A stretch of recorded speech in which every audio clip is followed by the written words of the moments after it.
upang matugunan ang mga kinakaharap na pagsubok ng mga guro at mag-aaral sa gitna ng kasalukuyang pandemya. Nagsanib tulong sina Congressman Charlie Cojuangco ng unang distrito ng Tarlac, DEPED Region 3 Regional Director Dr. May B. Eclar at Tarlac Schools Division Superintendent Dr. Ronaldo Pozon para sa isang napapanahong proyekto na tinaguriang Project Shine, Aral TarlakHenyo. Ang mga mag-aaral ng Grade 4 at Grade 5, ganon din ang Grades 8 and 9 sa buong probinsya ng Tarlac, kasalukuyang sumasailalim sa radio-based instruction. Katuwang ang himpilang DZTZ 828 kHz AM at RTV Tarlac, Channel 26. Ang Tarlac po nangunguna po ngayon pagdating po sa radio-based instruction. Marami pong humahanga sa atin. I'm very happy this station, itong DCTC, could reach the whole of Region 3. Hindi natin alam, we are contributing. We are creating a very big dent in the history of Philippine education. And I am proud. I am here in Tarlac. This is the noble cause of education in which you and I, without you knowing it, we are bound to do.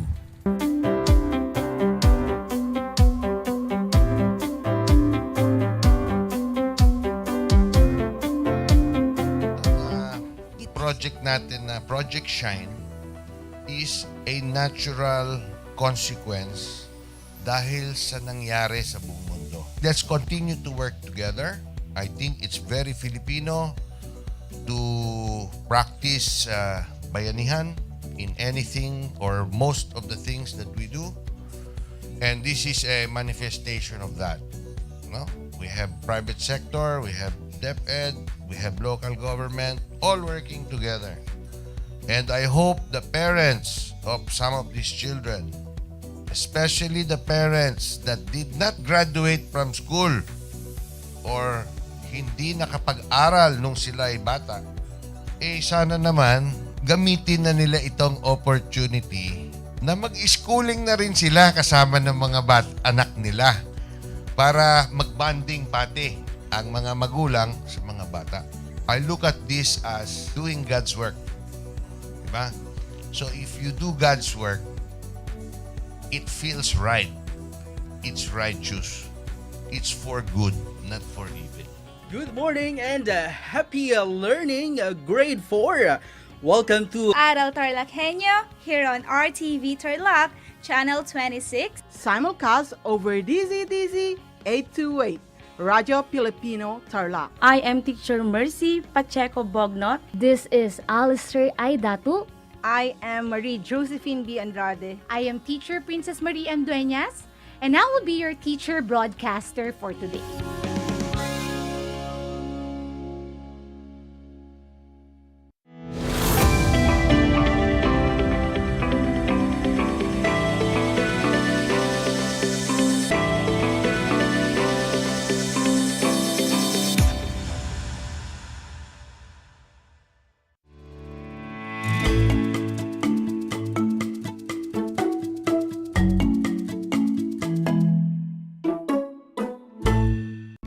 Welcome sa ating Project Shrine, Aral TarlakHenyo ng Schools Division of Tarlac Province na kasalukuyang napapanood dito sa RTV Tarlac Channel 26 at sa bayang napapakinggan sa 828 AM DCTV Radio Filipino Tarlac.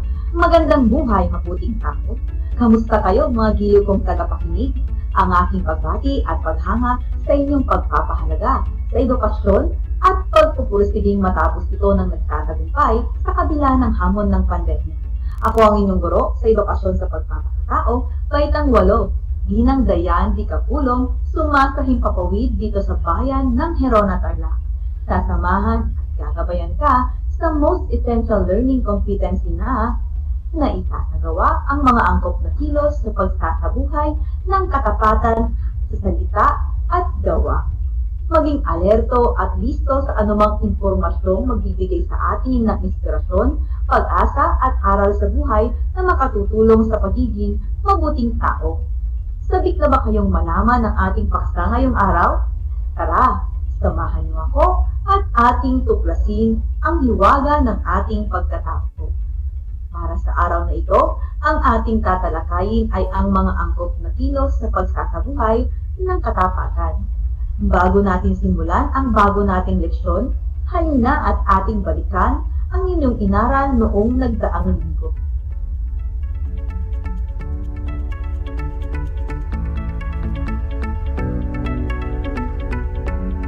Ang tinalakay natin ang isang mainam na pagpapahalaga ang katapatan, kaya nararapat lamang na ito ay bigyang tuon at isabuhay, lalo na ng mga kabataang tulad mo. Ang katapatan ay ang pagiging totoo sa iyong kapwa. Ito ay pagpapakita ng tiwala, suporta at kabutihan hindi lamang sa iyong pamilya, kundi pati na rin sa mga taong mayroong kaugnayan sa iyo tulad ng iyong mga kaibigan, grupo, at iba pang miyembro ng lipunan. Ang pagsisinungaling ay isang paglabag sa virtud ng katapatan. Anumang uri ng pagsinungaling, maganda man ang intensyon nito, ay mananatili itong kalaban ng katotohanan at katapatan. Halimbawa, kung nakita mong may kasamang ibang babae ang kasintahan ng iyong best friend, subalit nagdesisyon siyang itago ito mula sa iyo dahil ayaw mo siyang masaktan. Kung iyong susuriin, hindi ba mas doble ang sakit kung malalaman niya ito sa ibang tao at mapagtanto niyang matagal mo na pala itong inilibigin sa kanya? Sa pagkakataong ito, mas mabuti pang manindigan sa katotohanan kahit na makasakit ka ng iba, nakapagdudulot naman ito ng kapanatagan at kapayapaan ng loob.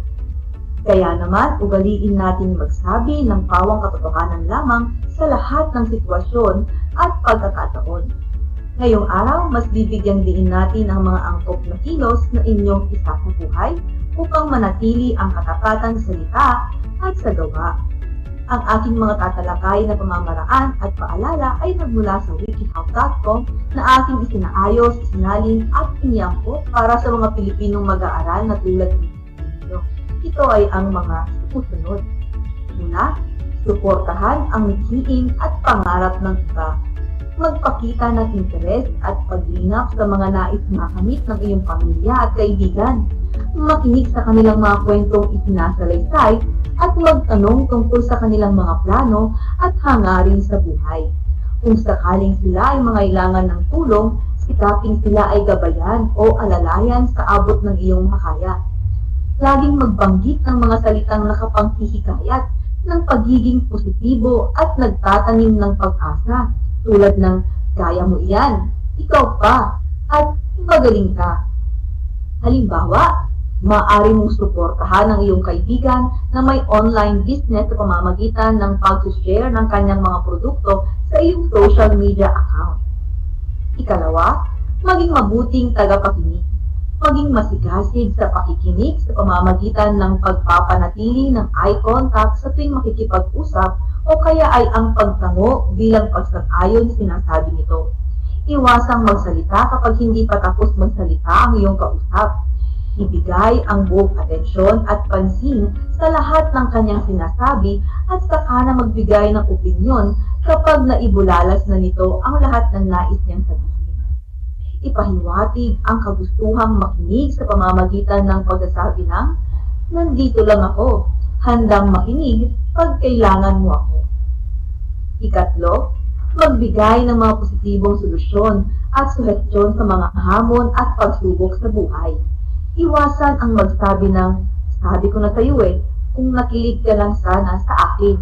Ang ganitong kataga ay nagpupukol ng sisi sa tao na nangangailangan sana ng pagkalinga at pagdamay.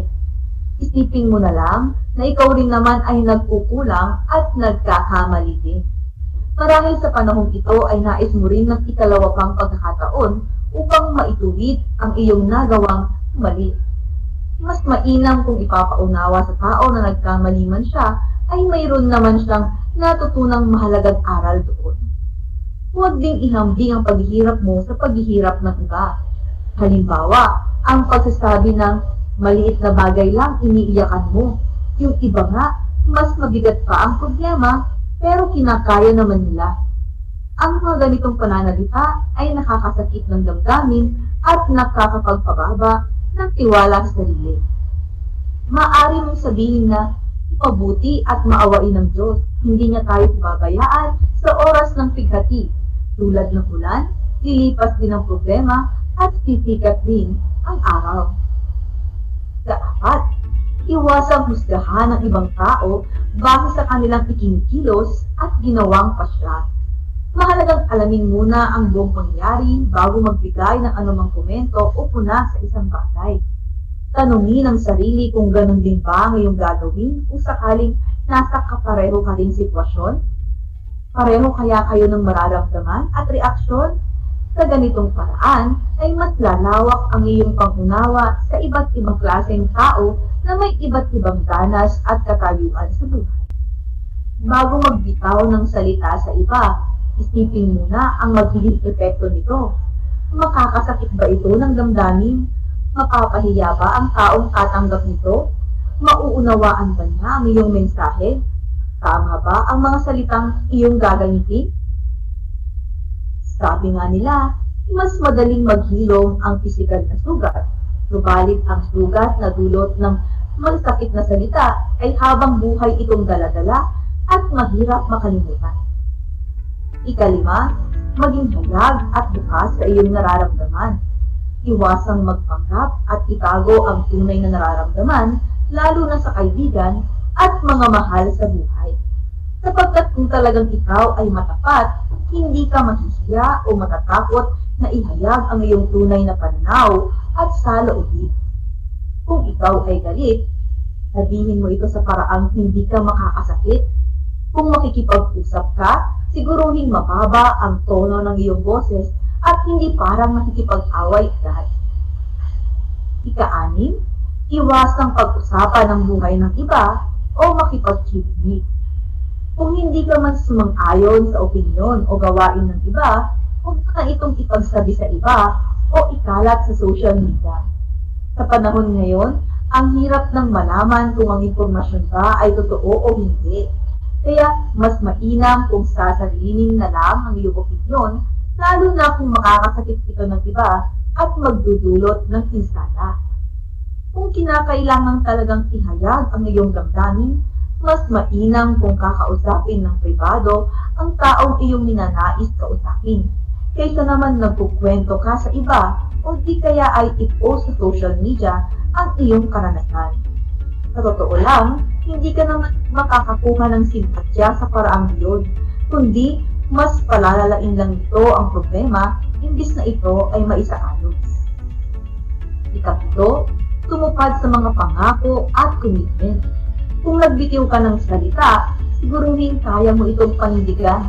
Kapag nangako kang darating ka sa tamang oras, tuparin mo iyon anuman ang mangyari.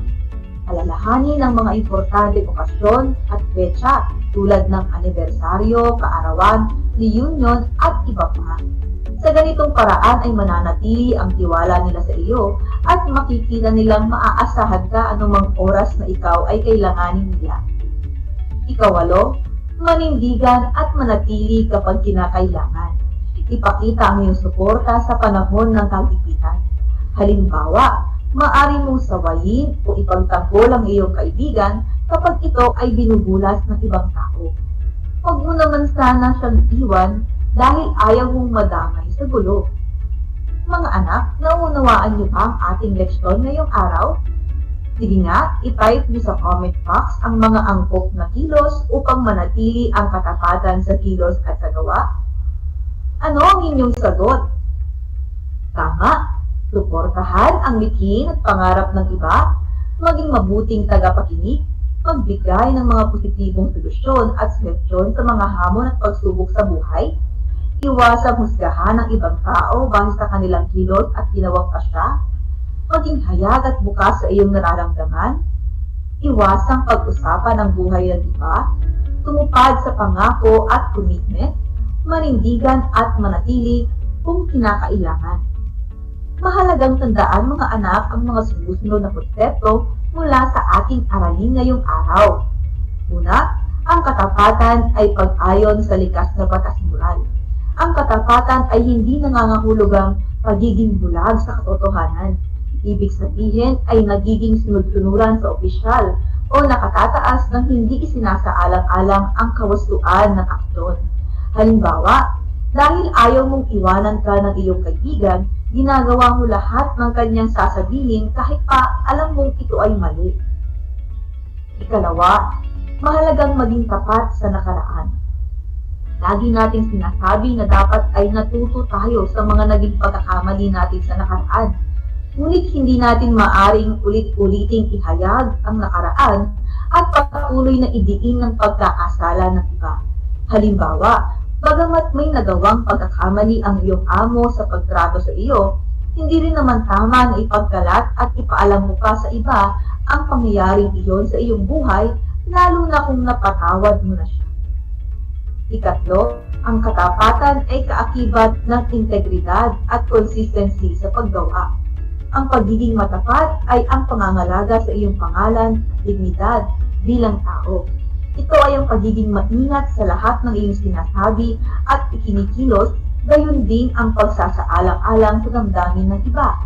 Isa ring malaking hamon ng pagpapanatili ng katapatan sa harap ng tukso.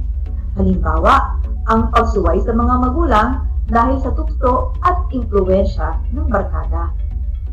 Sa puntong ito, panahon na upang alamin kung kayo ay may natutunan mula sa ating aralin sa pamamagitan ng maikling pagsusulit. Ang lahat ng nanonood sa Facebook Live, gamitin ang Facebook chat box para sa inyong mga kasagutan. Ihanda naman ang panulat at sagutang papel sa lahat ng mga nanonood sa telebisyon at nakikinig sa radyo. Mayroon tayong 5 katanungan. Titik lamang ang inyong isasagot. Makinig mabuti. Para sa unang bilang, alin sa mga sumusunod ang nagpapakita ng pagsuporta sa mithiin ng iba? A. Nakikinig si Aiko sa tuwing magkukwento si Miriam tungkol sa pangarap niyang magpatayo ng bakery. B. Ipinagtatanggol ni Roman ang kapatid sa mga nambubulas sa kanya. C. Sinasamahan ni Bing sa pamamasyal sa mall ang kanyang lola Pining. D. Tinutulungan ni Aki ang kanyang nanay sa pag-aalaga sa nakababatang kapatid. Ang tamang kasagutan ay titik A. Ikalawa, nakita mong umiiyak ang iyong kaibigan. Nilapitan mo siya at tinanong kung anong problema. Ibinahagi naman niya sa iyo ang kanyang danas.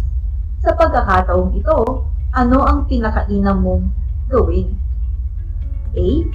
Sabihin sa kaibigan ang mga nagawa niyang mali. B. Sabayan siyang umiyak upang maramdaman nito hindi siya nag-iisa. D. Makinig ng mabuti sa lahat ng kanyang sasabihin. D. Tatikin ang kanyang balikat habang siya ay nagkukwento. Ang tamang kasagutan ay titik D. Ikatlong katanungan. Ano ang nararapat na sabihin sa isang kaibigan na humihingi ng payo o sugestyon sa iyo? A. Ikaw kasi, hindi ka nakikinig sa akin. O di ba, tama ako? B. Dapat lakasan mo ang loob mo. Yung iba nga, mas malaki pa ang problema sa iyo. Di naman umiiyak. C. Huwag kang mag-alala. Matatapos din ang problema na iyan. D. Buti pa si Ann hindi nagdadrama na tulad mo. Ang tamang sagot ay titik C. Ikaapat na katanungan. Bakit hindi dapat mahusga ng iyong kapwa? A. Hindi mo alam ang tunay na pangyayari. Baka magkamali ka sa pagbibigay ng puna o opinyon. B. Ito ay pagpapakita ng kawalan ng paggalang sa kakayahan ng tao. C. May mga kasinungalingan at kamalian na nalalantad. D. Nakakasakit ka ng damdamin ng mga tao.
sagot ay titik A.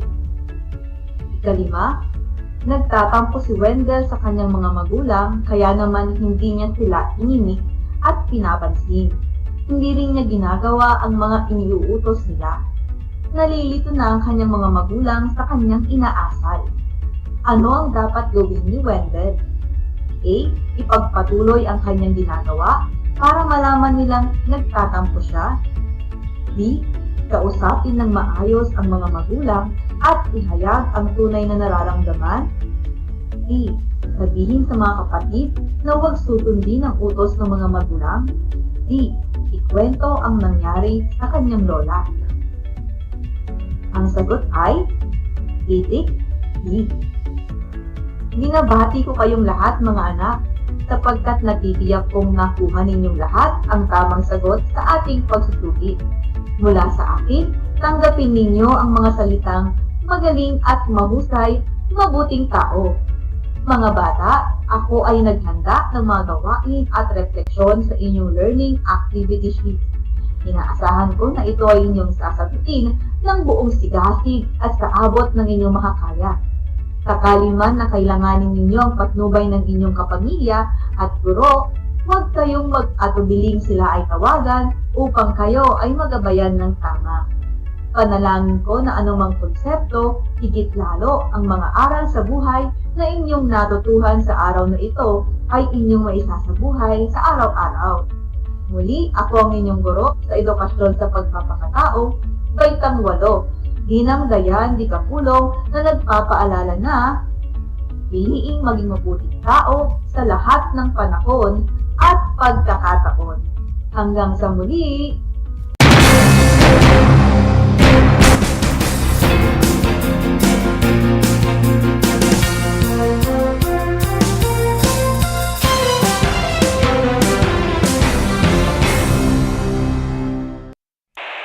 Bahagi mo Radyo Pilipino saan mang bahagi ng Pilipinas, saan mang bahagi ng mundo, anumang uri ng pamumuhay. Ito ang Kabahagi mo Radyo Pilipino, napapakinggan on air, and online sa buong mundo sa pamamagitan ng www.radiopilipino.com.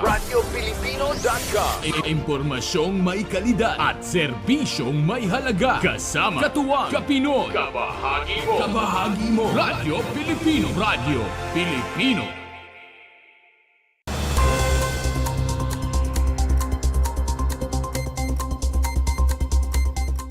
Masayang-masaya ako dahil alam ko makakatulong ito sa aking mga kababayan at sa mga karatig bayan dito sa unang distrito ng Tarlac. Talagang happy na ako dito sa mga ginagawa natin para sa mga kababayan natin dito sa bayan ng Paniki. Ayan ang naging tugon ni Paniki Mayor Max Rojas matapos ang ginanap na soft opening ng Paniki Blood Bank. Bukod sa blood bank, mayroon pang ibang proyekto ang inihahanda nito at ni Vice Mayor Ben Rojas para sa kanilang nasasakupan. Kagaya nung ibinigay ng DOH yung super mega RHO na pag-ooperate na nitong buwan na ito, inintay lang namin na yung request ko sa Tarel ko para tuluyan ng magbukas yung super mega RHO ko doon sa lupang idinonate namin para doon itayo yung super mega RHO. Sa panayam kay Mr. June Paras ng Philippine Red Cross Tarlac, aniya, malaking bagay na mayroong sariling blood bank ang isang bayan. Well, napaka-importante kasi ang in line with the expansion program of the Philippine Red Cross as envisioned by our chairman, no less than Senator Richard Gordon, ang gusto niyang mangyari, ilapit ang dugo sa mga tao sa grassroots. So therefore, itong pagpatayo ng building dito ay kay Mayor Max. Napakahalaga nito kasi kaya nung kausapin namin si Mayor Max na magtatayo dito, agad-agad umuo siya. Kasi ganun ka-importante sa kanya yung blood bank dito sa ating bayan. Kaya ito, susuplayan niya ng dugo itong mga karatig bayan, hindi lang dito sa Paniki, maging sa karatig bayan ng 1st District. Dagdag pa nito, magiging madali na ang paglapit ng dugo sa mga nangangailangan sa bayan at sa karatig na lugar. For easy access, yan ang ating vision ng ating chairman si Senator Richard Gordon, na mapalapit ang dugo sa mga taong bayan. Kasabay ng isinagawang soft opening ng blood bank ng bayan ay ang bloodletting activity kung saan ilan sa mga blood donors ang dumalo. Isa sa mga ito ay si Jacob Valdez na nakaugalingan ng mag-donate upang makatulong sa mga nangangailangan. Binanggit din nito na malaking bagay na mayroon ng sariling blood bank ang bayan. Mas okay po, mas convenient na po kasi mas malapit na yung pupuntahan nila pag may mga nangailangan dito na pasyente. Ang naganap na soft opening ng Paniki Blood Bank ay dinaluhan ng kinatawan ng Provincial DOH, Board of Trustees Lydia Co at James Co, mayors at vice mayors ng iba't ibang bayan at iba pang mga respetadong individual. Para sa RTV Tarlac, Channel 26, ako si Jam Torio, nagbabalita.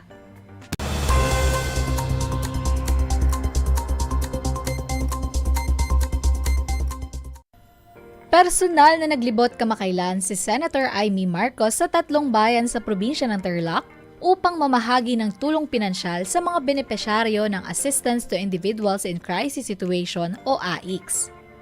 Unang nagtungo ang senadora sa bayan ng Herona, sumunod sa La Paz at Concepcion kung saan namahagi rin ito ng mga laruan para sa mga bata at nutriban.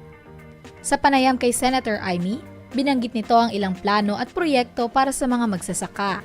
Sa Pangasinan, nabalitaan ko na sa wakas nag-umpisa na yung tinatawag na Rice Tarification Fund. Ito yung pondo na financial assistance para sa ating mga rice farmers. Meron 5,000, 5,000 pesos kada rice farmer. At nag-umpisa na mamigay, alam ko sa Pangasinan namigay na eh. Ewan ko dito sa Central Luzon, parang nag-umpisa na rin, tigpa 5,000. Second wave na. O yun, di mabuti naman, pagkat taon-taon, may koleksyon ng gobyerno sa kai-import at kai-import ng bigas. Sa kai-import, yung buwis na nakokolekta doon, dapat ibigay sa ating mga magsasaka para maging competitive nga sila. So yun ang ginagawa natin. Asahan po ninyo, malaki-laki yan. Kasi 8 billion sa 2021 at nasa 12 billion ang ipapamahagi sa 2022. Ang problema lang doon, at marami rin nagre-reklamo, yung ibang listahan, yung tinatawag na RSBA ng DA, ng Department of Agriculture, hindi updated yung lista. Kaya nanawagan nga ako sa mga mayor natin, kay Mayor Noel, ang mga kapitan, pakialaman sana ninyo yung listahan ng DA. At marami doon patay na, nag-abroad na, kung saan-saan na. Samantalang yung talagang nagsasaka, hindi nakalista. So tulungan na lang po. Dagdag pa ng senadora, nanawagan na ito sa DA na kung maaari ay magparami na ng bark and drought resistance varieties ng bigas at ikalat sa ating mga magsasaka. Kasi hindi kakayanin ng traditional na mga binhi, kailangan yung drought resistant. Meron kasi na-develop na dyan sa field rice, meron rin sa Erie. Sana palaganapin nila para maibigay natin at ituro natin. Samantala, nakasama ng senadora sa pag-iikot ang iba't ibang mga opisyales sa probinsya ng Tarlac, kagaya nila Tarlac Province Governor Susan Yap, Vice Governor Carlito Casado David, Tarlac 1st District Congressman Jaime Cuangco, 2nd District Congressman Christian Yap, 3rd District Congressman Noel Rivera, Hirona Mayor Eloy Eclar, La Paz Mayor Venus Jordan, Concepcion Mayor Noel Villanueva at iba pang mga opisyales. Sa mensahe ng senadora, pinasalamatan nito ang mainit na pagtanggap ng mga tao para sa kanyang pagbisita. Ganoon din ang mga opisyales na kanyang nakasama sa pagbibigay ng tulong. Para sa RTV Tarlac Channel 26, ako si Jam Torio, nagbabalita.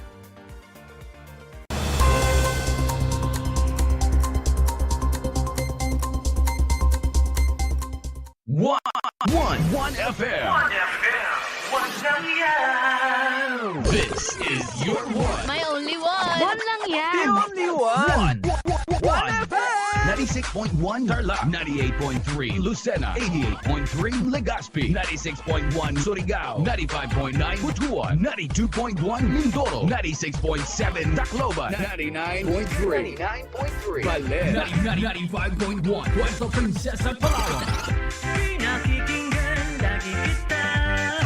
This is your one, your only one, your only one, one FM. 1 FM, your only 1 FM. 1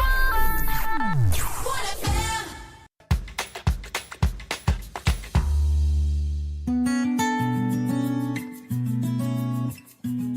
Alam niyo ba na ang kinikilalang Guinness Book of World Records holder bilang pinakamaliit na commercially harvested fish ay isang sinarapan?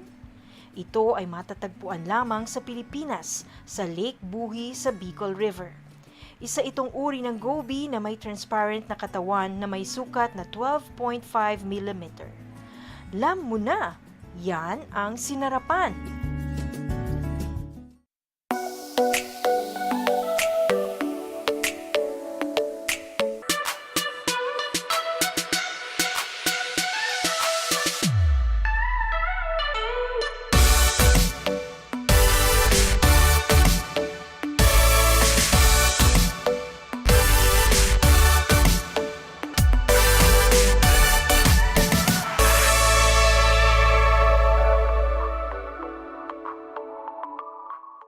Did you know that children learn more when they initiate an activity and are actively engaged in it? This is your science teacher broadcaster, Princess Diana L. Ronquillo for Aral TarlakHenyo. Let's learn science together on Aral TarlakHenyo. Catch us live every Monday to Friday from 8:30 a.m. to 5:30 p.m. Watch Aral TarlakHenyo on RTV Tarlac, Channel 26, simulcast over Radyo Pilipino, DZTC 828 kHz, and streamed live on FB page and YouTube channel of RTV Tarlac, Channel 26.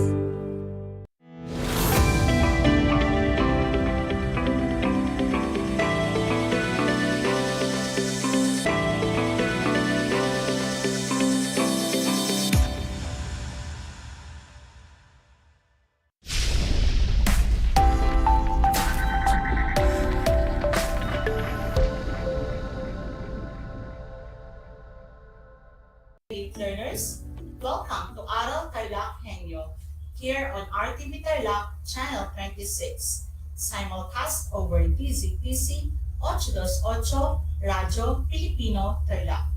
Good afternoon, everyone. This is Teacher Rosel Balmores Nabora, your science teacher on air for today, streaming here at Pura Tarlac via remote live broadcast. How are you, young scientists? Have you had your lunch? Do not forget to nourish your body with nutritious foods to maintain a healthy body and alert mind. Join me for a 25-minute discussion for the subject science. Please note that your efforts in accomplishing your modules are very much appreciated. Stay tuned, dear learners, because learning never stops in science.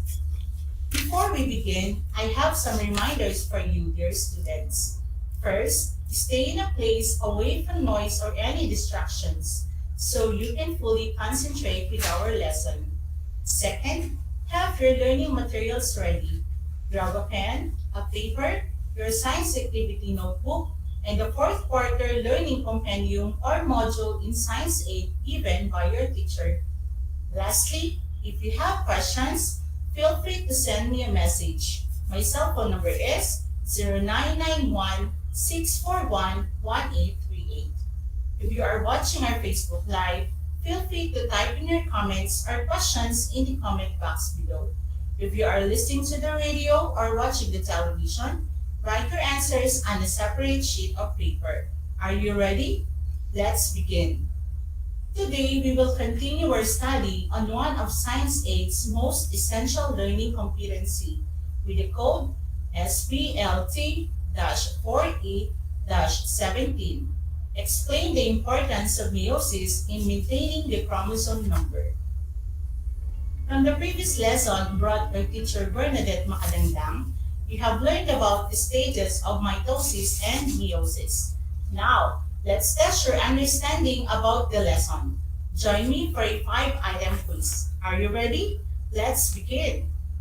For the direction, write true if the statement is correct and false if the statement is incorrect. Number 1. Meiosis occurs only in the body cells of multicellular eukaryotic species in order to produce the gametes needed for sexual reproduction. I'll repeat. Meiosis occurs only in the body cells of multicellular eukaryotic species in order to produce the gametes needed for sexual reproduction. What is your answer? Type in the comment box below. If you answered false, you are correct. That's a good start, dear learners. Meiosis occurs only in the sex cells of multicellular eukaryotic species in order to produce the gametes. Let's move on to number 2. In multicellular eukaryotic species, somatic cells undergo the same processes in order to grow and repair tissue. Again, in multicellular eukaryotic species, somatic cells undergo the same processes in order to grow and repair tissue. What is your answer? If you answered true, you are correct. Good job, graded learners. Here's question number 3. In mitosis, the parent cell creates 2 new daughter cells, which are identical to the parent cell. I'll repeat. In mitosis, the parent cell creates 2 new daughter cells, which are identical to the parent cell. Is it true or false? Comment your answers. If your answer is true, you got it right. Let's proceed to question number 4. In a unicellular organism, the purpose of mitosis can be to grow or to repair and regenerate damaged tissue. Again, in a unicellular organism, the purpose of mitosis can be to grow or to repair and regenerate damaged tissue. What is your answer, dear learners? The correct answer is false. For a unicellular organism, the purpose of mitosis is to proliferate. Did you get the correct answer? Good job. Now, for the last number, here's the question. Both mitosis and meiosis have 4 stages, namely prophase, metaphase, anaphase, and telophase. I'll repeat. Both mitosis and meiosis have 4 stages, namely prophase, metaphase, anaphase, and telophase. Is it true or false? Comment your answer. The correct answer is false. Mitosis have 4 stages, while meiosis have 8. How many correct answers did you get, grade 8? For those who score 5, here's a Siamazing clap for you. Siamazing!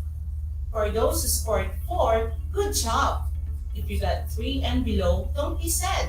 You can do better next time. Let us recall the summary of mitosis and meiosis in cell division. Here are 5 features. Let us see how are they different in mitosis and meiosis. For the first feature, cell where it occurs. In mitosis, it is on body cells. In meiosis, it is on their final chromosome number. For mitosis, we have diploid or 2N, 46 chromosomes in human. For meiosis, it's haploid or N, 23 chromosomes in human.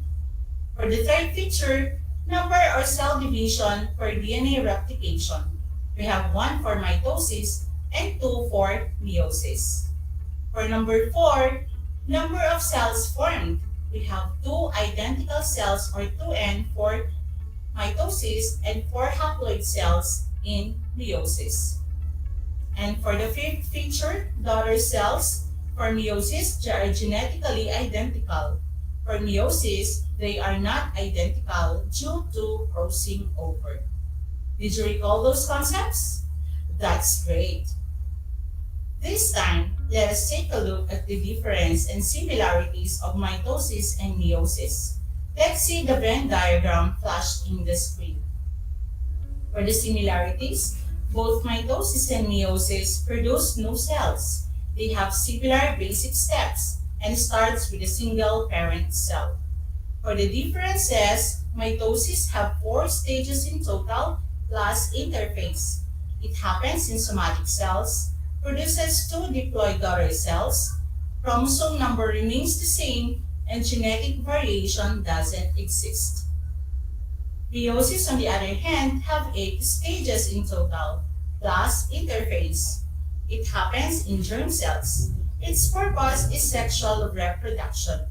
It produces 4 haploid daughter cells, chromosome number is halved in each daughter cell, and genetic variation increased. Learners, have you ever thought why an offspring doesn't look exactly alike its parents? Even twins are not exact replica, though they came from the same parents.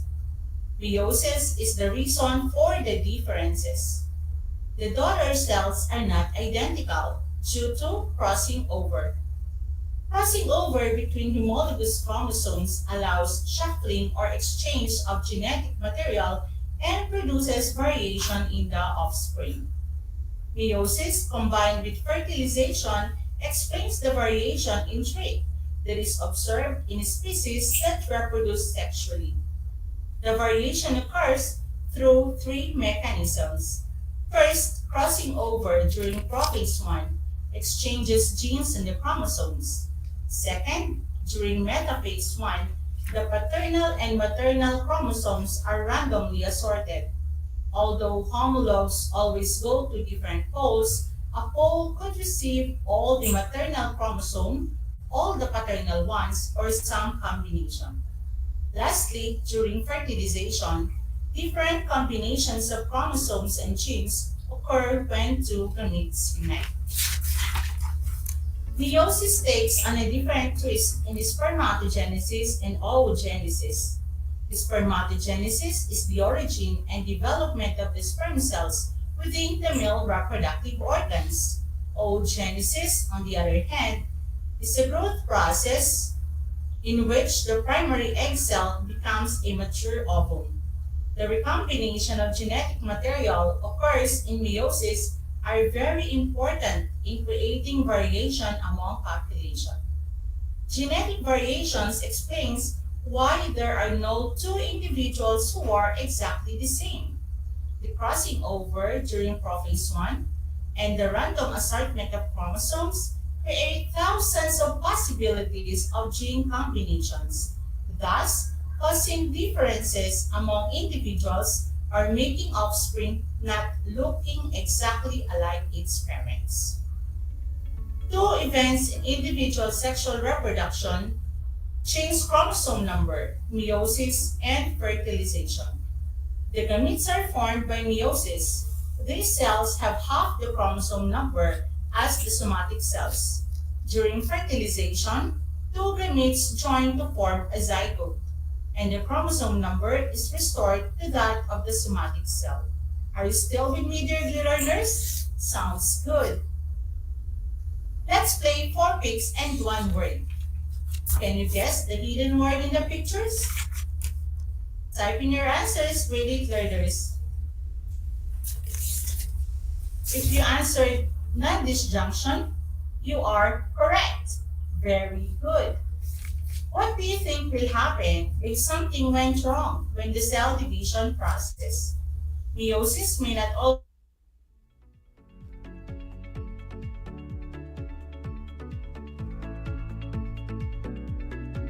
proceed with fertilization, may result in miscarriage or ultimately lead to genetic disorders. The most likely state to occur during meiosis is chromosomal non-disjunction, which result in the wrong number of chromosomes in a sex cells. Non-disjunction occurs when the chromosomes fail to separate properly as the cell divides. It may occur during meiosis 1 or meiosis 2. Most human abnormal chromosome number results in the death of developing embryo, often before a woman realizes she is pregnant. Non-disjunction in mitosis happens when sister chromatids fail to separate during anaphase. One daughter cell thus ends up with more chromosomes in its nucleus than the other. In meiosis, the result of non-disjunction is trisomy. This happens when there are 3 homologous chromosomes in place of a homologous pair. When there is a single chromosome in place of a homologous pair, the result of non-disjunction is monosomy. Are you still with me, grade 8?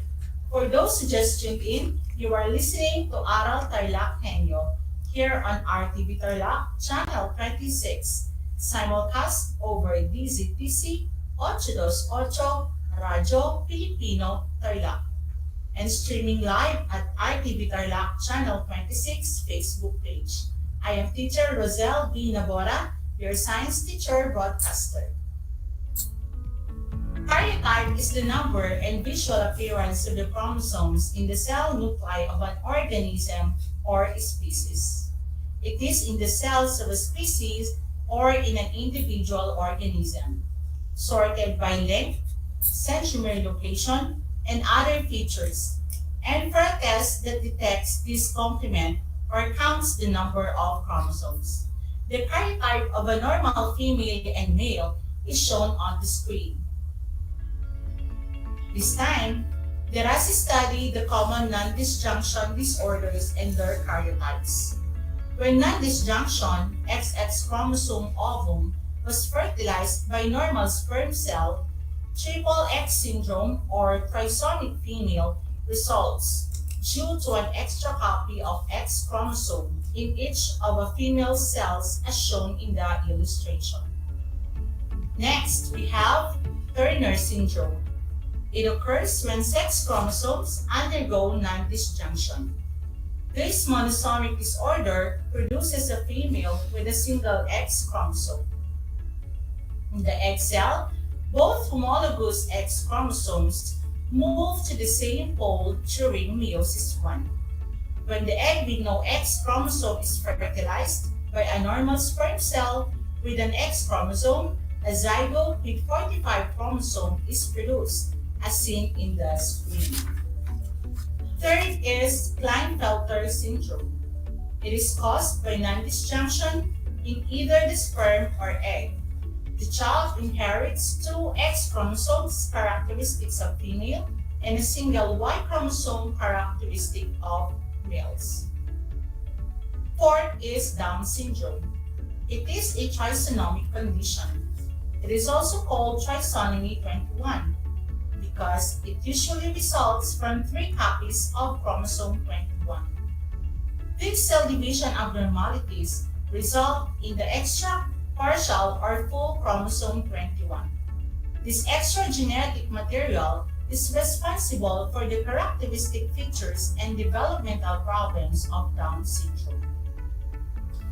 The growth and development of every living organism that proliferates through sexual reproduction starts during cell division, specifically during meiosis. Maintaining the correct number of chromosomes and accurate matching as well as the cell division processes is a very critical process. Now, let's see if you have familiarized yourselves with the concepts that we have discussed this afternoon by answering the next activity called Jumble Rumble. Get your pen and paper where you can write your answers. Direction: arrange the jumbled letters and write the correct word on column B. Also, match each with the descriptions on column C.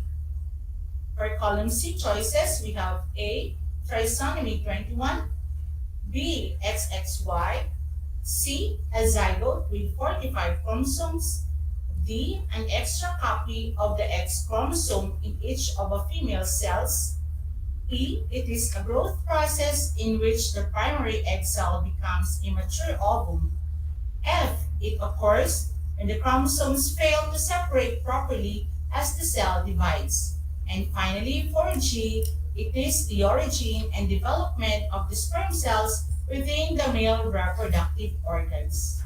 So, write your answers. I will give you 3 minutes to work with the activity. Timer starts now.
Time is up. Let's check your answers. Type in the comment box below. The correct answers are flashed in the screen. Let us go over them. For number 1, the correct answer is oogenesis. It is described in letter E. It is a growth process in which the primary egg cell becomes a mature ovum. For number 2, the correct word is spermatogenesis. Its description is found on letter G. It is the origin and development of the sperm cells within the male reproductive system. For number 3, the correct word is non-disjunction, described in letter F. It occurs when the chromosomes fail to separate properly as the cell divides. Going on to next number 4, the word is trisomic. Trisomic female, described in letter D as a result due to an extra copy of the X chromosome in each of the female cells. For number 5, the answer is Klinefelter syndrome. Its description is written on letter B, XXY. It happens when the child inherits 2 X chromosomes, characteristics of females, and a single Y chromosome, characteristic of males. Moving on to number 6, the word is Turner syndrome. Its description is found on letter C. It is a monosomic disorder, produces a female with a single X chromosome. In the egg cell, both homologous X chromosomes move to the same pole during meiosis 1. When the egg with no X chromosome is fertilized by a normal sperm cell with an X chromosome, a zygote with 45 chromosomes is produced. And finally, for number 7, the word is Down syndrome. Its matching description is on letter A, trisomy 21. Did you get all the answers? If you got 7, excellent! You deserve a Amazing clap. Amazing! If you got 6 and 5, very good. If you got 4, don't be sad. I know you can do better on our next episode. Before we end, I have some quick facts for meiosis. Most living organisms require meiosis for reproduction. The resultant cells allow them to have offsprings. During the process, the chromosomes can exchange parts, and each daughter cell has 23 chromosomes. The process of meiosis keeps the number of chromosomes from doubling each generation.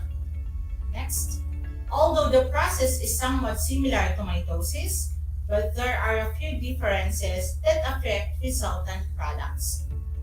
Daughter cells contain half the number of chromosomes as the original cell. Meiosis produces the mix, egg and sperm cell. Time flies so fast. Our time is almost done. Before we end, I want you to write your assignment for the next session. Here it goes.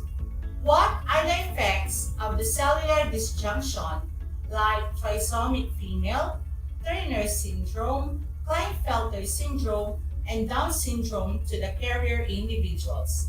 Again, what are the effects of the cellular disjunction like trisomic female, Turner syndrome, Klinefelter syndrome, and Down syndrome to the carrier individuals? Let's talk about that on our next Science 8 broadcast. I am glad that you joined me on another science learning episode.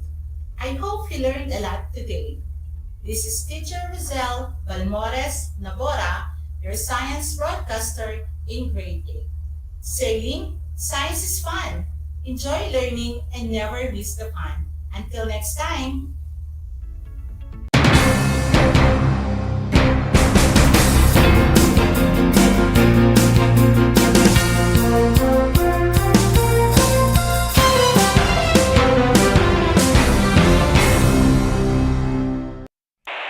Bahagi mo Radyo Pilipino. Saan saan mang bahagi ng Pilipinas, saan mang bahagi ng mundo, anumang uri ng pamumuhay. Ito ang Kabahagi Mo Radio Pilipino. Napapakinggan on air, and online, sa buong mundo sa pamamagitan ng www.radiopilipino.com.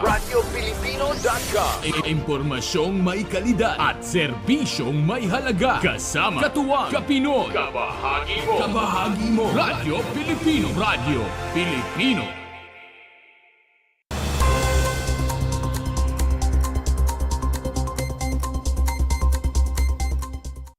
Ang pangarap ko ay libreng hospitalization para sa lahat. Ayan ang naging laman ng mensahe ni Tarlac City Mayor Christy Angeles sa isinagawang groundbreaking ceremony ng itatayong Tarlac City General Hospital.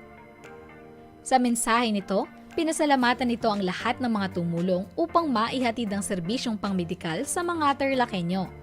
Maraming salamat po sa inyong taus-pusong malasakit para sa Tarlac City. Makakaasa po kayo na hindi malilimutan ng bawat mamamayan ng Tarlac City ang inyong mga tulong at malasakit. Ramdam na ramdam po namin ang inyong tunay na pagmamahal at ito po ay hindi na mabubura sa aming mga puso. Ang lahat po ng ito ay naging posible dahil nagkaisa ang national government, ang Senado at ang City Government of Tarlac. Sa mensahe ni DOH Regional Director Corazon Flores, ipinaliwanag nito ang kalagahan ng paghahatid sa publiko ng mga serbisyong medikal. Of course, priority ng ating bansa ang ma-ensure that the health services, it's part of the Universal Healthcare Law, wherein lahat po tayong mga Pilipino magkaroon tayo ng access to health services. At gusto rin po natin na talaga na because of the COVID pandemic, nakita natin napakahalaga how it can affect not only the health of our people, but it can affect naapektuhan din po ang economy natin, di po ba? The hardship that we feel, hindi lang yung epekto nito, kaya kinakailangan we ensure na yung bawat mamamayan po natin, bawat Pilipino malusog so that we can be productive. Ang ginanap na groundbreaking ceremony ay dinaluhan ng mga barangay captains mula sa iba't ibang barangay sa lungsod, DPWH representatives at iba pang mga respetadong individual. Ang itatayong Tarlac City General Hospital ay magbibigay ng iba't ibang libreng serbisyong medikal para sa mga TarlakHenyo. Para sa RTV Tarlac, Channel 26, ako si Jam Torio, nagbabalita.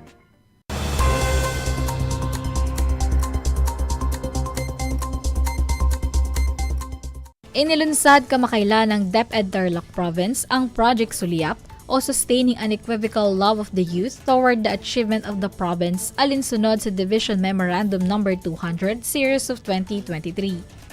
Ang Project Suliap ay isang division-initiated project bilang suporta sa pagdiriwang na ika-150th founding anniversary ng Tarlac Province na naglalayong tugunan ang pagbaba ng kamalayan ng mga mag-aaral ng TarlakHenyo tungkol sa kanilang historical at cultural heritage, kasama ng mga nagawa ng lalawigan sa paglipas ng mga taon. Ipinakita ng mga elementary, junior and senior high schools ng division ang kanilang suporta sa paglunsad at implementasyon ng Project Suliap sa pamamagitan ng pagsagawa ng mga school-based activities.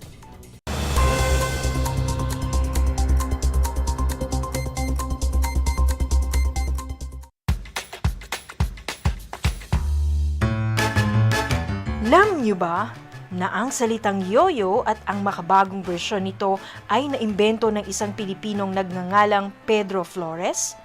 Taong 1920s nang dinala ni Flores ang laruang ito sa Estados Unidos. Sinimulan niya ang paggawa nito sa kanyang maliit na pabrika sa California at ipinakita sa mga tao ang iba't ibang tricks ng paggamit nito. Alam mo na, yan ang yoyo! Good morning, grade 5 learners. How are you today? Welcome to Aral TarlakHenyo here on RTV Tarlac, Channel 26. Simulcast over DCTC, Radyo Pilipino, Tarlac. I am Sir Joshua Evaristo, your teacher broadcaster, aiming to give you another fun-filled learning experience, serving you with the different skills learned and have fun together. Multiply 1089 by 9, you will get an answer, the exact reverse, which is 9801. My name is JRP Duldulao, your teacher broadcaster on Aral TarlakHenyo. For more math trivia and answers to your math questions, catch Aral TarlakHenyo every Monday to Friday from 8:30 a.m. to 5:30 p.m. Learning math is so much fun!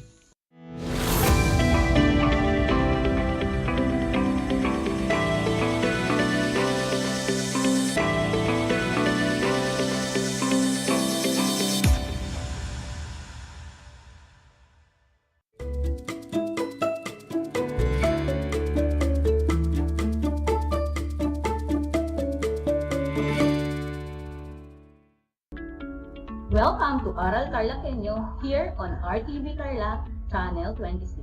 Simulcast over DZTC, Radio Filipino, Tarlac. I am Miss Melody Pidevera, your teacher broadcaster in Mathematics, grade. Today is May 23, 2022. Time check, it's already 2 p.m. on the afternoon. Broadcasting here live at Tagumbao National High School, Tagumbao, Quezon.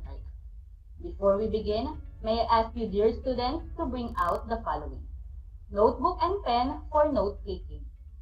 Hello, our dear students. Welcome to another 25-minute lesson of Mathematics 8. Please be reminded that you may ask questions at the comment section of our Facebook live streaming at DEPED Tarlac Province. We will give answers to your questions at the end of the lesson. But before we proceed for our discussion this afternoon, let us have first a short review on our last lesson. Last meeting, Teacher Mary Jane Palara discussed about proved inequality in a triangle. Always remember, we have 3 theorems in proving. Theorem number 1 states that if one side of a triangle is longer than the second side, then the angle opposite the first side is larger than the angle opposite the side. Theorem number 2 states that if one side of a triangle is longer than a second side, then the angle opposite the first side is larger than the angle opposite the second. And lastly, theorem number 3 states that if one angle of a triangle is larger than a second angle, then the side opposite the first angle is longer than the side opposite the second angle. Always remember that, my grade 8 learners. Now, let us walk through our lesson for today. Are you ready now to be with me? Let us start discussing the different angles formed when parallel lines cut by a transversal. Kindly turn your compendium of notes on page 15. Transversal line is a line that intersects 2 or more lines. Parallel lines in geometry, parallel lines are lines in a plane which do not meet. That is, 2 straight lines in a plane that do not intersect at any point are said to be parallel. Did you get it, my grade 8 learners? Alright, to further familiarize yourselves on how the transversal and parallel lines look like, let us have this illustration. I have here line A and line B, and these 2 lines are examples of parallel lines.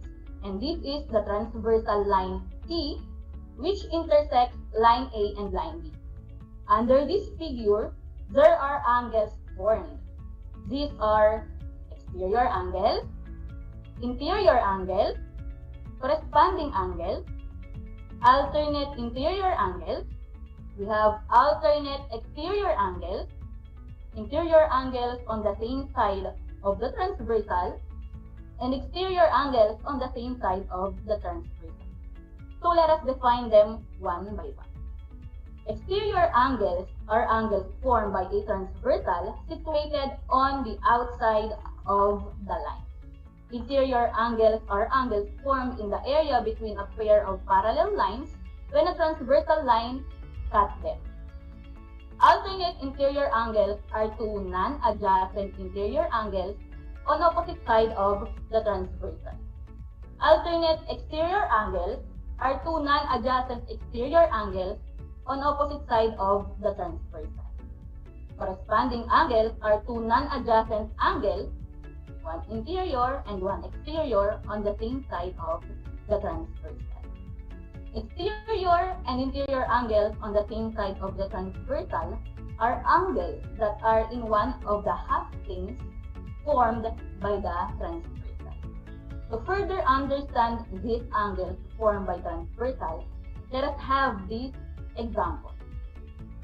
In this illustration, you will see parallel lines cut by a transversal line and the different angles formed represented by numbers 1 to 8.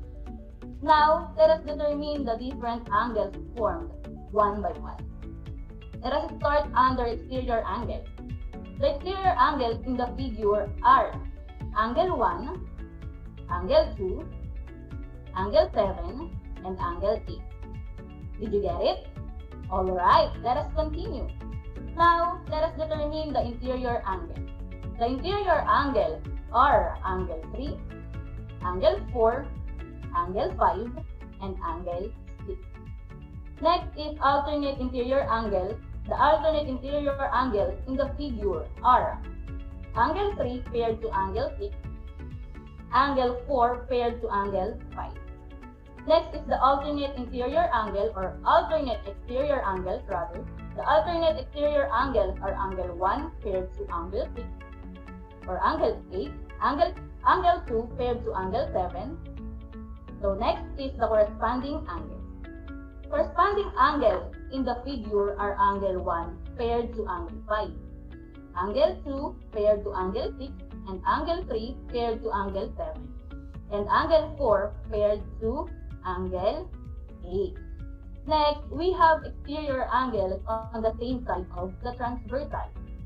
The exterior angles on the same side of the transversal in the given figure are angle 1 paired to angle 7, angle 2 paired to angle 8.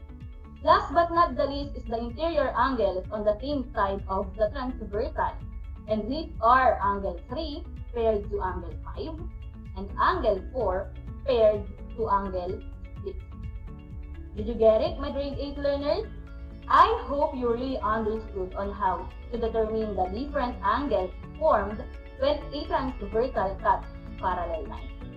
Now, let us discuss the relationship between pairs of angles formed by parallel lines cut by a transversal. Are you ready now? Okay, if two parallel lines are cut by transversal, then first, the corresponding angles are congruent. Second, the alternate interior angles are congruent. Third, the alternate exterior angles are congruent.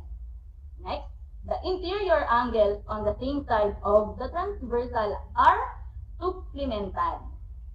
The exterior angles on the same side of the transversal are supplementary as well. Aside from those identified angles formed, we have also these what we call as vertical angles and linear pairs. So how is that? Vertical angles are identified as congruent while linear pairs are supplementary. Now, let us have this problem to explain further the relationship between pairs of angles formed by parallel lines cut by a transversal. In the given problem, our task is to determine the different measures of the missing angles. Let us start. The first problem is, what is the measure of angle 6 if the measure of angle 3 is 60? The answer for the measure of angle 6 is also 60. Why? Because as you notice in the figure, angle 3 is paired to angle 6, which we considered as alternate interior angles. And under their relationship, alternate interior angles are congruent. Therefore, they have the same measurement. Did you understand? Okay, let us have the next missing value. The problem is, what is the measurement of angle 5 if the measure of angle 3 is 55? As we notice, angle 3 paired to angle 5 are example of interior angles on the same side of the transversal. And the relationship of the interior angles on the same side of the transversal are supplementary. When we talk about supplementary angles, we consider two angles that are supplementary when the sum of their measurement is equal to 180 degrees. Therefore, when angle 3 is 55, angle 5 will be equal to 125 because 55 plus 25 or 125 is equal to 180 degrees. Understood? Alright, let us continue answering. Our next problem is what is the measurement of angle 4 if angle 8 measures 110? In this problem, angle 4 paired to angle 8 are considered or are example of corresponding angles. And we discussed a while ago that corresponding angles are congruent. Therefore, the measure of angle 4 is also 110. Alright, next problem is what is the measurement of angle 7 if angle 2 measures 50? Based on the figure, angle 2 paired to angle 7 are considered as an example of alternate exterior angles. And based on their relationship, alternate exterior angles are congruent. Therefore, the measurement of angle 7 is also 50. Now, our last problem is you have to find the measurement of angle 5 when angle 3 is equal to x and angle 4 is equal to x plus 120. The given problem is a bit tricky, but let us analyze it. As you could see, angle 3 paired to angle 4 form a linear pair which we can consider as supplementary angles and measures 180 degrees. So to compute the missing measurement, let us use the equation measures of angle 3 plus measures of angle 4 is equal to 180. In the given problem, the value of the measures of angle 3 is x, while the measures of angle 4 is x plus 120. So by substitution method, our equation will become x plus 120 is equal to 180. Simplifying the problem, it will become 2x plus 120 equals 180. Then by using additive inverse, it will become 2x is equal to 180 minus 120. Then 2x is equal to 60, dividing both sides by 2, so the value of x is equal to 30. Therefore, measures of angle 3 is equal to 30. In order for us to determine the value of the measurement of angle 4, let us substitute the value of x by 30 in the equation. Measurement of angle 4 is equal to x plus 120. So by substitution, it will become measurement of angle 4 is equal to 30 plus 120. Then measurement of angle 4 is equal to 150. Therefore, the value of angle 3 is 30 and angle 4 is 150. But our problem is to find the value of angle 5. So how is that? Let us check the relationship of each of the angles. What do you think is the relationship of angle 3 paired to angle 4? Very good. They are linear pair. And what about the relationship of angle 4 and angle 5? Excellent job, grade 8. That is correct. Angle 4 paired to angle 5 are example of alternate interior angles. And alternate interior angles are congruent. Therefore, the value of angle 5 is the same as the value of angle 4, which is 150. Did you get that? Alright, very good. I hope you really understood our discussion because later we will answer activity on your instructional support located on page 14. Now, because of your understanding performance, it is your time to shine.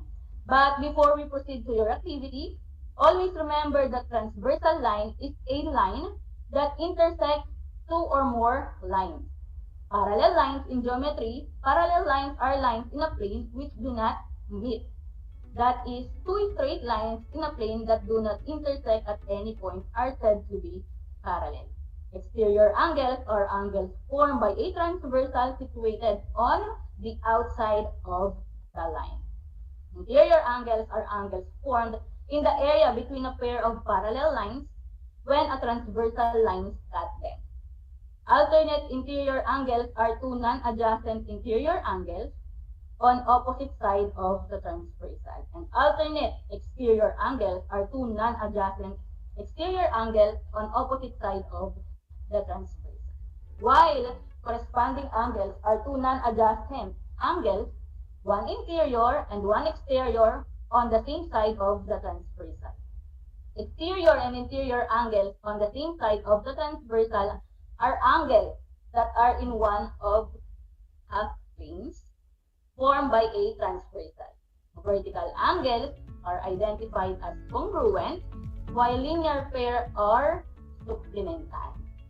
So now, for you to really master our topic for today, let us answer the given activity in your instructional report and kindly turn your instructional report on page 14.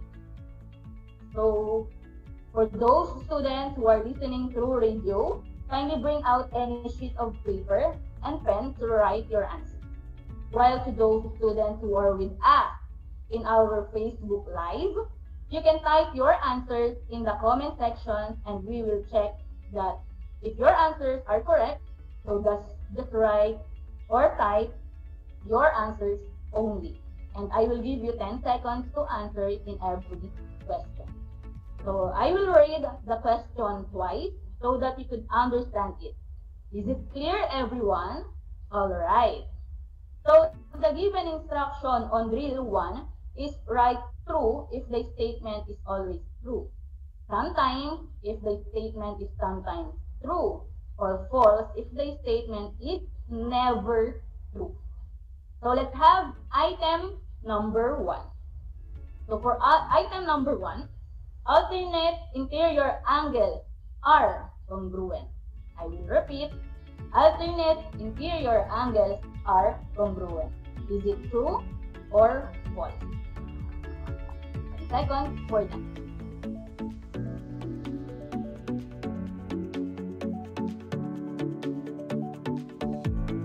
Okay, let's have the second question. Corresponding angles are congruent. I will repeat, corresponding angles are congruent. 10 seconds for that.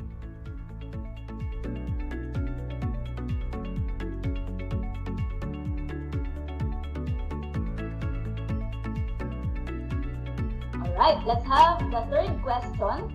Interior angles on the same side of the transversal are supplementary. I will repeat, interior angles on the same side of the transversal are supplementary.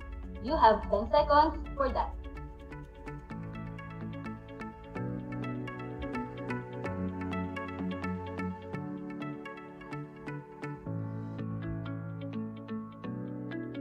Alright, let's have the fourth item. Exterior angles on the same side of the transversal form a linear pair. I will repeat, exterior angles on the same side of the transversal form a linear pair. Is it true or false? 10 seconds for that.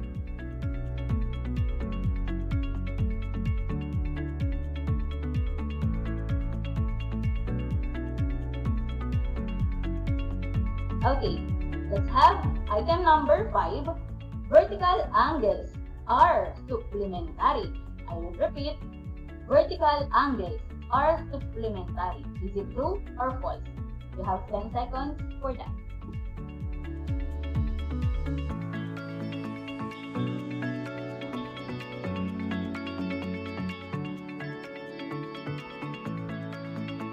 Okay, let's have item number 6. Vertical angles are congruent. I will repeat, vertical angles are congruent. True or false? Sometimes true, never true. 10 seconds for you.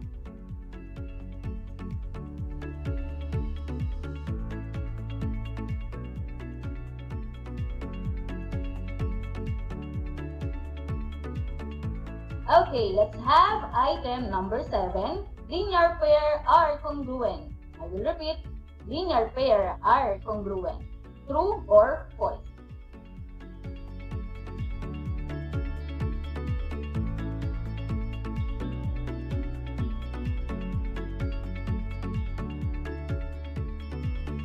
have item number 8.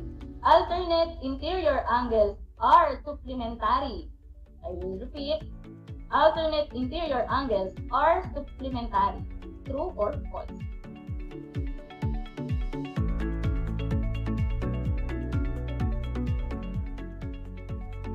Okay, so alright, that's all for the first part of our activity. Now let us move on the second part. So the given direction for the next activity is you have to study the figure and answer the following questions as accurate as you can. So the figure below shows line M is parallel to line N with line T as transversal. So your task is to find the following and I will give you 10 seconds to name each task. Are you ready? Alright, so let's start naming. Name 4 pairs of corresponding angles. I will repeat. Name 4 pairs of corresponding angles. 10 seconds.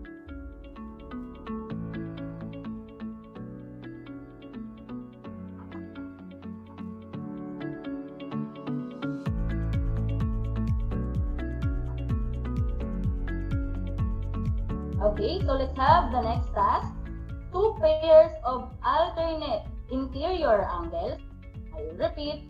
2 pairs of alternate interior angles. 10 seconds for that.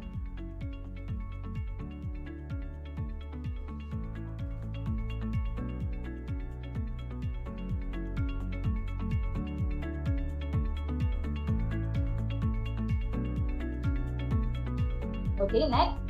2 pairs of alternate exterior angles.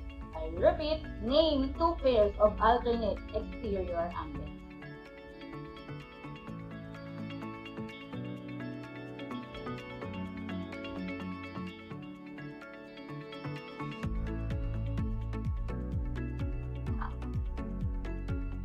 Okay, next. 2 pairs of interior angles on the same side of the transversal. I will repeat. 2 pairs of interior angles on the same side of the transversal.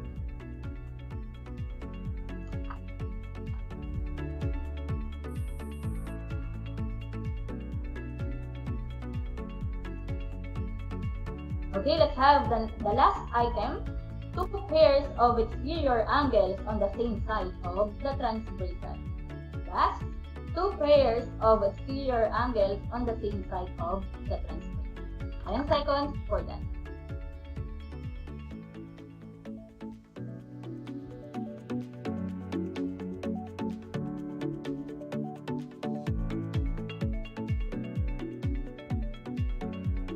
Alright, so that ends our activities on drill number 1 and number 2. So let's check your answers.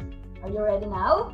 Okay, so what is your answer in number 1? In the true or false? Very good. That is correct. The answer is true. So for number 2, the answer is true as well. For number 3, the answer is also true. For number 4, the answer is true. And for number 5, the answer is very good. That is false.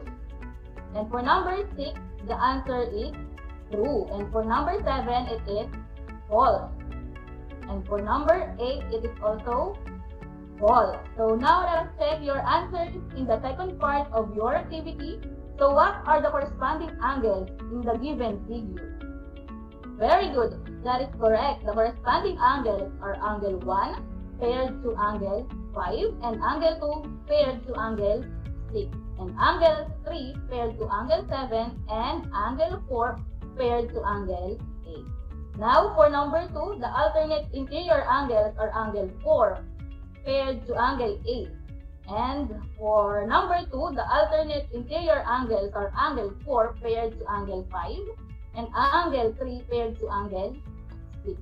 So next, for number 3 item, the alternate exterior angles are angle 1 paired to angle 8 and angle 2 paired to angle 7. So for item number 4, the interior angles on the same side of the transversal are 3 or angle 3 paired to angle 5 and angle 4 paired to angle 6. So last item, The exterior angles on the same side of the transversal are angle 1 paired to angle 7 and angle 2 paired to angle 8. Alright, so may I see the names of the students in the comment section of our Facebook Live who got a perfect score? Very good, and I'm glad that you understood our lesson for today. So before I end our discussion for this day, I would like to share this quotation from Rashi Adlak. So we are like two parallel lines and our love is like the transversal. Nothing could have connected us otherwise, and when it did, everything changed. So my dear grade 8 learners, always remember that do not be in a hurry to fall in love. Just wait for the perfect time. I hope you learned a lot today. Again, I am Miss Melody Pidevera, your teacher broadcaster in Mathematics grade 8. Until next time!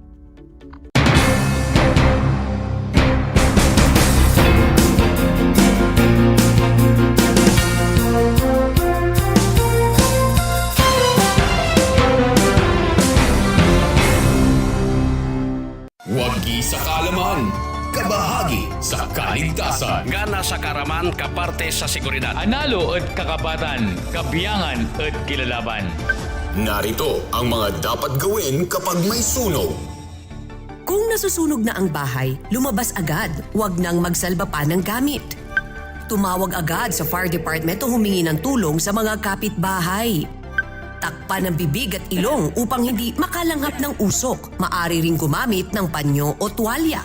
Kung hindi makalabas, pumunta sa anumang bagay na makakapukaw ng atensyon. Kung sakaling mahagip ng apoy ang damit, magpagulong-gulong sa sahig hanggang mawala ito. Wagi sa kaalaman, kabahagi sa kaligtasan. Madaugon sa kasayuran, kabahin sa kaluwasan. Sinambot keng kabaluan, kayabe keng kasamasnan. Madaugon sa kahibalo, kabahin sa kaluwasan. Isang mahalagang paalala mula sa kabahagi mo, Radyo Pilipino. Alam mo bang sa bisyo, wala kang panalo? Sa droga, pagkasira ng buhay at karahasan ang hatid sa iyo. Talo ang kalusugan mo't ng ibang tao sa usok ng vape at sigarilyo. Sa labis na alak, peligro sa kalusugan at aksidente ang makukuha mo. Follow us on Facebook for more information. Quit your bisyo now. Tumawag sa DOH Quitline 1558 o sa Helpline 1550. Don't smoke, lessen alcohol, say no to drugs para sa healthy Pilipinas. Isang paalala mula sa Department of Health. Cancer. Lahat ng klase ng tao pwedeng tamaan ng cancer. Isa ito sa pangunahing sanhi ng kamatayan sa Pilipinas. Kumain ng balanced diet. Mag-exercise. Umiwas sa alak at sigarilyo. Ugaliing magpa-check up. Konsultayo sa ating mga primary care provider para sa healthy Pilipinas. Paalala mula sa Department of Health. Alam niyo ba, ang Balanggiga Bells ay kinuha ng mga sundalong Amerikano bilang war trophies pagkatapos ng Balanggiga Massacre noong 1901? Matapos ang 117 years, na ibalik ng US noong December 11, 2018 ang iconic church bells sa Pilipinas. Ang church bells na ito ay naglalarawan ng kalayaan, katapangan, at pananampalataya ng mga Pilipino. Alam nyo na, yan ang Balanggiga Bells. Kumusta mga giliw kong tagapakinig? Nagbabalik ang inyong paaralang panghimpapawid, Aral TarlakHenyo, sa RTV Tarlac, Channel 26, at sa bayang naririnig sa DZTC 828, Radyo Pilipino Tarlac. Tayo rin ay napapanood sa FB Live ng RTV Tarlac Channel 26. Sumasahing papawid mula sa bayan ng Pura Tarlac, mula sa bayan ng San Clemente, mula rito sa Purok Elementary School, Pura Tarlac, sa bayan ng Kapas Tarlac. Ako, ang inyong guro, na maghahatid sa inyo ng makabuluhang pagtalakay sa ating aralin. Ang Tagalog ay ang wika ng mga taga-Quezon, Batangas, Bulacan at ng iba pang katutubong nagsasalita nito. Ang Filipino ay ang pambansang wika batay sa tanathana ng 1987 Constitution. Tara na at matuto ng salitang Filipino. Manood at makinig ng Aral TarlakHenyo sa RTV Tarlac, Channel 26 at sa Bayang Naririnig sa Radyo Pilipino, DZTZ 828 at napapanood din live sa FB page at YouTube channel na RTV Tarlac, Channel 26. Manood at matuto ng ating mga aralin sa Pilipino. Dito lang yan sa Aral TarlakHenyo. Ako si Ma'am Crystal May Aquino, ang inyong teacher broadcaster sa Filipino.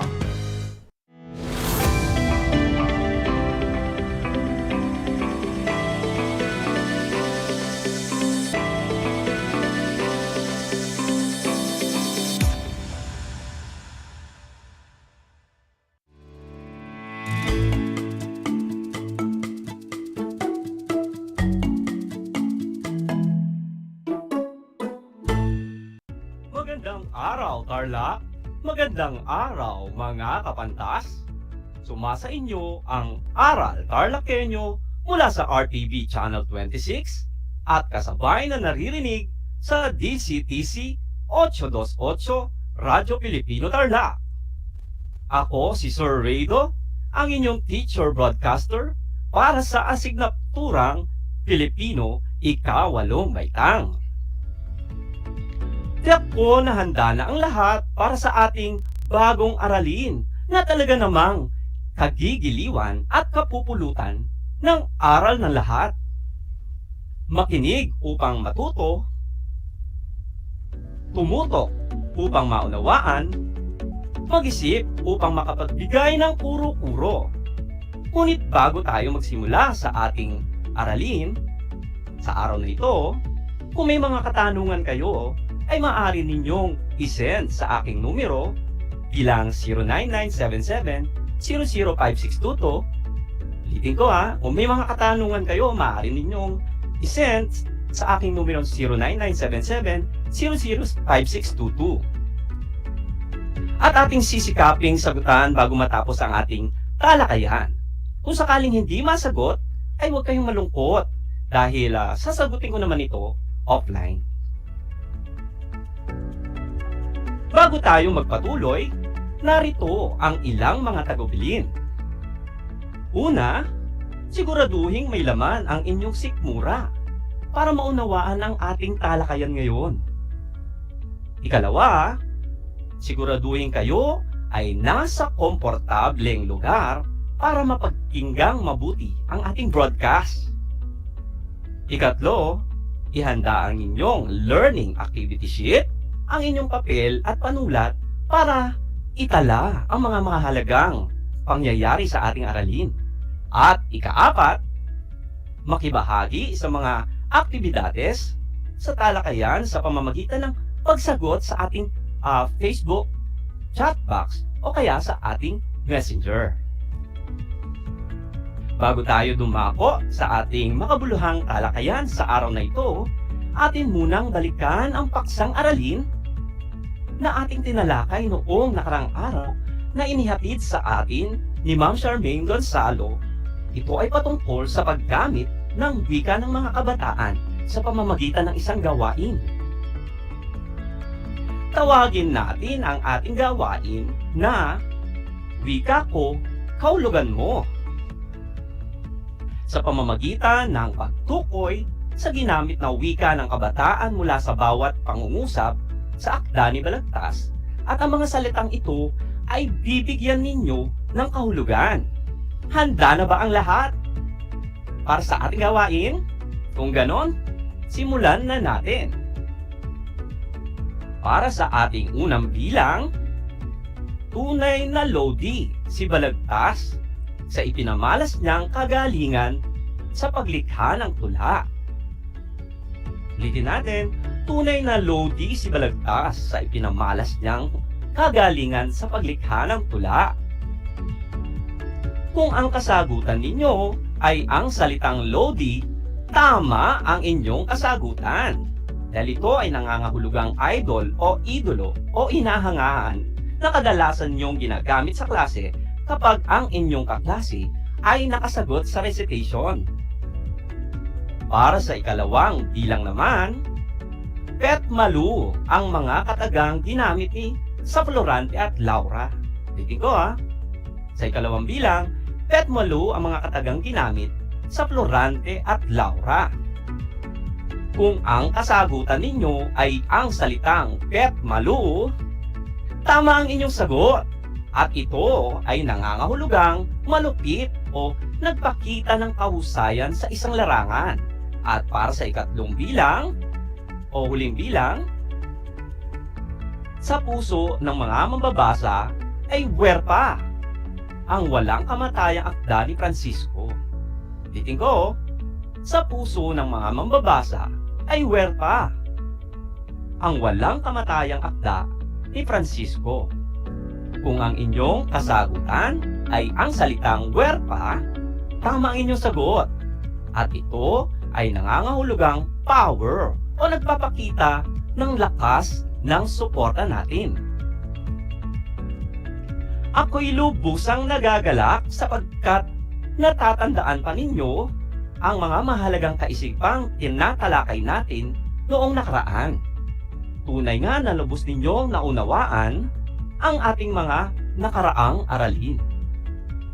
Ngayon naman ay sa ating panibagong aralin sa Filipino, sa ikawalong baitang ay hango sa Most Essential Learning Competencies na nasusuri ang mga pangunahing kaisipan ng bawat kabanatang binasa. Ulitin ko, ang Most Essential Learning Competencies natin ay nasusuri ang mga pangunahing kaisipan ng bawat kabanatang binasa. Okay? Bago nating simulan ang ating talakayan sa araw na ito, may katanungan muna ako na sasagutan natin. Para sa iyo, ano nga ba ang kahulugan ng tunay na pag-ibig? Ulitin ko, para sa inyo, ano ba ang kahulugan ng tunay na pag-ibig? Tignan natin ang sagot mula kay Samantha ng San Roque High School. Love at first sight o pag-ibig sa unang pagkikita. Napakagaling naman ang kasagutan ni Samantha na may mga pag-ibig sa unang pagkikita pa lang ay may kakaibang kabog sa dibdib dahil sa physical na atraksyon sa isang tao. Basahin naman natin ang sagot ni Joshua tungkol sa pag-ibig. Ang pag-ibig daw ay sakripisyo. Napakahusay ng sagot ni Joshua. Marami talaga ang nagbibigay ng ganitong kahulugan sapagkat makikita ang pagsasakripisyo na isang mangingibig para lang maging masaya ang minamahal na pinaniniwalaan ang katagang mula kay balagtas na pagsintang labis. Pag pumasok sa puso ni numan, hahamakin ang lahat, masunod ka lang. Tignan natin kung anong klase ng pag-ibig ang mangingibabaw sa ating akdang tatalakayin. Natitiyak kong handang-handa na kayong makinig at matuto sa pag-iibigan ni Celia at Francisco. Okay? Makinig kayong lahat sa ating babasahing kabanata na pinamagatang kay Celia. Babasahin ko ang tula. Makinig mabuti. Kay Celia. Kung pagsaulan kong basahin sa isip ang nangakaraang araw ng pag-ibig, may mahahagilap kayang nakititik, liban ng kay Celiang namugad sa dibdib. Yaong Celiang laging pinanganganiban, baka makalimot sa pag-iibigan. Ang ikinalubog, niring kapalaran sa lubhang malalim, nakaralitaan. Makaligtaan ko, kayang di basahin, nagdaang panahon ng suyuan namin. Kanyang pagsintang, ginugol sa akin, at pinuhunan kong pagod at hilahil. Lumipas ang araw, na lubhang matamis at walang natira kundi ang pag-ibig. Tapat na pagsuyong lalagi sa dibdib hanggang sa libingang bangkay ko'y maidlip. Ngayong namamanglaw sa pangungulila, ginagawa kong pang-aliw sa dusa.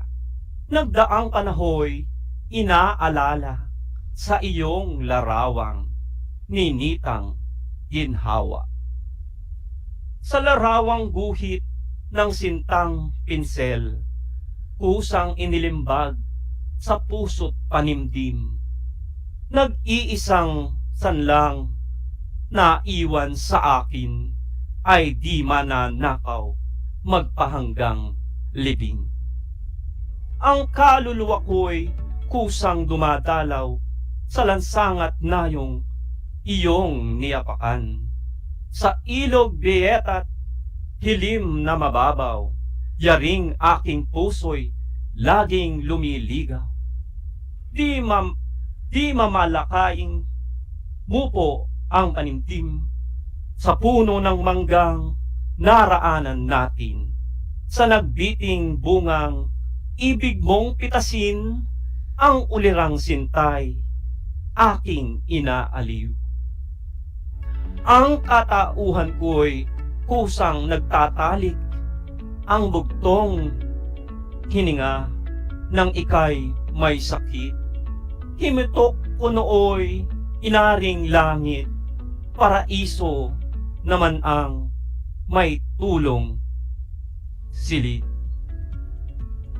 Nililigawan ko ang iyong larawan sa makating ilog na kinalagian. Binabakas ko rin sa masayang dongan, yapak ng paamo sa batong tungtungan. Nagbabalik man dit parang hinahanap, dito ang panahong masayang lumipas, na kung maliligoy sa tubig aagad, nang hindi abutin ng tabsing sa dagat. Parang naririnig ang lagi mong wika, 3 araw na di nagtatanaw tama. At sinasagot ko na sabing may tuwa, sa isa kataoy marami ang handa. Nasaan si Celiang ligaya ng dibdib? Ang suyuan nami, bakit di lumawig? Nahan ang panahong, isa niyang titig, ang siyang buhay ko, kaluluwa't langit. Bakit baga noong kaming maghihiwalay, ay di pa nakitil, yaring abang buhay? Kung gunitain kay aking kamatayan, sa puso ko Celia'y di ka mapaparang. Itong di matiis na pagdaralita nang dahil sa iyo o nalayong tuwa. Nang siyang umakay nang ako'y tumula. Awitin ang buhay isang naaaba. Celia'y talastas ko't malabis na umit, mangmang ang musakot, malubay ang tinig. Di kinabahagya kung hindi malait, palaring dinggin mo ang kaingat isip. Ito'y unang bukal ng bait kong kutad na inihahandog sa mahal mong yapak. Tanggapin mo nawa kahit walang lasap, nagbuhat sa puso ng lingkod na tapat. Kung kasadlakan man ang pulat pag-ayok, tubo ko'y dakila sa puhunang pagod. Kung binabasa mo'y isamang himutok, ay alalahanin yaring naghahandog. Masayang nimfas sa lawa ng bai, sirenas ang tinig, ay kawili-wili. Kayo ngayoy siyang pinipintakasi, ng lubhang mapanglaw na musa kong imbi. Ahon sa dalata't pangpang na nagligid, tonohan ng lira, yaring abang awit, na nagsasalitang buhay may mapatid, tapat na pagsintay, hangad na lumawi. Ikaw na bulaklak, naririnig tili-tili, selyang sagisag mo ang MAR. Sa birheng mag-inay, ipaminta kasi ang tapat mong lingkod na si FB.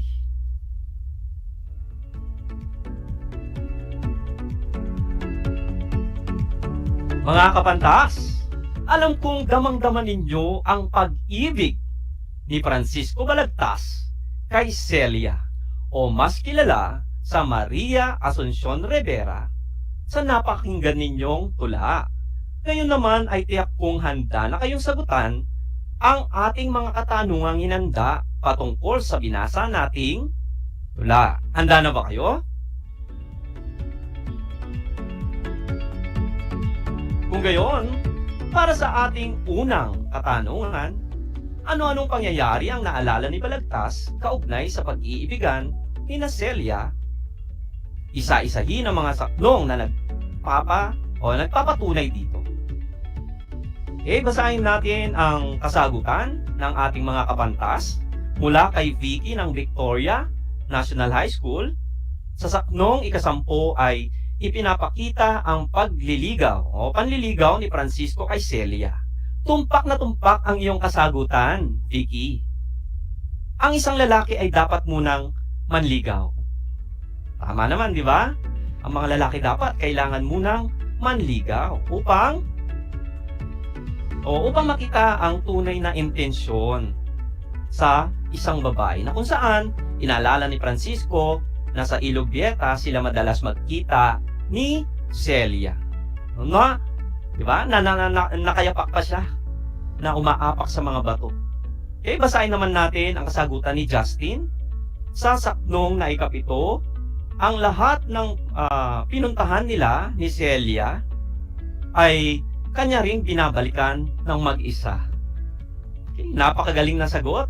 Nakapantas nating si Justin. Karaniwan na sa isang tao na maalala ang mga lugar na pinupuntahan. Lalo na kapag ito ang mga lugar na naging saksi ng pag-iibigan. Para sa ating ikalawang tanong, ano ang madalas na ginagawa ni Francisco Balagtas upang maaliw kapag dumarating ang sandali ng kalungkutan? Ayon kay Rosemary ng Anaw Tarlac, ang ginagawa ni Francisco Balagtas ay inaalala ang masasayang karanasan kasama si Celia. Mula naman kay Myra ng San Vicente, Tarlac City, inaaliw ni Francisco ang kanyang kalungkutan sa pamamagitan ng pag-aalala sa mukha ni Celia na inaalagaan niya noong may sakit at ang mga matatamis na salitang binibitawan nila sa isa't isa. Napakahusay ng kasagutan mo. Ni na Rosemary at Myra na tunay ngang nakatutulong upang mawala ang pansamantalang kalungkutan, ang pag-alala sa mga nakaraan ng pag-iibigan ni Francisco Balagtas at ni Celia. Para sa ating ikatlong katanungan, ano ang kahulugan ng saknong na ito? Nagbabaling matdi, parang hinahanap dito ang panahong masayang lumipas, na kung maliligoy sa tubig aagap nang hindi abutin ng tabsing sa dagat. Basahin natin ang kasagutan ng ating kapantas na si Maylin. Ayon sa kanya, ang kahulugan ng saknong na ito ay inaalala ang mga masasayang karanasan nila na kung naging mabilis lamang siya ay nagkatuluyan sila. Mula naman kay Larry ng San Rafael, Tarlac City, na naalala niya ang mga matatabis na pag-iibigan nila ni Celia, na kung saan sana ay naging maagap siya para maging sila pa rin ni Celia. Ang uhusay ng mga kasagutan ng ating mga kapantas, lalo na yung kay Maylin at Larry.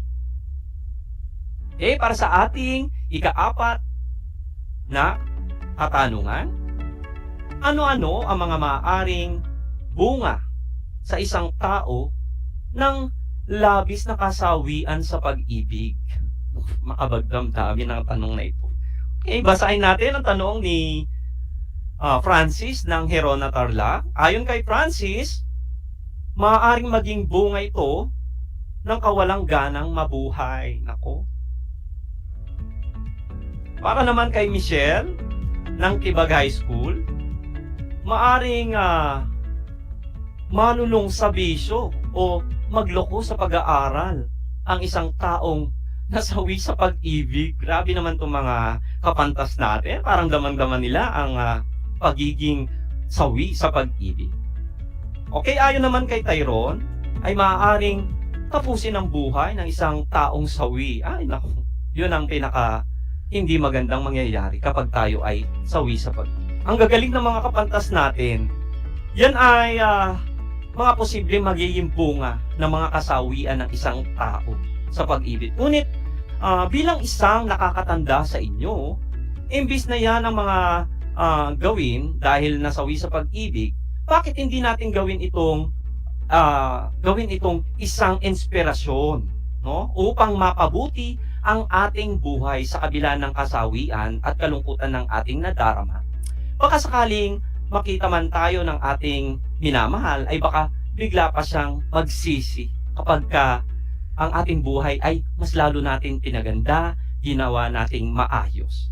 Di ba? Dapat kailangan mahalaga ay positibo, no? Gawin natin positibo ang kasawian nangyari sa ating buhay. At para sa ating panghuling gawain, ang gawain ito ay sasagutan ninyo offline na.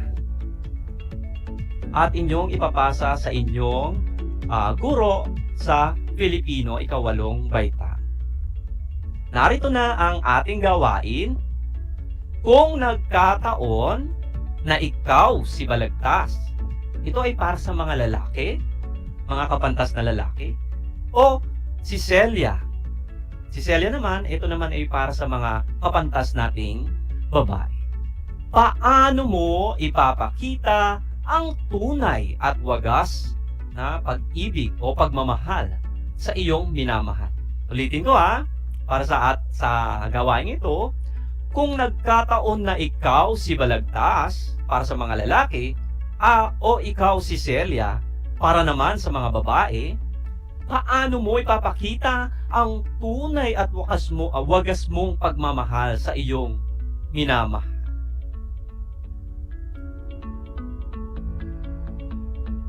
Yan inaasahan kong ipapasa ninyo ang inyong mga gawain sa inyong mga guro, mga kapantas. Sigurado akong matutuwa sila sa inyong ipinapakitang kahusayan sa pag-aaral. Ako ay lubusan ding natutuwa dahil naging epektibo at interaktibo ang pakikiisa ng ating mga kapantas sa naging talakayan natin ngayong hapon. Okay? Hanggang sa susunod na pagkikita at mapagpunyaging pag-aaral ng ating asignaturang Filipino sa ika-8 baitang, ako muli si Ginoong Reydo, ang inyong teacher broadcaster sa Filipino, ika-8 baitang, na nagpapaalalang anumang dagok sa buhay ang dumating, patuloy na bumangon, hindi lamang para sa ating sarili, lalo't higit para sa ating mga minamahal sa buhay. Hanggang sa muli, paalam mga kapantas!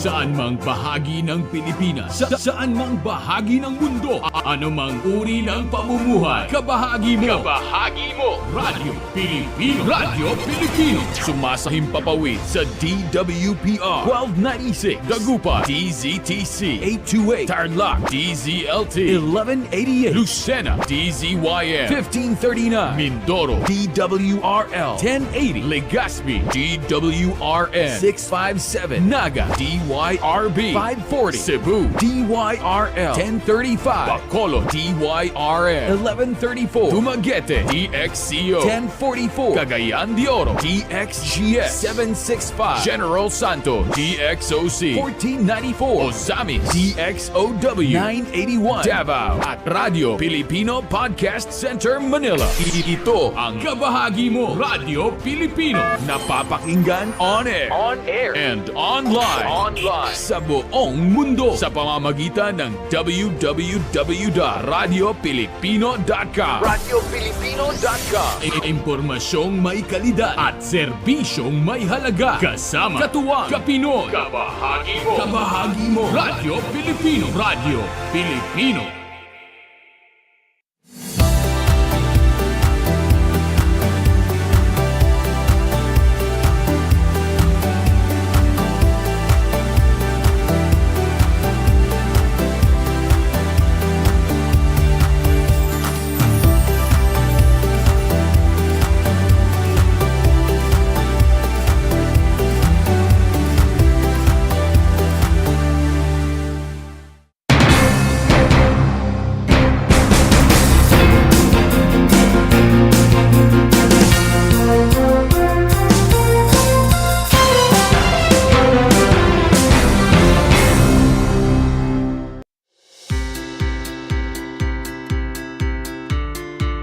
Upang matugunan ang mga kinakaharap na pagsubok ng mga guro at mag-aaral sa gitna ng kasalukuyang pandemya, nagsanib tulong sina Congressman Charlie Cojuangco ng unang distrito ng Tarlac, DEPED Region 3 Regional Director Dr. May B. Eclar at Tarlac Schools Division Superintendent Dr. Ronaldo Pozon para sa isang napapanahong proyekto na tinaguriang Project Shine, Aral TarlakHenyo.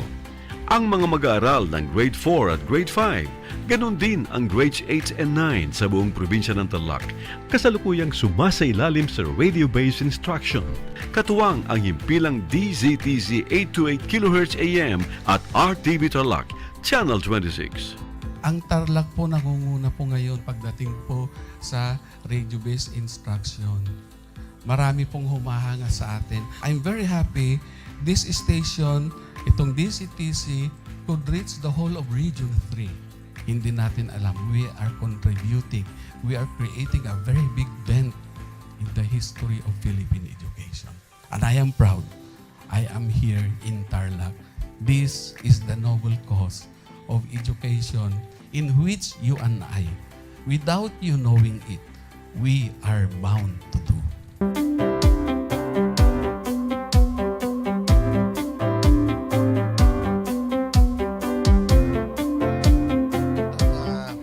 Project natin na Project Shine is a natural consequence dahil sa nangyari sa buong mundo. Let's continue to work together.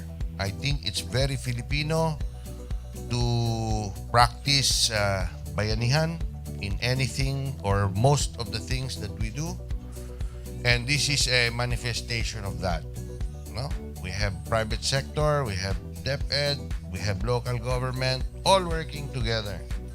And I hope the parents of some of these children, especially the parents that did not graduate from school or hindi nakapag-aral nung sila ay bata, sana naman gamitin na nila itong opportunity na mag-schooling na rin sila kasama ng mga anak nila para mag-bonding pati ang mga magulang sa mga bata.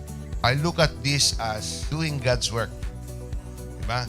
So if you do God's work, it feels right. It's righteous. It's for good, not for evil. Good morning and happy learning, grade 4.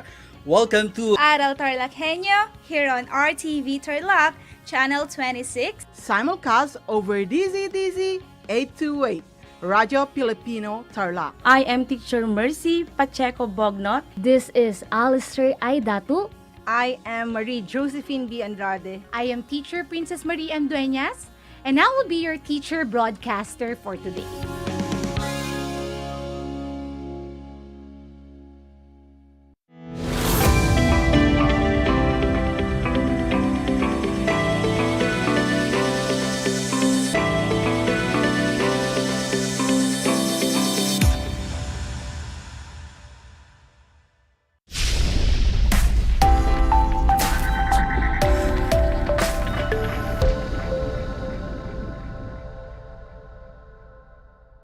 Welcome sa ating Project Shrine, Aral TarlakHenyo ng SDO Tarlac Province na kasalukuyang napapanood dito sa RTV Tarlac, Channel 26 at Converts Air Cable 100 at sa bayang napapakinggan sa 828 DCTC Radyo Filipino Tarlac.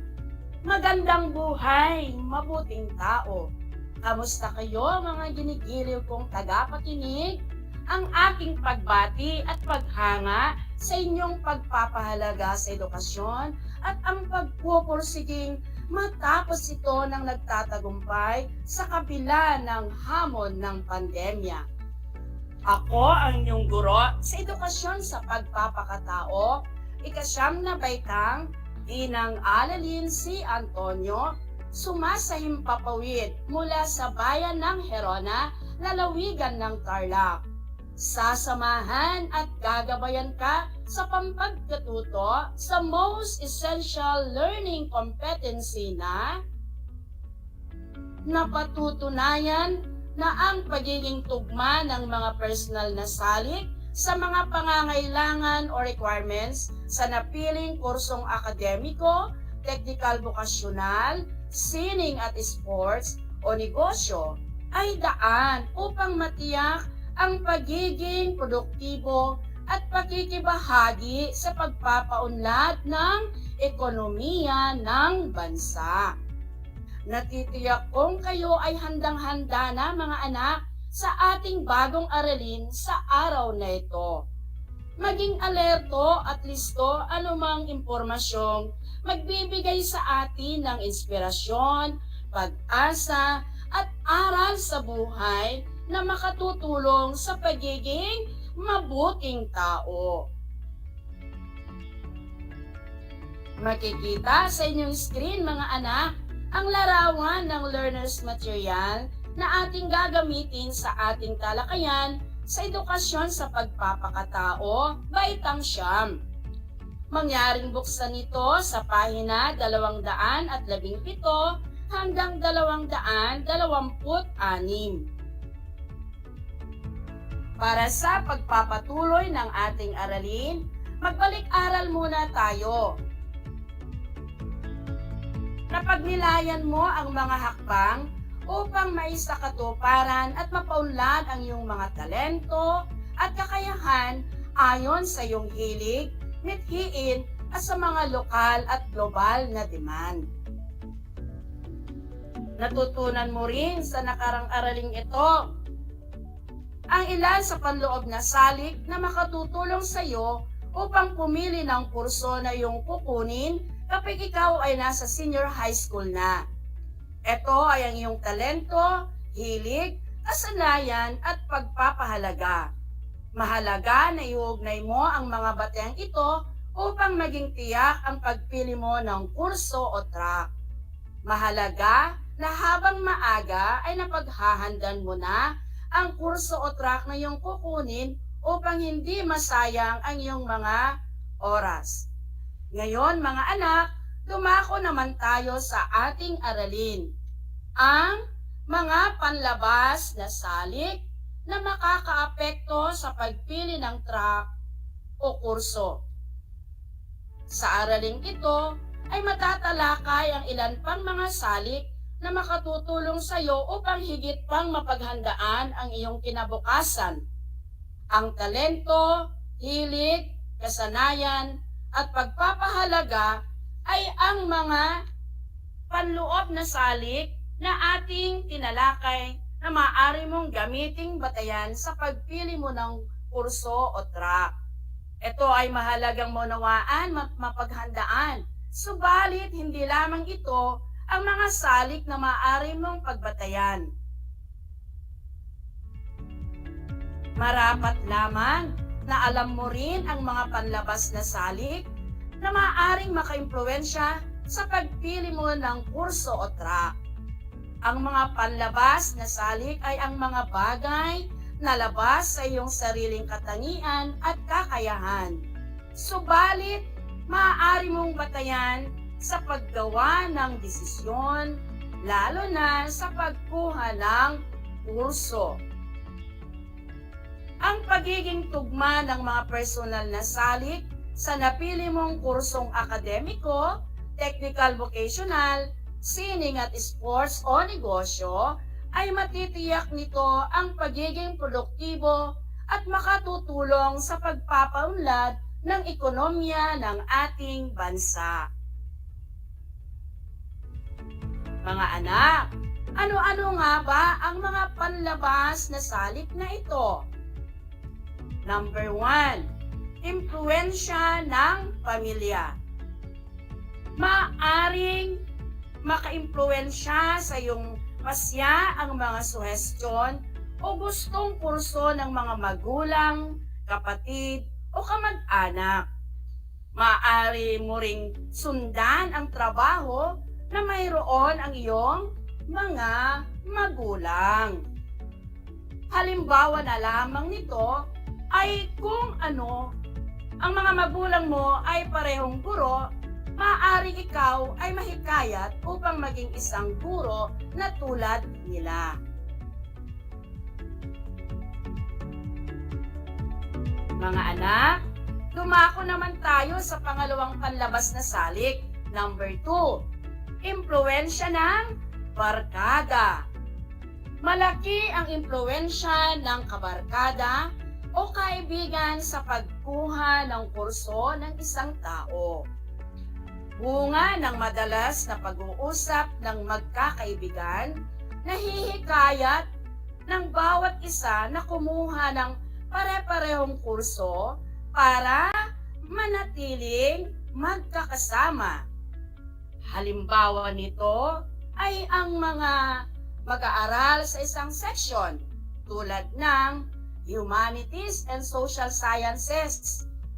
Karamihan sa kanila ay magkakasama na mula pa nung sila ay nasa ika-7 baitang at upang sila ay magkakasama pa rin hanggang senior high, maaari silang kumuha ng pare-parehong kurso tulad ng HUMS.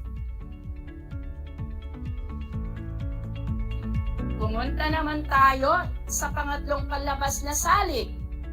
Number 3, ang guro o guidance advocate. Sa mga nahihirapang magpasya sa kukuning kurso ay madalas na inihingi ang payo ng kanilang guro na makatutulong sa pagbibigay payo. Dahil kilala ka ng iyong guro, alam niya ang iyong mga kakayahan, kaya mapapayuhan ka niya sa track o kurso na nababagay sa iyo. Ginagawa ring batayan ng iyong guro o guidance advocate ang resulta ng inyong National Career Assessment Examination o NCAE. Halimbawa, alam ng iyong guro kung gaano ka kahusay sa matematika at ito ay makikita rin sa resulta ng iyong NCAE. Ikaw ay maaari niyang payuhan na kumuha ng kurso tulad ng accountancy.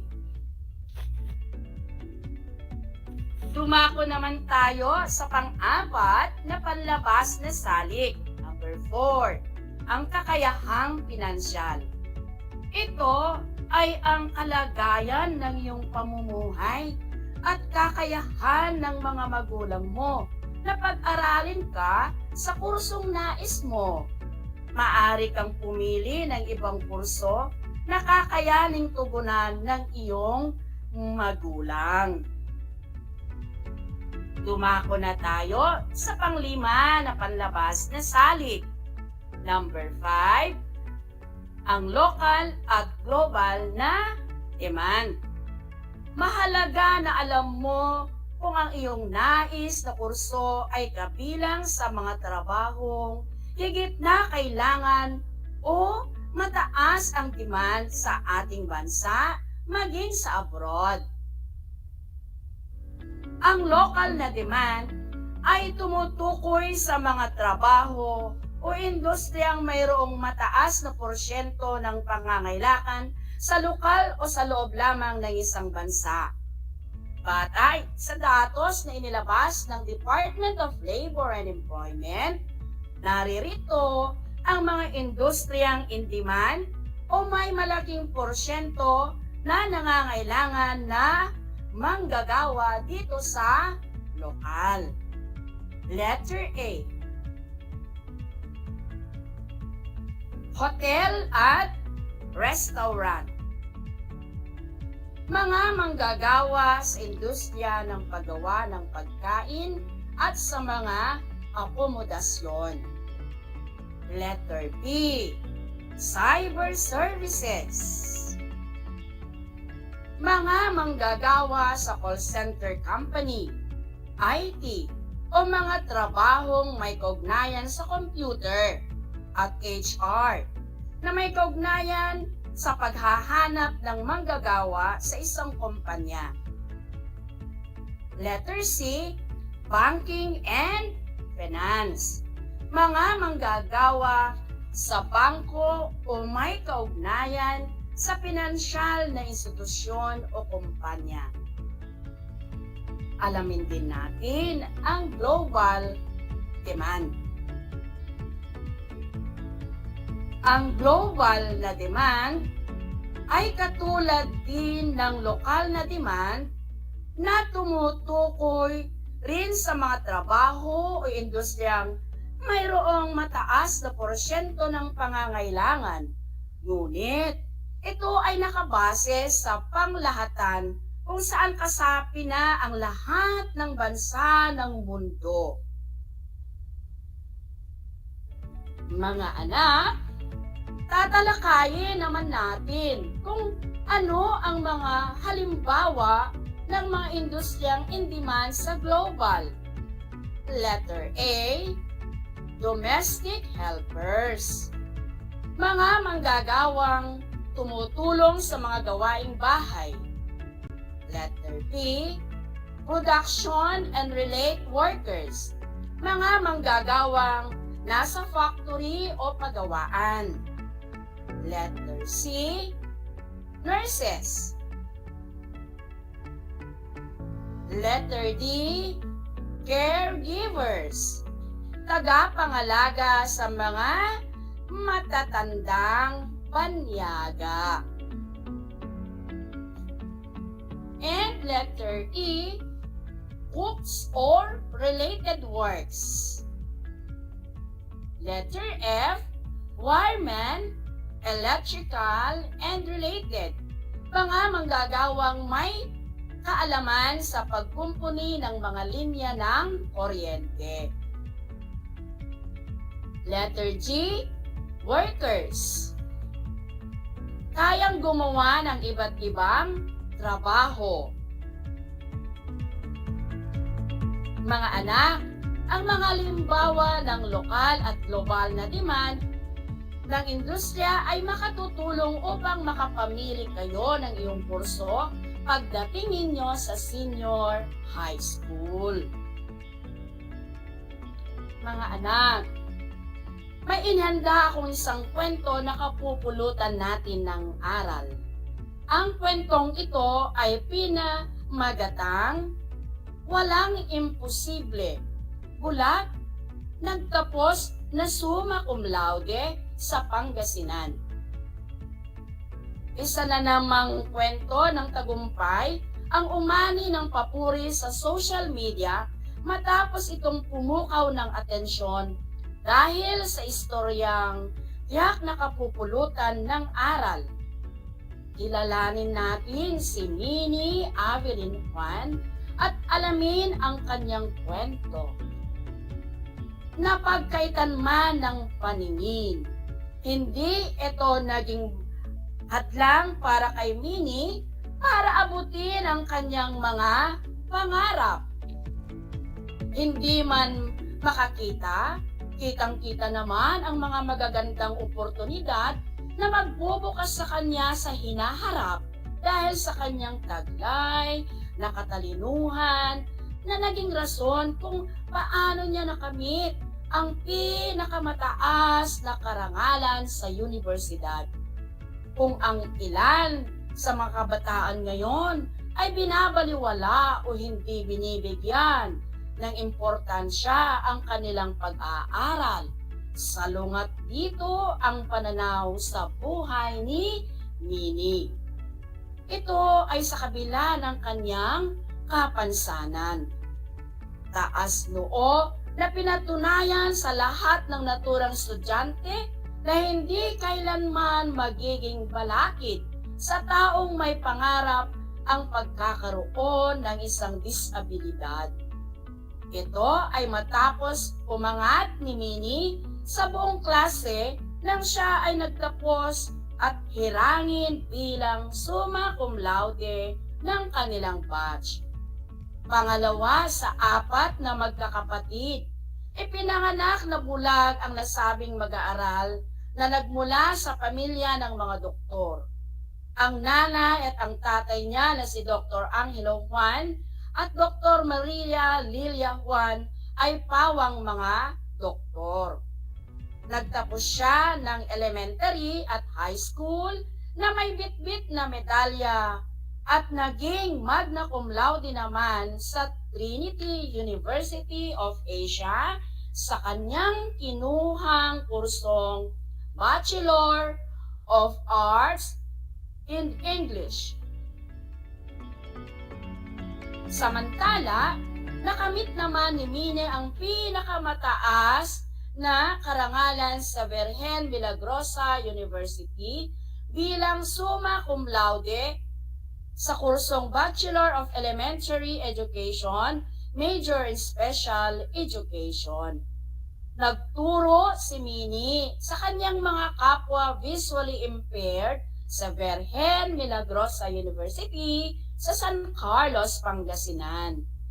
Sa kasalukuyan ay may pamilya na siya at biniyayaan ng isang anak.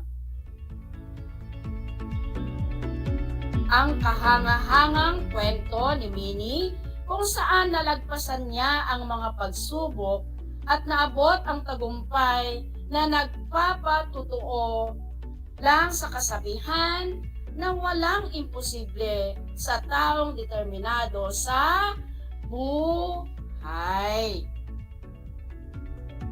Mga anak, may mga aral ba na kayong natutunan? Kung ang sagot mo ay oo, ikaw ay mahusay. Sa palagay mo ba ay naitugma ni Minnie Avelin Juan ang kanyang natapos na kurso sa kanyang hanap buhay? Kung ang sagot mo ay oo, at ang dahilan mo ay sapagkat ang tinapos niyang kurso na Bachelor of Arts in English at Bachelor in Elementary Education, Major in Special Education, at nakapagturo sa kanyang mga kapwa visually impaired sa Virgen Milagrosa University sa Pangasinan, ikaw ay magaling.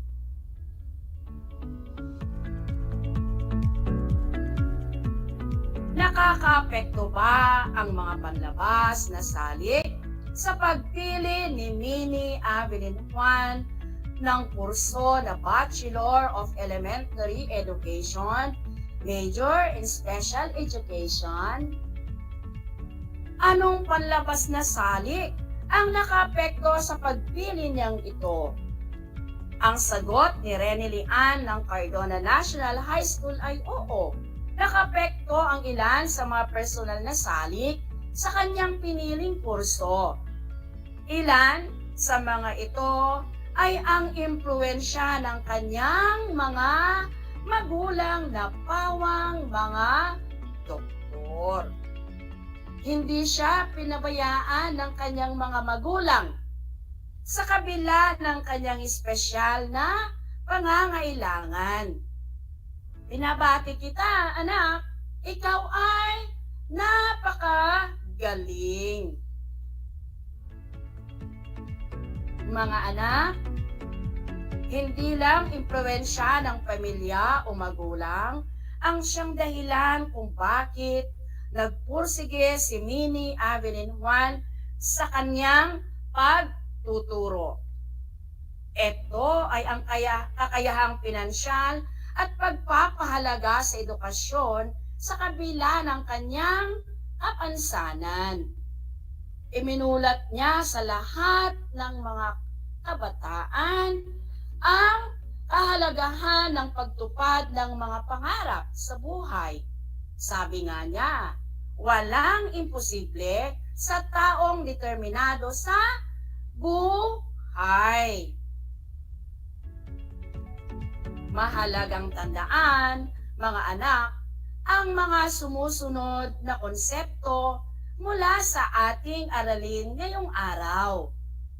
Number 1, ang pagiging tugma ng mga personal na salik sa mga pangangailangan o requirements sa napiling kursong akademiko, technical vocational, sining at sports o negosyo ay daan upang matiyak ang pagiging produktibo at pakikibahagi sa pagpapaunlad ng ekonomiya ng bansa. Pangalawa, maaaring makaimpluwensya sa isang pamilya ang pasya ng mga magulang. Ang mga suwestyon o gustong kurso ng mga magulang, kapatid, o mga kamag-anak. Maaari mo ring sundan ang trabaho na mayroon ang iyong mga magulang.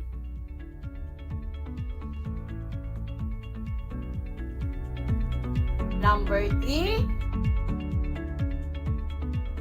gawin nating inspirasyon ang kwento ni Minnie Evelyn Juan sa pag-abot ng ating mga pangarap, lalong-lalo na sa ating edukasyon.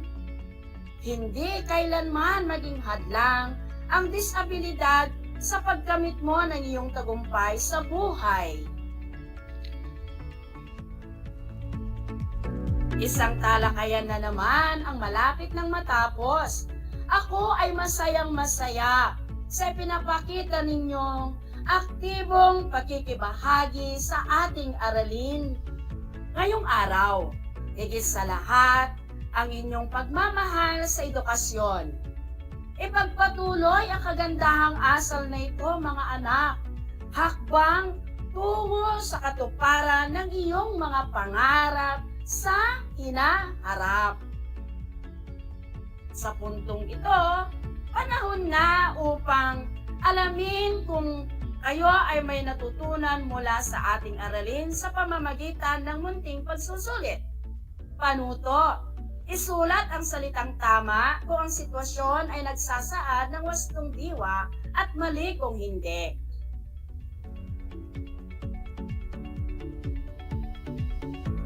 Number 1, dahil sa napiling kurso ni Minnie Evelyn Juan na Bachelor of Elementary Education Special in Education, naging makabuluhan ang kanyang hanapbuhay bilang isang guro.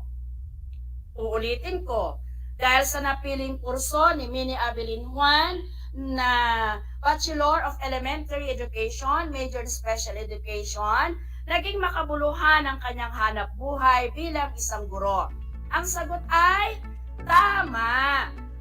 Pangalawang bilang, naka-impluwensya kay Mini Avelin Juan ang kanyang pagpapahalaga at mithiin bilang salik sa kanyang kinuhang kursong akademiko. Ang tamang sagot ay tama. Para naman sa pangatlong bilang, hinabayan ng guro o guidance advocate si Juan de la Cruz na kumuha ng kanyang technical vocational dahil magaling siya sa matematika. Ang tamang sagot ay mali. Para sa pang-apat na bilang, pinili ni Rose Santos mag-aral sa ikasyam na baitang specialization na cookery sa TLE dahil ito ang kanyang hilig. Tama ba ang kanyang pasya? Ang tamang sagot ay tama.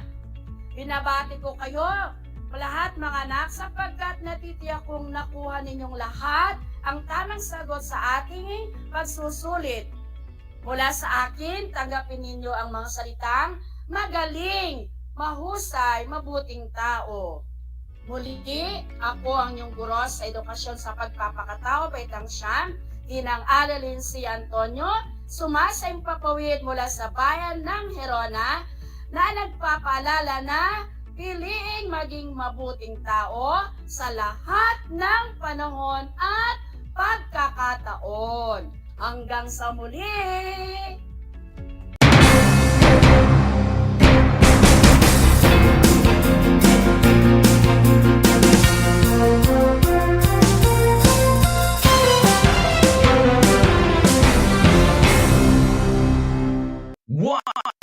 One FM. This is your one. My only one. One lang yan. The only one. One FM. 96.1 Tarlac, 98.3 Lucena, 88.3 Legazpi, 96.1 Surigao, 95.9 Butuan, 92.1 Mindoro, 96.7 Tacloban, 99.3 Baler, 95.1 Puerto Princesa, Palawan. This is your one. Your only one. Your only one. One FM. Your only one FM.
Alam niyo ba na ang 2014 Philippine Basketball Marathon ay ang pinakamahabang basketball match ayon sa Guinness World of Records?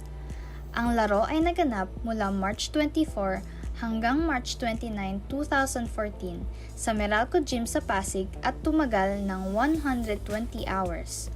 Ang marathon na ito ay isang fundraising event para sa mga biktima ng bagyong Yolanda. Alam niyo na, yan ang longest basketball match.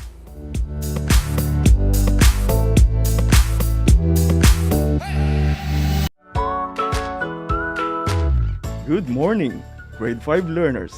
How are you today? Welcome to Aral TarlakHenyo here on RTV Tarlac, Channel 26. Simulcast over DCTC, Radyo Pilipino, Tarlac.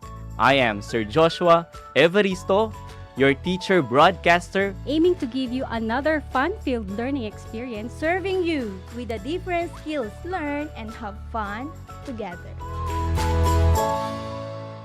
Did you know that Children learn more when they initiate an activity and are actively engaged in it.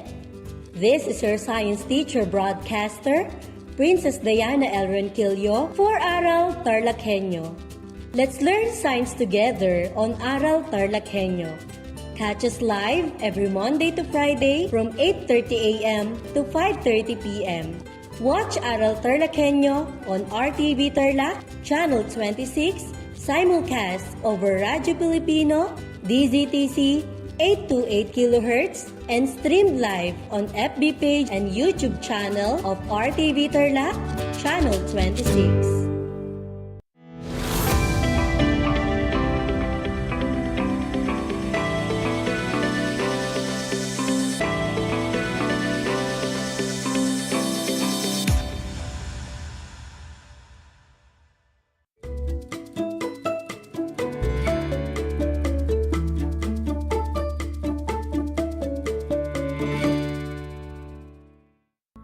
A very blessed and blissful day to you, grade 9 Ag-Amazing learners. Welcome to Aral TarlakHenyo, here on RTV Tarlac, Channel 26, simulcast over DZTZ, Radio Filipino Tarlac, and now on Channel 100 of Converge Cable TV.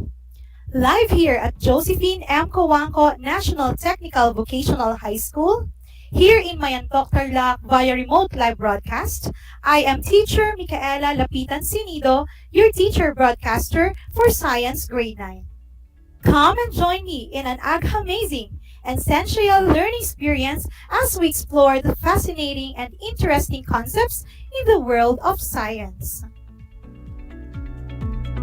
It's a wonderful day today, my dear learners. I hope you are all in good health and are also doing well today. I know you are so again eager and excited to learn new things. But before we start, may I just request you to go to a comfortable place for studying and bring with you your self-learning modules, your compendium of notes, your pen and paper to record salient pieces of information. So if you have questions regarding our lesson, you can leave your questions on the comment section of our Facebook Live. Alright, I hope you already found a comfortable place for studying. If you need some time to freshen up, please do so because in a few minutes, we will be learning about one of the most important concepts in describing the motion of objects, which is the momentum. Alright, are you now excited to learn? Let me begin with these questions. What makes things move? Why do some objects move continuously, while some moving objects stop suddenly? Before we proceed to that, let's check your knowledge first regarding the laws of motion through an activity entitled, What Am I Missing? In this activity, you are going to choose the words that make the following statements about the motion of objects complete. For those who are watching live, kindly key in your answers on the comment section of our Facebook Live. As for those who are listening to this live broadcast, you can write your answers on a piece of paper. Are you now ready? Well, I have high hopes that you will get all the items perfectly. Alright, let us start. Number 1. An object at rest remains at rest, and an object in motion remains in motion at constant speed and in a straight line unless acted on by blank. Again, an object at rest remains at rest, and an object in motion remains in motion at constant speed and in a straight line unless acted on by blank. Okay, so is it balanced force or unbalanced force? Your timer starts now. Time's up. What is the correct answer? Is it balanced force or unbalanced force? Good job! The answer is unbalanced force. So, Newton's first law of motion states that every object will remain at rest or in uniform motion in a straight line unless compelled to change its state by the action of an external force. This tendency to resist changes in a state of motion is called inertia.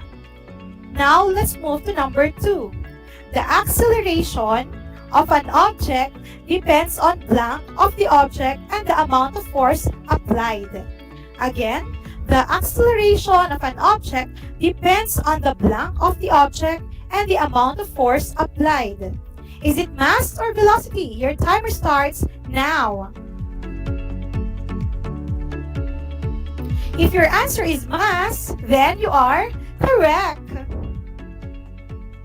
Okay, so whenever an object speeds up, slows down, or changes direction, it accelerates.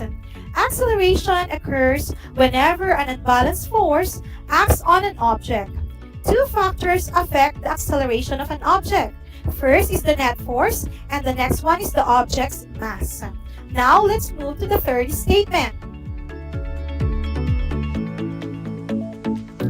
The second law of motion tells us that the heavier an object is, the blank is its acceleration. I repeat, the second law of motion tells us that the heavier an object is, the blank is its acceleration.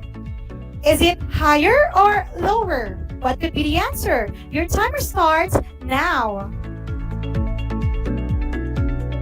Alright, time is up. What word makes the statement complete? Okay, so the answer is lower. You got it. The greater the mass of an object, the less it will accelerate when a given force is applied. In relation to that, when the same force is applied, a light object will have greater acceleration. Moving on to number 4. Whenever one object exerts a force on another object, the second object exerts blank and opposite force on the first. Again, whenever one object exerts a force on another object, the second object exerts blank and opposite force on the first. The choices were equal or unequal. Which of the two terms complete the statements? Your timer begins now. Alright, the correct term is equal. So for every action in nature, there is an equal and opposite reaction. This is the third law of motion, which is also regarded as the law of action and reaction. And for the last statement, okay, blank is the change in position of an object with respect to a reference frame, and it can be expressed or described by distance, speed, displacement, and velocity. I repeat, blank is the change in position of an object with respect to a reference frame, and it can be expressed by distance, speed, displacement, and velocity.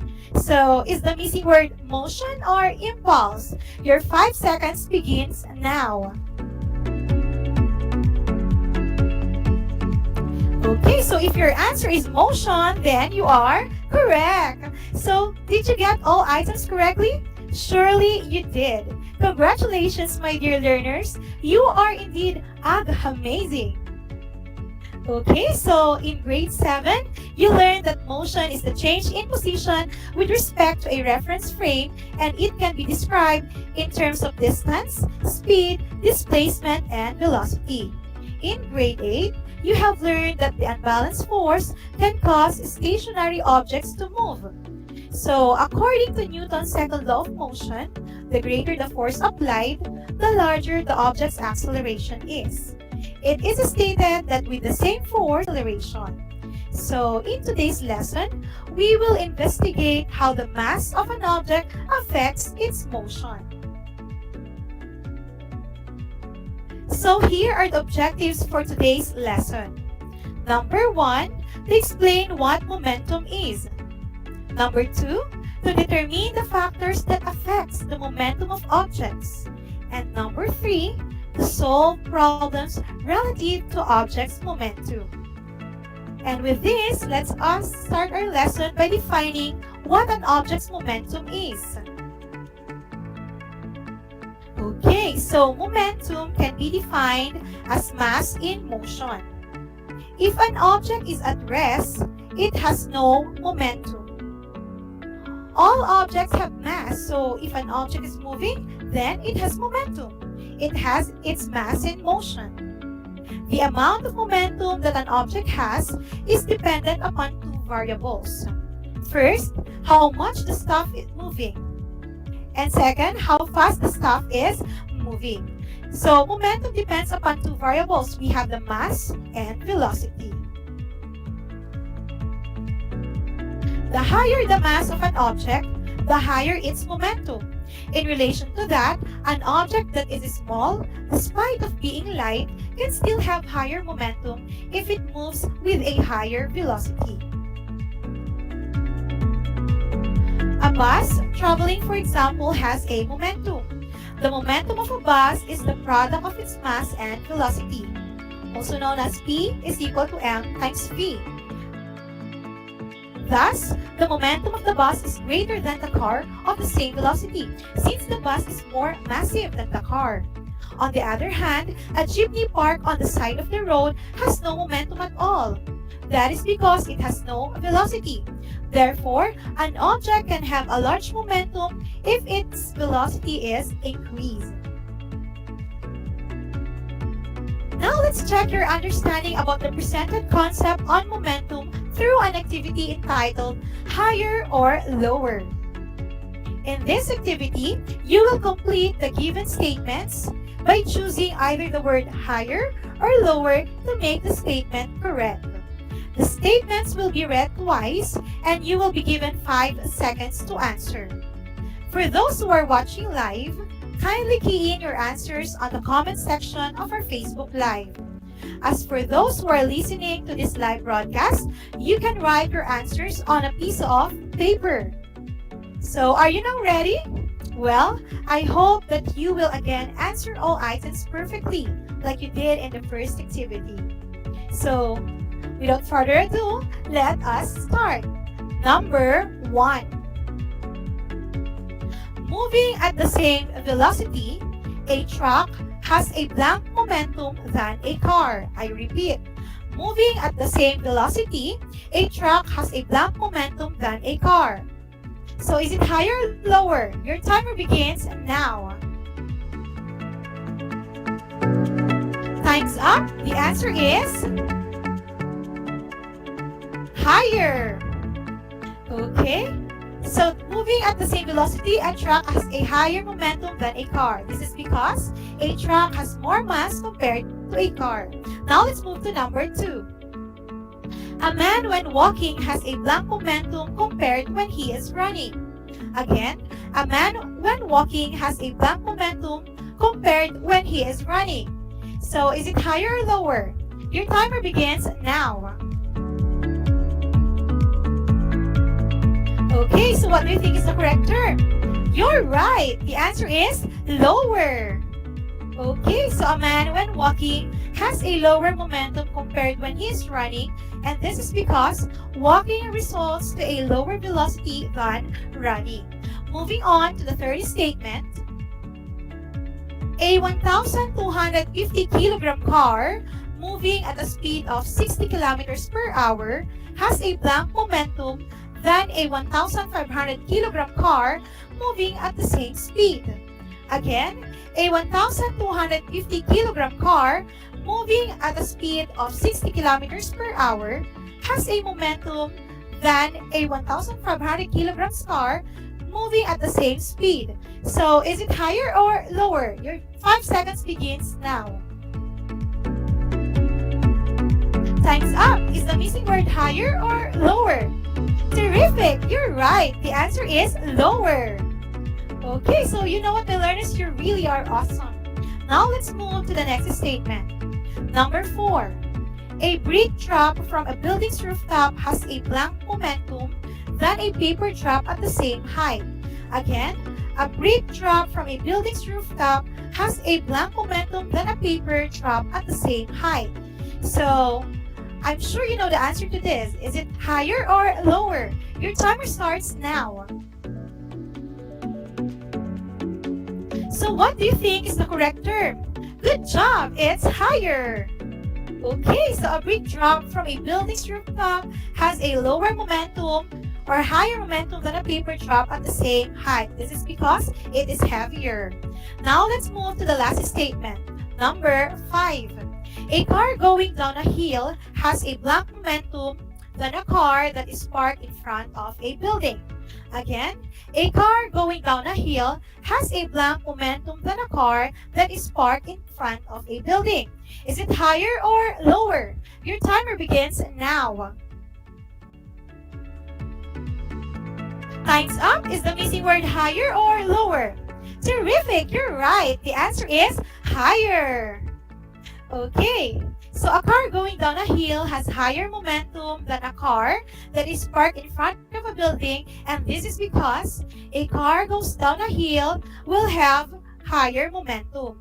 This is true because its velocity increases as the force of gravity accelerates it towards the ground. On the other hand, a car parked in a building has no momentum since it has zero velocity because it isn't moving. So did you get all items correctly? Wow! Congratulations! You did great! Scientifically, momentum is defined as the product of mass and velocity.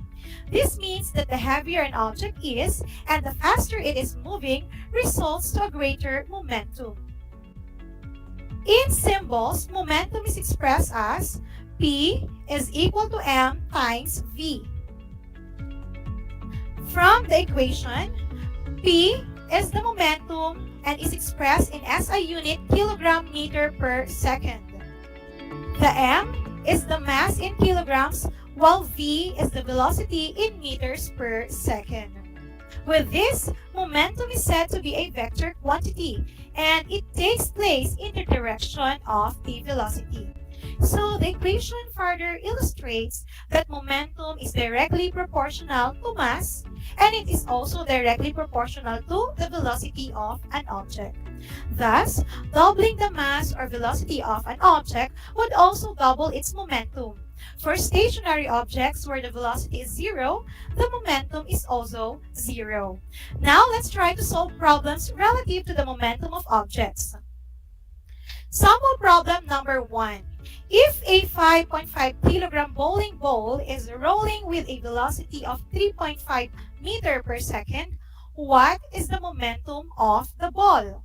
I repeat, if a 5.5 kilogram bowling ball is rolling with a velocity of 3.5 meter per second, what is the momentum of the ball? So, before solving this problem, let's first identify the given. For the mass, it is 5.5 kilograms, while for the velocity, it is 3.5 meter per second. In this problem, the momentum is unknown. But before we further proceed, let's ensure first that we have the correct units for our variables. So, is the mass expressed in kilograms? Okay, that's right. What about the velocity? Is it expressed in meter per second? Yes, right? So with that, we can now proceed with the next step. Okay, so next, we must write the formula for momentum, which is P is equal to mv. After writing the formula, let's substitute the given value, and therefore, our equation becomes P is equal to 5.5 kilograms times 3.5 meter per second. And with that, by multiplying 5.5 kilograms with 3.5 meter per second, the momentum of the bowling ball is 19.25 kilogram meter per second. Okay, so did you get it? You're awesome! Now, let's proceed with the second problem. When thrown, how fast should be the velocity of a 100 grams ball to have a momentum of 0.5 kilogram meter per second?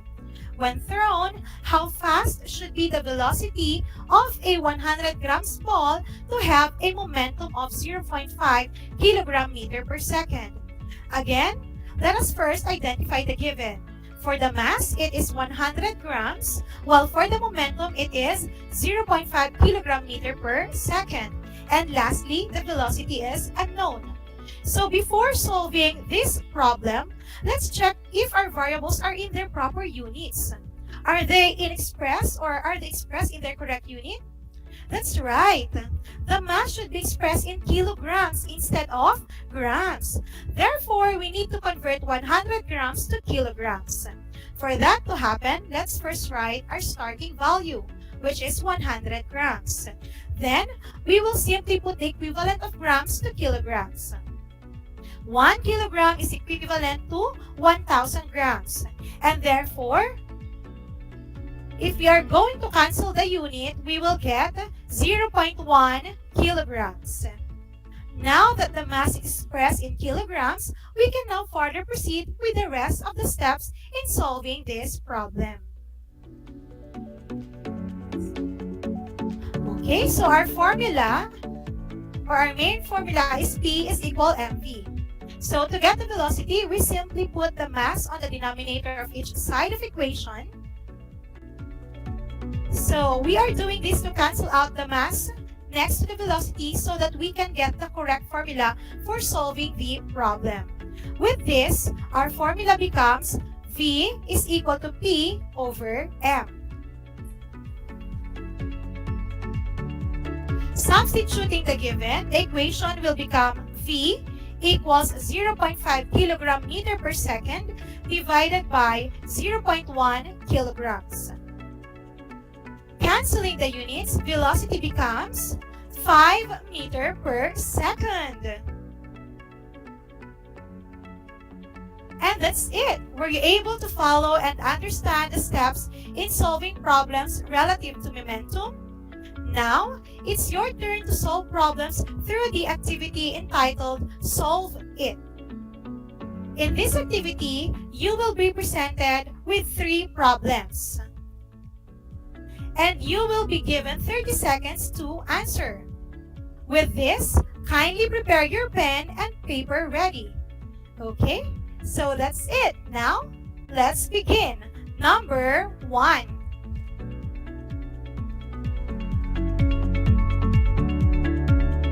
A 2,500 kilogram bus from the town of Mayantok moves constantly at 25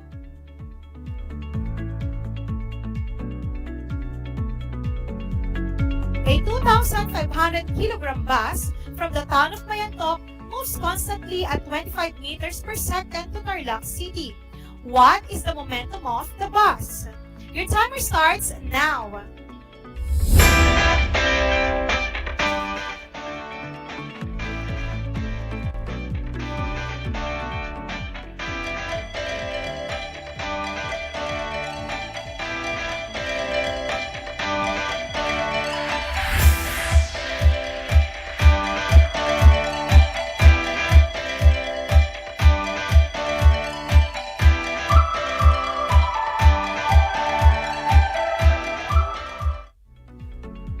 Okay, time is up. So what is the answer?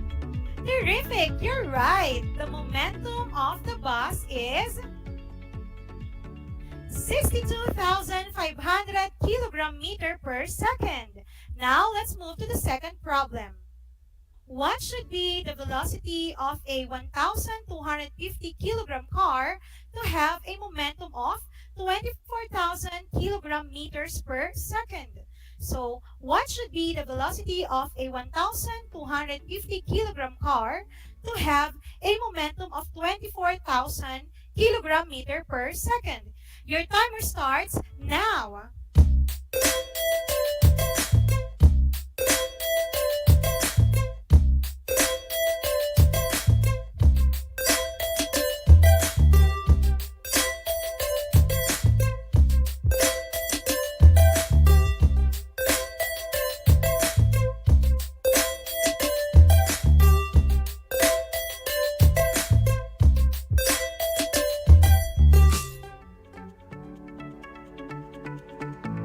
Okay, time's up. What should be the velocity of the car? Good job! That's right. The correct answer is 19.2 meters per second. And for the last problem, an unknown object was moving at a velocity of 8 meters per second. If the object has a momentum of 150 kilogram meter per second, what could be its mass? Again, an object moving at a velocity of 8 meter per second. So if the object has a momentum of 150 kilogram meter per second, what could be its mass? Your timer starts now.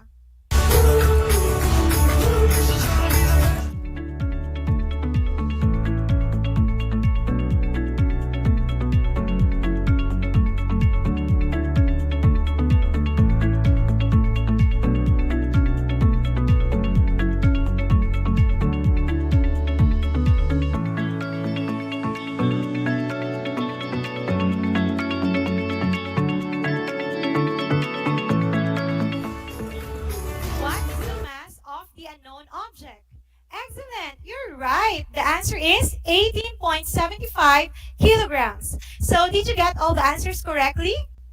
Awesome! Great job! All right, I hope that you learned many things from our lesson today. But before we end our lesson, let's have a short recap of the salient pieces of information we all learned from today's topic. First, momentum is defined as the mass in motion. So all bodies that are stationary has no momentum. In addition to that, only those objects that are in motion have momentum. Next one, factors such as mass and the velocity of an object or body affects the momentum of an object. So the faster an object is moving, the higher its momentum. Similar to that, the heavier an object is, the greater its momentum. So our lesson for today not only teaches us about these two concepts, it also teaches us and reminds us that some of the important life lessons we should always take note of are the following. So first, in our everyday life, we should use momentum. For example, in your case as learners, you always read your lesson in advance so that you will be able to participate in classroom discussion. You research regarding your lesson. You do your homework. In addition to that, you also review before your examination. So those positive study habits should be kept at a momentum. So, because if you do not practice those things or do not do things with consistency, you might experience a bit of difficulty coping up with your lessons. So that would be it. For the assignment, kindly read about the law of conservation of momentum and the application of momentum in real-life situation. So, time flies so fast. Just keep on tuning to our radio station, DZTZ, Radyo Pilipino Tarlac, and keep watching on RTV Tarlac, Channel 26. I hope you learned a lot today. I am Teacher Micaela Lapitan Sinido, your Science Grade 9 teacher broadcaster for today, reminding you that you can achieve your dreams as long as you keep your momentum for learning. God bless everyone. Have a nice day. Bye.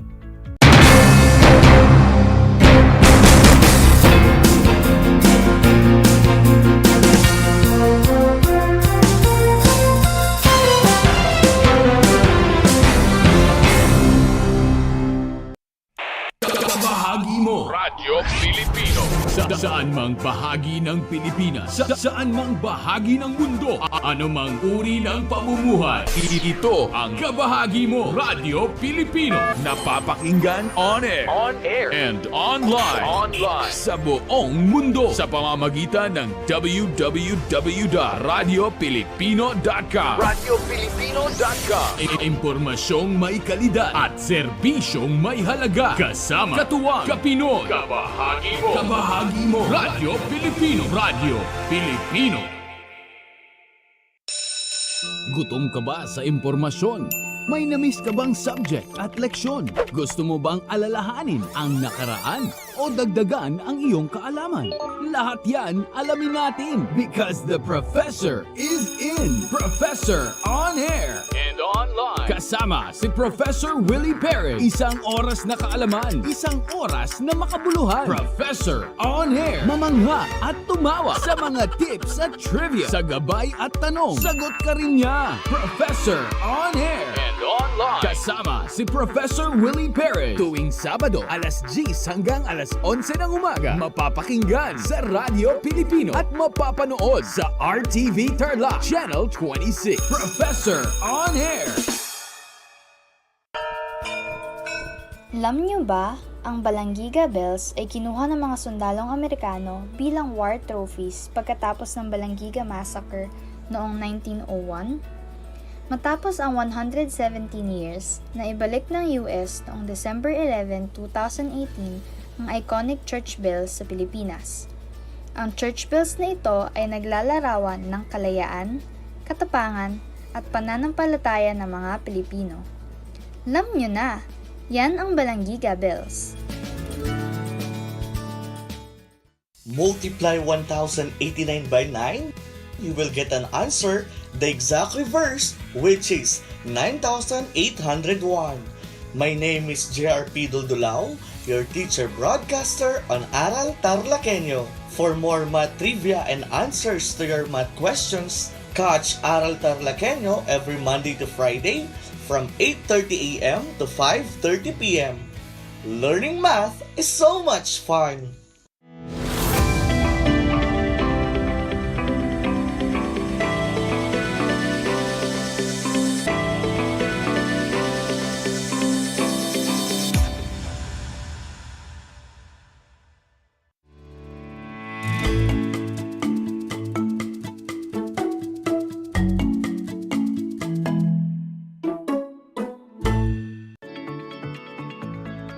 Good afternoon, grade 9 learners. Welcome to Aral TarlakHenyo here on RTV Tarlac, channel 26, simulcast over DZTC, Radio Filipino Tarlac. And we are also live on channel 100 of Converge Cable TV. I am Ana Rose Alquizon, your teacher broadcaster for Mathematics Grade 9, streaming live from Concepcion, Tarlac. For today's episode, I will be guiding you in the first part of the week 3 lesson for the fourth quarter, which is illustrating angle of elevation. At the end of this lesson, you are expected to illustrate angle of elevation and apply the 3 primary trigonometric ratios to solve problems involving angle of elevation. In the previous episode, you have learned about the 6 trigonometric ratios. The 3 common trigonometric ratios play an important role in solving word problems involving angles of elevation. So before we proceed to our discussion, let us see if you still remember them by playing the game, Who Am I? In this game, you are going to determine which one of the 3 primary trigonometric ratios is being described. 5 seconds will be given to you. So if you are watching this through the Facebook Live, you can type your answer on the comment box. I repeat, if you are watching this through the Facebook Live, you can type your answer on the comment box. Ready? Well, that's great. Let's play the game, Who Am I? For the first one, it is defined as the ratio of the opposite to the hypotenuse. Again, it is defined as the ratio of the opposite to the hypotenuse. Who am I?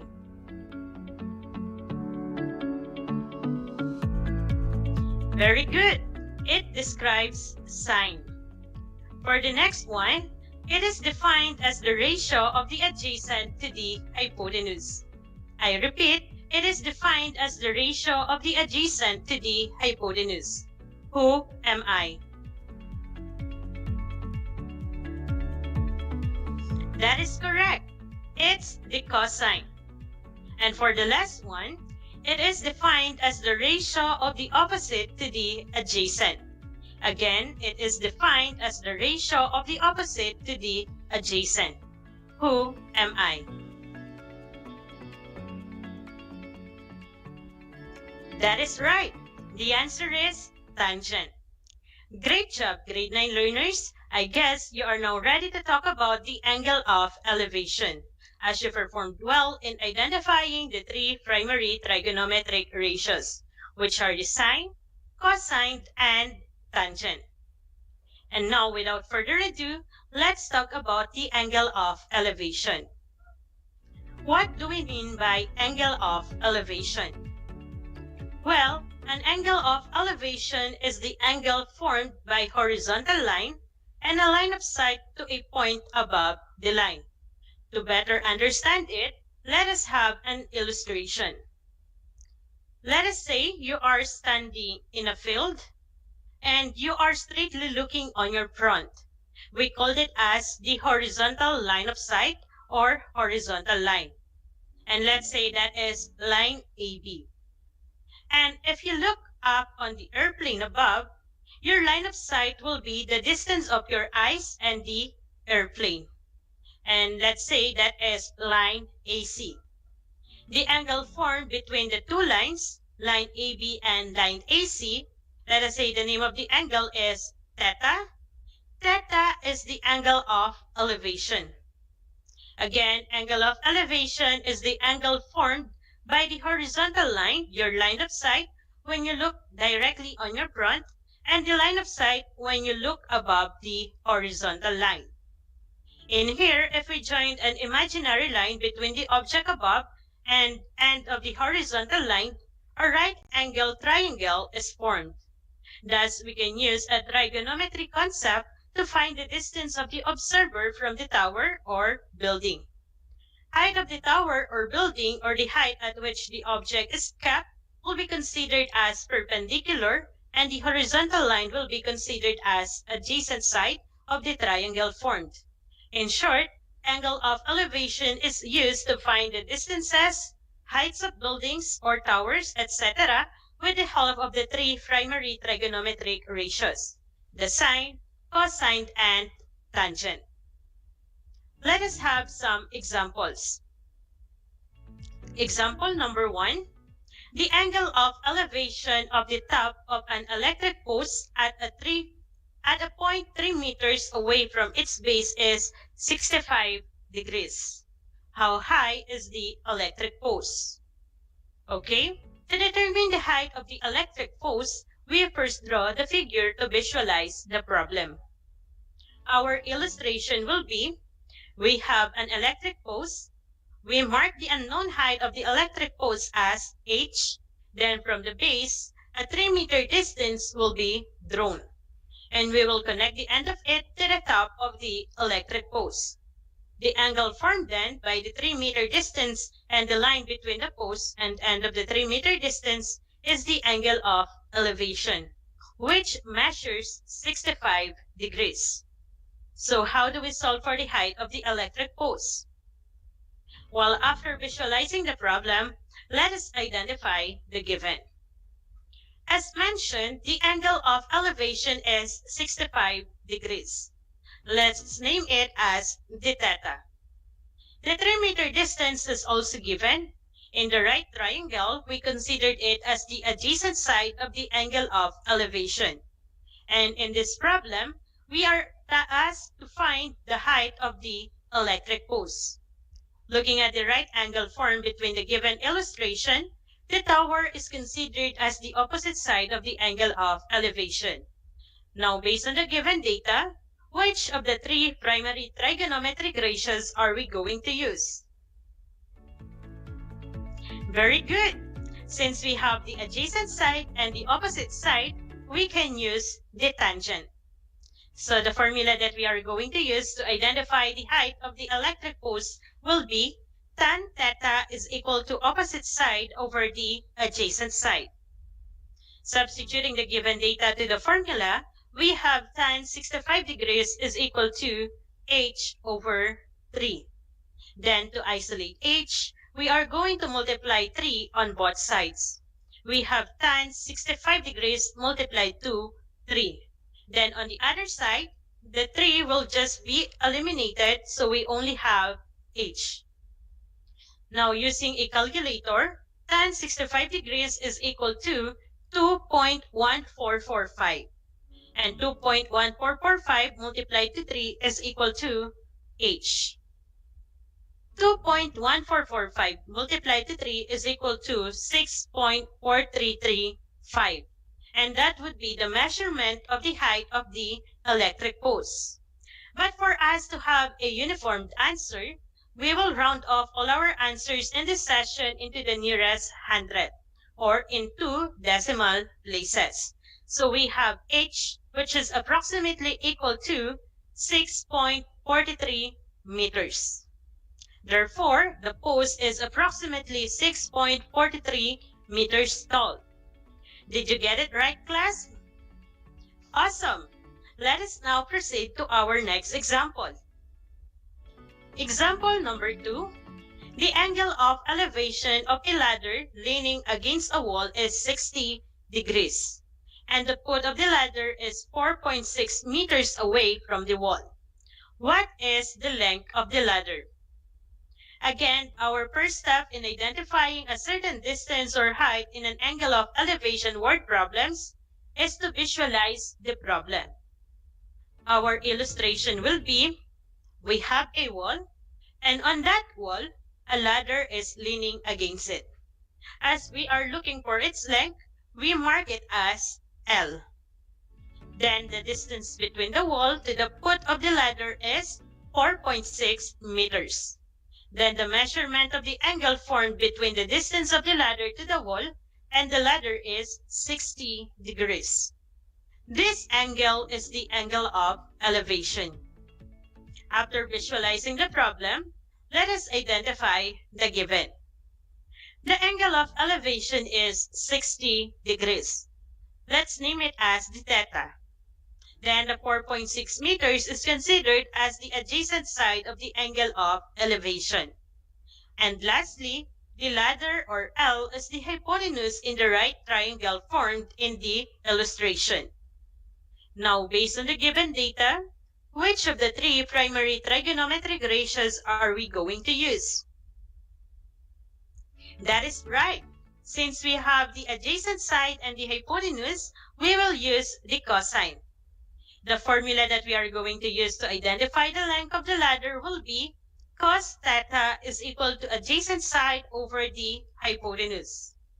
Substituting the given data to the formula, we have cos 60 degrees is equal to 4.6 over L. Then we will be having a cross multiplication. Cos 60 degrees multiplied to L is equal to 4.6. Now using a calculator, cos 60 degrees is equal to 0.5.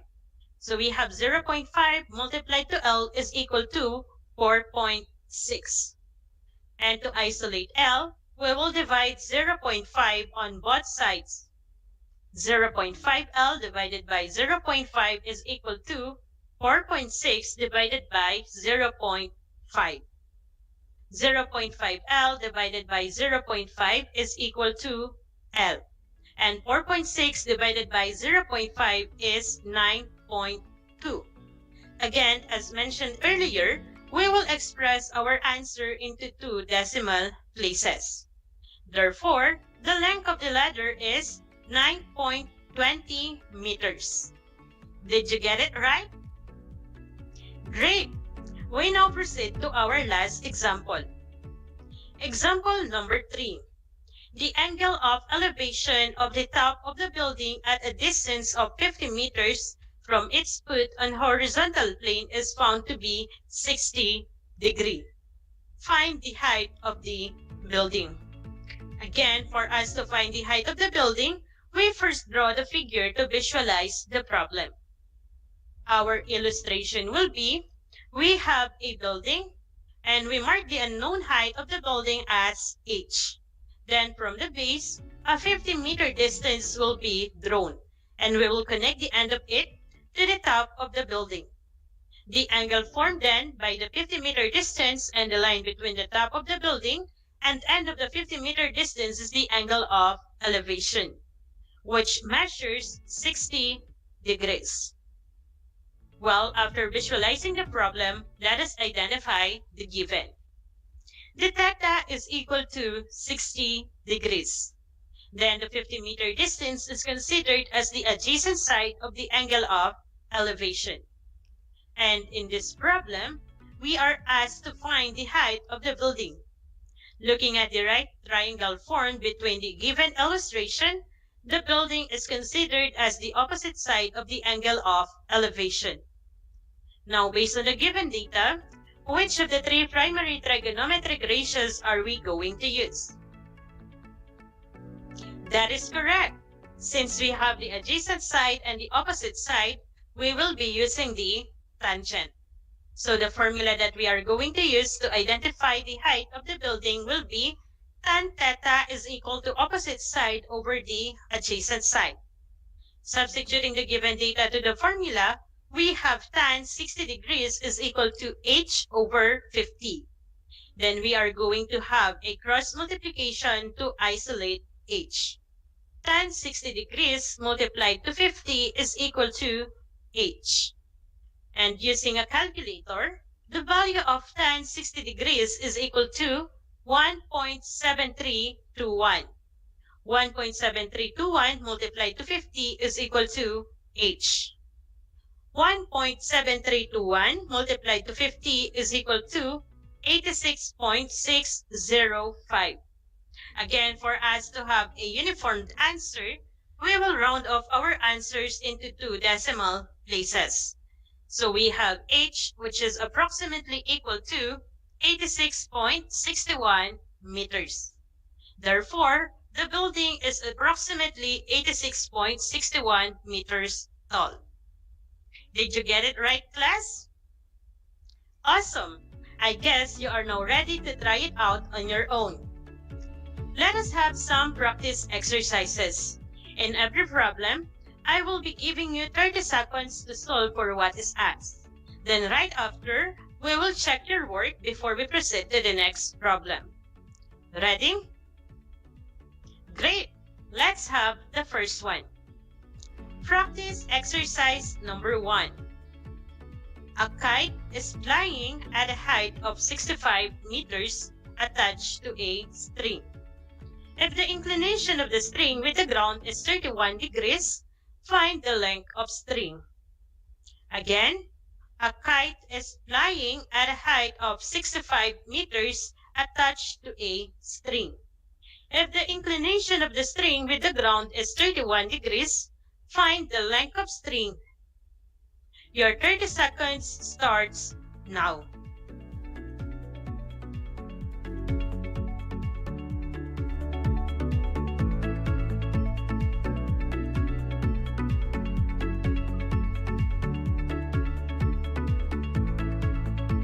Last 15 seconds.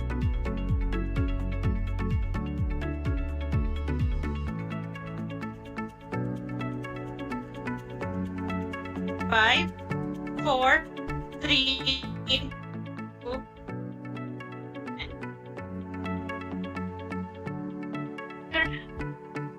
check. Yes, open up 65.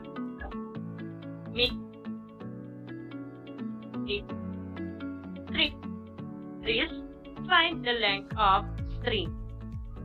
If we visualize the problem, we will be having a kite and its string. The string is inclined to the ground. We are asked to find the length of the string, so we will mark it as L. The kite is flying at a height of 65 meters. It means the distance of the kite to the ground is 65 meters. The angle formed then between the ground and the string is the angle of elevation, which measures 31 degrees. After visualizing the problem, we write the given. The theta is equal to 31 degrees, and 65 meters is considered as the opposite side of the angle of elevation. And we are looking for the length of the string, which we denote as L earlier. L is considered as the hypotenuse in the right triangle formed in the illustration. Now, based on the given data, the trigonometric ratio that we are going to use is the sine. We have sine theta is equal to opposite side over hypotenuse. Substituting the given data to the formula, we have sine 31 degrees is equal to 65 over L. Then we will be having a cross multiplication. Sine 31 degrees multiplied to L is equal to 65. Now, using a calculator, sine 31 degrees is equal to 0.5150. 0.5150 multiplied to L is equal to 65. And to isolate L, we will divide 0.5150 on both sides. 0.5150 L divided by 0.5150 is equal to 65 divided by 0.5150. 0.5150 L divided by 0.5150 is equal to L. And 65 divided by 0.5150 is 126.2136. Again, as mentioned earlier, we will express our answer into 2 decimal places. L is approximately equal to 126.21 meters. Therefore, the length of the string is approximately 126.21 meters. Did you get it right? Great! Let's proceed to the last item of your practice exercises. Practice exercise number 2. Find the length of the shadow cast by a 10-foot lamppost when the angle of elevation of the sun is 58 degrees. I repeat, find the length of the shadow cast by a 10-foot lamppost when the angle of elevation of the sun is 58 degrees. Your 30 seconds starts now.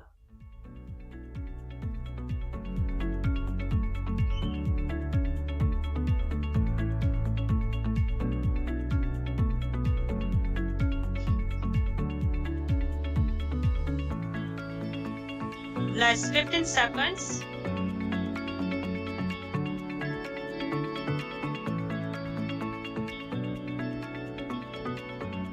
Five, 4, 3, 2, and 1. Time is up. Did you get the correct answer? Well, let us see your work. Again, the given problem is find the length of the shadow cast by a 10-foot lamppost when the angle of elevation of the sun is 58 degrees. Visualizing the given problem, we have a 10-foot lamppost, then due to the sun, a shadow was cast, and we are asked to find the length of the shadow. For now, we will denote it as L. And when we connect the end of the shadow cast to the top of the lamppost, the angle formed between them is the angle of elevation, which measures 58 degrees. After visualizing the problem, we write the given.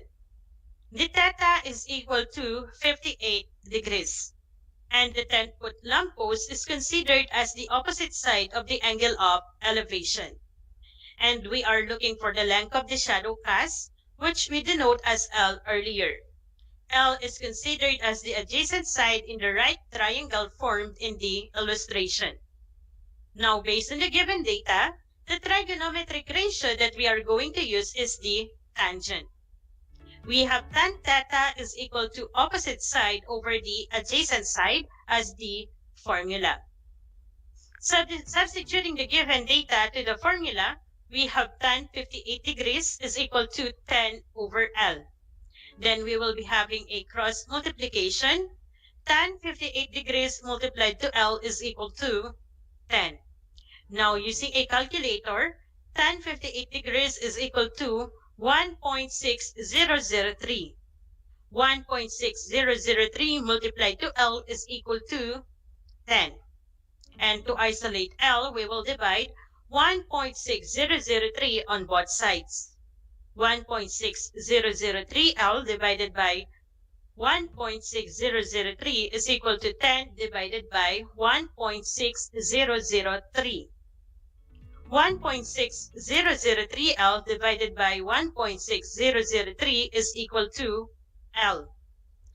10 divided by 1.6003 is 6.2488. Again, as mentioned earlier, we will express our answer into two decimal places. L is approximately equal to 6.25 feet. Therefore, the length of the shadow cast by a 10-foot lamppost is approximately 6.25 feet. Did you get it right? Very well. And that's how we solve the angle of elevation. Again, an angle of elevation is the angle formed by horizontal line and a line of sight to a point above the line. And we use angle of elevation to find the distances, heights of buildings or towers, etc. with the help of the three primary trigonometric ratios, the sine, cosine, and tangent. Great job, grade 9 learners! So we were able to apply our understanding about illustrating angle of elevation. Now let us put that understanding to the test by answering your learning activity sheet provided for you. You may take a screenshot of it or just turn your instructional support material in Math 9 on page 8, then answer it and submit it to your math teachers.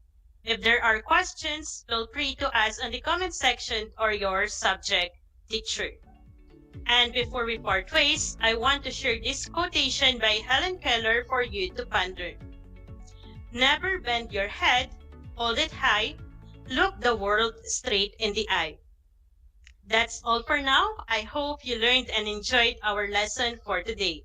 Tune in again on Wednesday as we continue to learn the other part of the Week 3 lesson. Here on RTV Tarlac, Channel 26, and on Channel 100 of Converge Cable TV. Aral TarlakHenyo. Again, this is Ana Rose Alquizon, your teacher broadcaster for today. Until next time, stay safe and God bless everyone.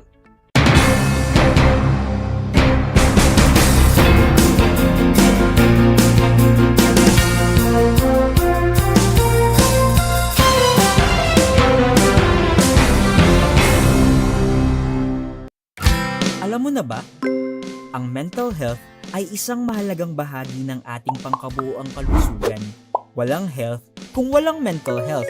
Kaya naman maglaan ng oras para sa mga hobbies, kumustahin ang mga mahal sa buhay, at huwag kalimutang ipahinga ang utak. Ngayong panahon ng pandemya, make sure to care for yourself and care for others para sa isang healthy Pilipinas. Tumawag sa mga numerong ito. Paalala mula sa Department of Health.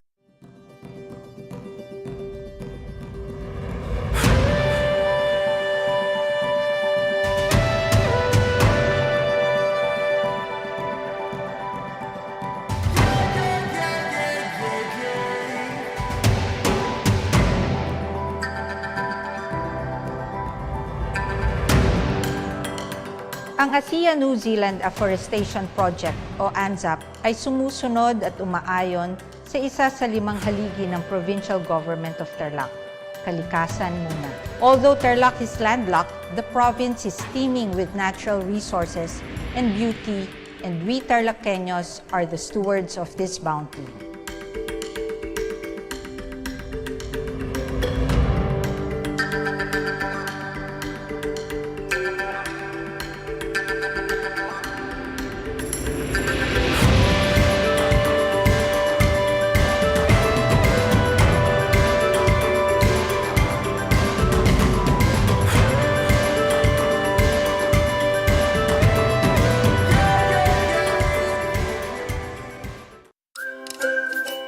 Alam niyo ba na ang Great Barrier Reef ay ang pinakamalaking living structure on Earth?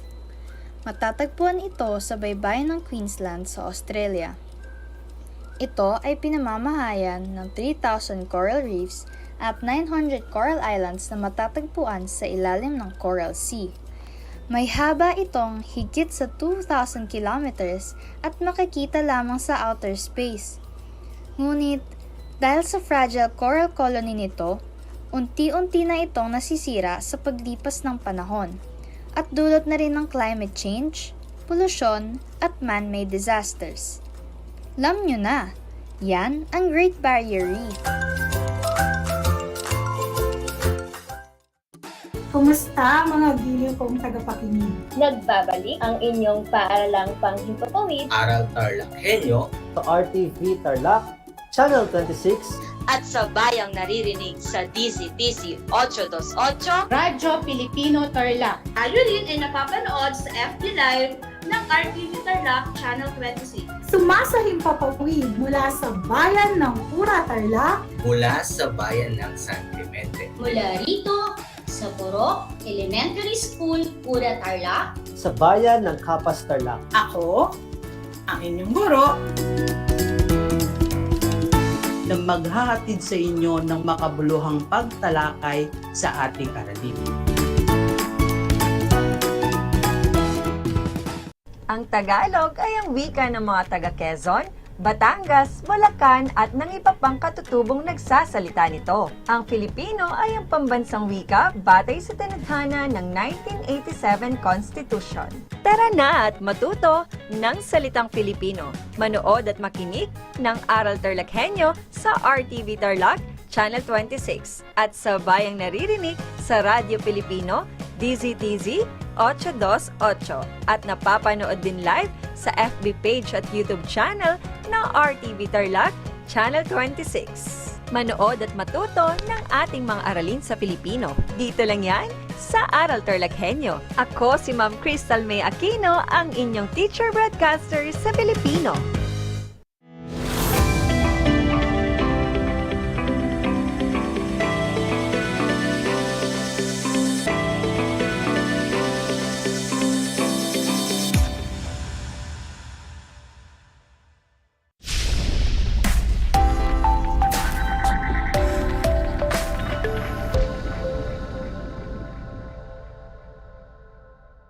Magandang araw, Tarlac! Magandang araw, mga kapantas! Sumasa inyo ang Aral TarlakHenyo mula sa RTV Tarlac Channel 26 at sabay naririnig sa DCTC 828 Radio Filipino Tarlac.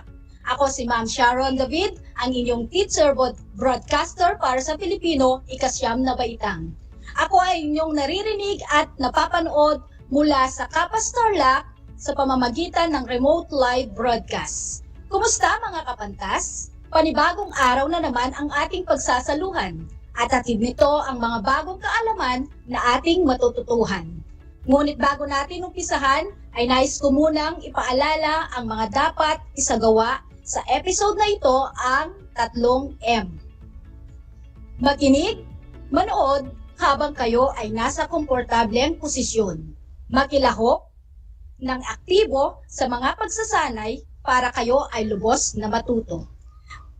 Noong nakaraang linggo, tinalakay ni Ma'am Julina ang tungkol sa kasaysayan ng Noli Me Tangere.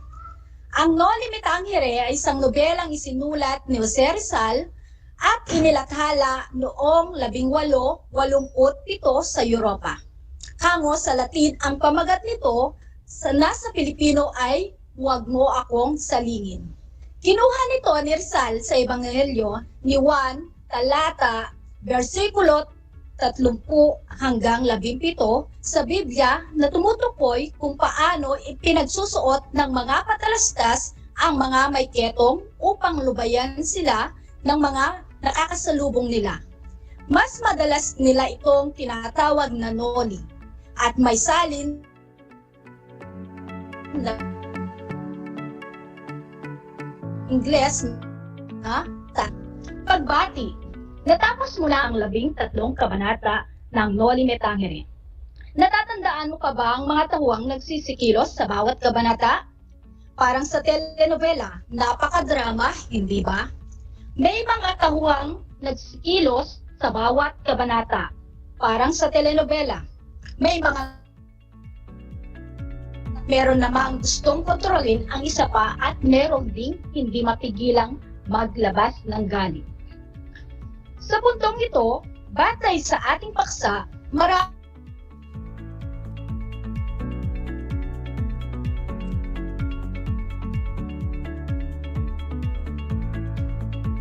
may mga simple sa pamulang pamamaraan naman para makakuha ng mga datos. Para sa iyo na nasa junior high school, mababasa mo sa aralin ito ang alimang makapya. Ngayong araw ay ating tatalakayin ang tungkol sa mga contextual na pahiwatig at pangangalap ng datos sa pananaliksik. Narito ang mga kasanayang pagkatuto na dapat mong matamo pagkatapos ng talakayan. Una, natutukoy ang mga contextual na pahiwatig sa pagbibigay kahulugan. Ikalawa, nabibigyang patunay na may pagkakatulad at pagkakaiba ang binasang akda sa ilang napapanood na telenovela. Ikatlo, naitatala ang nalikom na datos sa pananaliksik. Para sa ating motivational na tanong, ano ang pananaliksik? Ano-ano ang pamamaraan ng pangangalap ng datos sa pananaliksik? Paano nakakatulong ang pananaliksik sa pagbasa ng nobela? Paano nakakatulong ang pananaliksik sa pang-araw-araw na ating suliranin? Panuto, hanapin ang sumusunod na salita sa mga binasang kabanata. mula 1 hanggang 13. Isulat ang buong pangungusap kung saan mo nakita ang mga salita. Pagbatayan ang pagkakagamit ng salita sa pangungusap upang malaman ang kahulugan ng mga salita. Maaari ninyong isulat sa inyong kwaderno o i-type sa comment section ang inyong kasagutan. Para sa unang bilang, ang ating unang salita ay talakayan. Mababasa ito sa Kabanata 3. Ang ating pangungusap ay, natakot ang lahat nang humantong sa gulo ang usapan. Si Ibarra ay napatingin sa madla nang di malaman ang sasabihin. Para sa ating pagpapakahulugan batay sa kontekstual na pahiwatig, ang talakayan ay isang pagtatalo o debate o debate na itinatatag sa pagitan ng dalawa o higit pang tao. Para sa ating ikalawang bilang, ang ating salita ay piitan.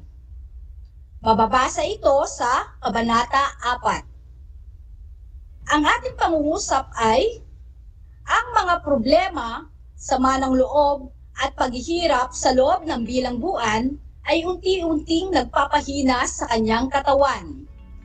At para sa atin namang pagpapakahulugan, batay sa kontekstual na pahiwatig, ang piitan ay isang lugar o bagay na kung saan ang nilalang ay walang kalayaan.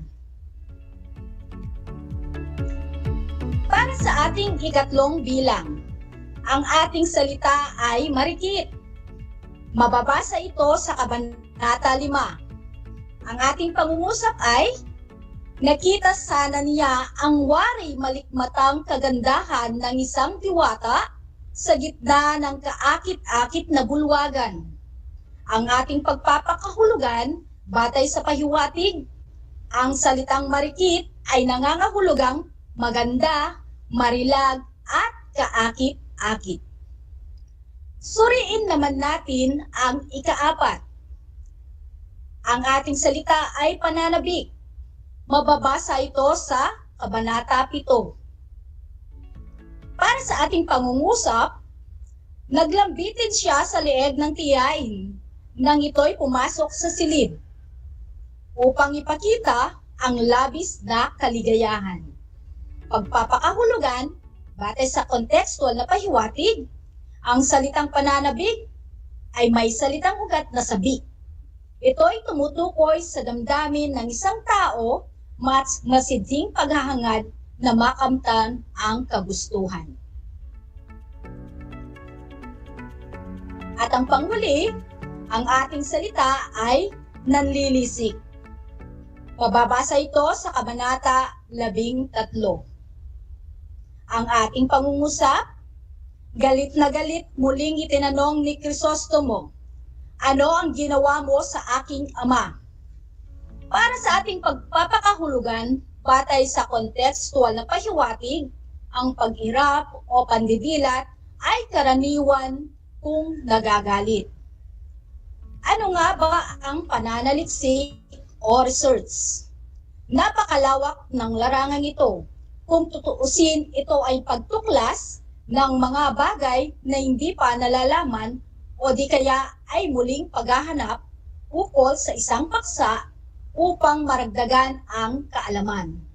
Ang mahusay na pananaliksik ay kinakailangan ng matyaga, wasto at mainam na pangangalap ng datos at impormasyon. Subalit, para saan nga ba ang pananaliksik? Bilang isang pag-aaral, sa mga nangangailangan o pangangailangan, ito mo magagamit ang pananaliksik.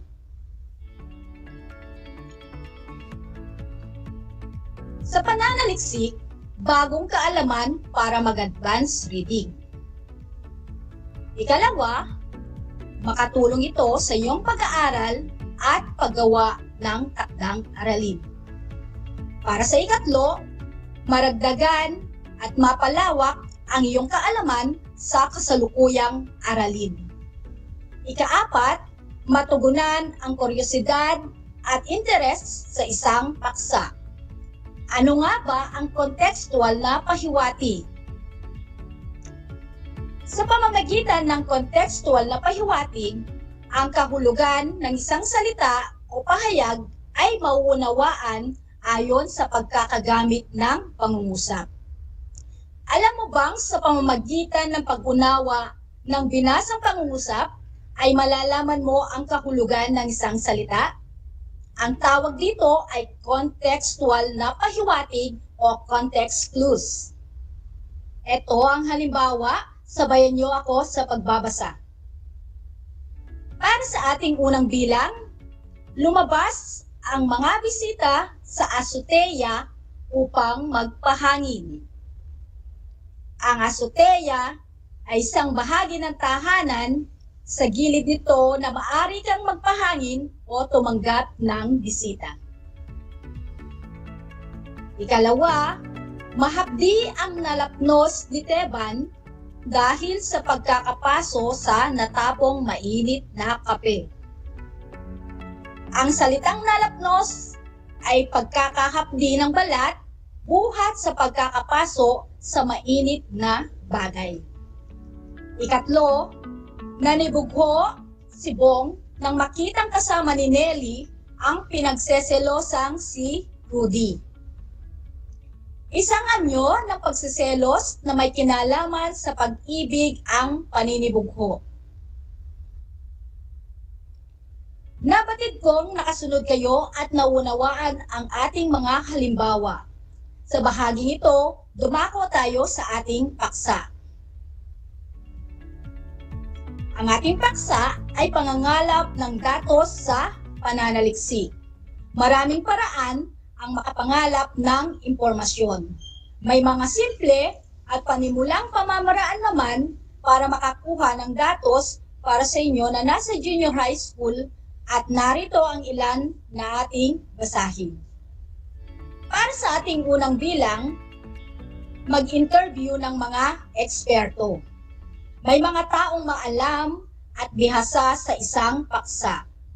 Ang mga eksperto ay may kinalaman o may kaalaman sa paksa dahil ito ay maaring napag-aralan bilang bahagi ng kanyang kurso o may karanasan siya sa paksa bilang bahagi ng trabaho o sila ay otoridad at mananaliksik din ukol sa paksa. Halimbawa, ang iyong paksa ay ukol sa kaalaman sa suliraning pangtulusugan. Wala kang ibang dapat lapitan o hingan ng panayam o interview kundi ang isang doktor, nurse at iba pa. Nagbibigay ng serbisyong medikal at sila ang mga taong nag-aaral, may karanasan at nananaliksik ukol sa kalusugan ng tao. Para sa ating ikalawa, magbasa sa silid-aklatan. Ang silid-aklatan o library ay mapagkukunan ng datos sa inyong pananaliksik dahil puno ito ng batayang aklat at dokumento. Narito ang ilan sa mga maaring pagkunan ng datos na napangkat ayon sa uri ng babasahin. Para sa ating unang bilang o letter A, mga aklat tulad ng diksyonaryo, encyclopedia, taunang ulat o yearbook, textbook, almanak, at atlas. Para sa ating letrang B, mga lalathalang artikulo sa journal, magazine, pahayagan, at newsletter. Para sa ating letter C, mga pananaliksik, thesis, disertasyon, at iba pang pag-aaral. Para sa ating ikatlo, mag-search sa internet. Ang internet na yata ang pinakamadali at pinakamabilis na paghahanapan ng paksa. Sa ilang pagtipa at pag-click lang ay mahanap mo na ang artikulo na kailangan mo para sa isang pananaliksik. Maaari kang gumamit ng search engine tulad ng Google at Yahoo para hanapin ang iyong paksa. Ngunit tandaan, hindi lahat ng nasa internet ay tama ang impormasyon. Piliin ang mga website at artikulong sinulat o itinakda ng mga eksperto o bihasa, gaya ng nabanggit sa una.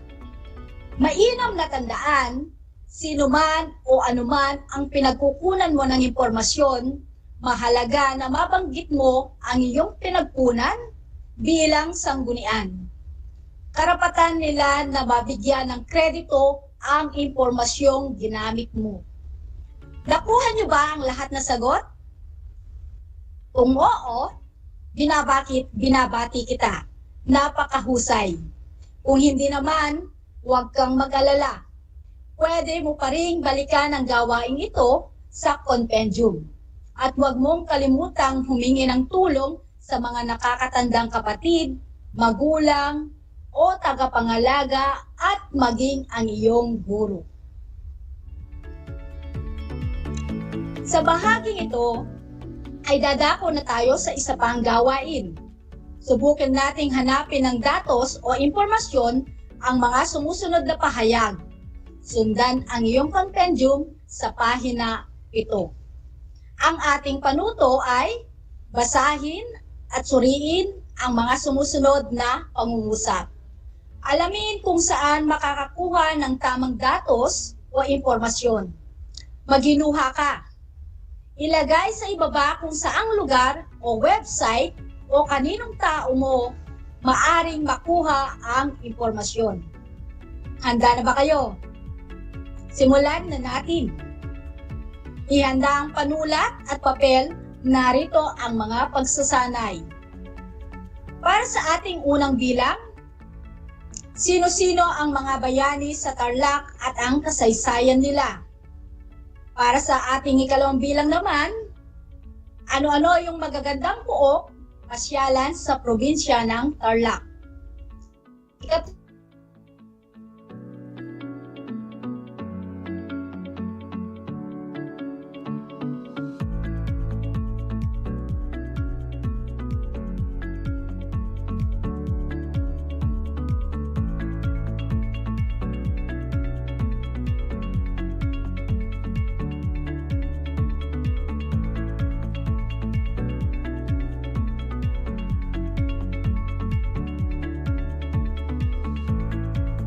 Kasaysayan nila? Ano ang inyong sagot? Okay, tama. Mga guro sa Tarlac at mga historian. Para sa ating ikalawang bilang, ano-ano o napasyalan sa probinsya.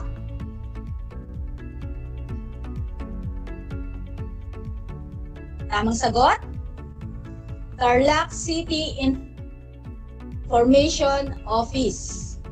Para sa aras sa COVID-19 at paano makaiwas dito. Sino ang dapat o sino-sino ang dapat lapitan? Sagot? Espesyalistang medikal, mga nagtatrabaho sa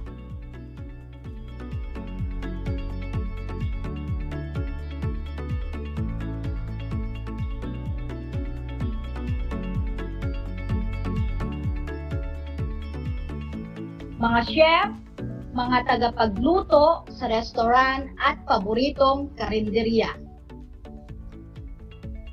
Nakuha niyo ba lahat ng wastong sagot? Kung oo, binabati kita. Napakahusay. Kung hindi naman, huwag kang mag-alala. Pwede mo pa rin balikan ang gawain ito sa inyong ay handa na kayo para sa ating huling gawain. Ang ating panuto ay basahin ang mga sumusunod na pangungusap. Unawain ang salitang nakasalungguhit. Bilugan ang mga salita na nagbibigay ng kontekstual na pahiwatig sa kahulugan ng salita. Handa ka na ba? Kung gayon, umpisahan na natin ang ating pagtataya. Para sa ating unang bilang, ang mga adorno sa bahay ni Kapitan Tiago ay nagpapalamuti sa lumang bahay. Ang nakasalungguhit ay adorno. At ang sagot ay tama, palamuti. Para sa ating ikalawang bilang, hindi aasahan ni Padre Damaso ang kanyang kahinatnan sa masamang pangyayari ang maaaring kakahantungan ng masamang tao. Ang nakasalungguhit ay kahinatnan. At ang tamang sagot ay kahahantungan. Tama. Ikatlo, inakala ng mga praile na nagdudunong-dunungan lang ang mga Indyong naging ilustrado. Gayong sila itong nagpapanggap na may alam. Ang nakasalungguhit ay nagdudunong-dunungan at ang tamang sagot ay tama, nagpanggap o nagpapanggap na may alam. Para sa ating ikaapat na bilang, ang mga makapangyarihan ay naging ganid na sa kanilang walang sawang panlalamang sa mga mamamayan. Ang nakasalungguhit ay ganid. At ang tamang sagot ay tama, walang sawang panlalamang. Para sa ating huling bilang, naging masinsinan ang mga usapan ni Teniente Guevara at Don Crisostomo nang nabanggit ang seryosong usapin ukol sa ama ng binata. Ang nakasalungguhit ay masinsinan. At ang tamang sagot ay tama, seryoso. Ilan ang nakuha mong tamang sagot? Mahusay kung nakuha mo lahat ng tamang sagot, ngunit kung hindi ay huwag mag-alala. Bahagi ito ng pagkatuto ang pagkakamali. Kailangan lang nating magsanay para tayo ay maging mahusay. Natunghayan natin sa araling ito kung gaano kahalaga ang pangangalap ng mga datos o impormasyon sa pananaliksik. Napapalawak at nakatutuklas ng bagong kaalaman. Sa puntong ito, kinakailangan lang ang matyaga. Wasto at mainam na pagngangalap ng datos at impormasyon. Hindi maiwasan ang paggamit ng mga salitang nakatago ang kahulugan. May mga salita rin na kinakailangan suriin ang gamit nito sa loob ng pangungusap upang maintindihan ang kahulugan. Nais ko lamang iwan ang isang pahayag na ito upang ating pagnilayan. Ang pagbasa ay kasangkapan sa pagtuklas ng mga bagong kaalaman. Kaakibat nito ang pag-unawa upang lubusang makamtan at matutuhan ang iba't ibang kasanayan. Naway ang lahat ng aral na napulot ninyo ay maisagawa at mahibahagi sa iba. Muli, ako si Ma'am Sharon, ang inyong guro sa Pilipino, ikasyam na baitang na siya ring sumulat ng script na ito at pinagtibay ni Dr. Roland Di Galamay, dalubguro sa Corazon Aquino High School. Laging tandaan mga kapantas, walang ligaya sa lupa na hindi dinidilig ng luha. Ang pag-aaral ng mabuti ang susi sa ating magandang kinabukasan. Hanggang sa muli mga kapantas.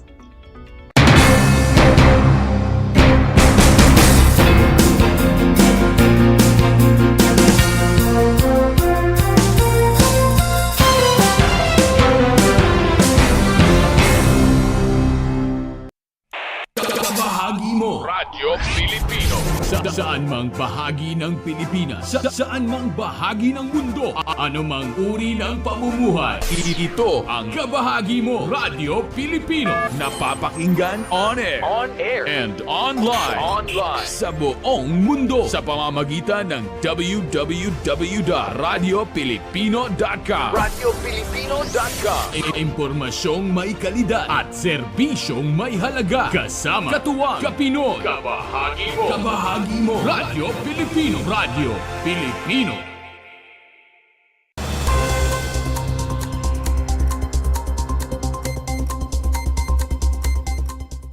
Kinilala kamakailan si Tarlac City Mayor Kirsty Angeles bilang top 2 performing city mayor sa buong Region 3.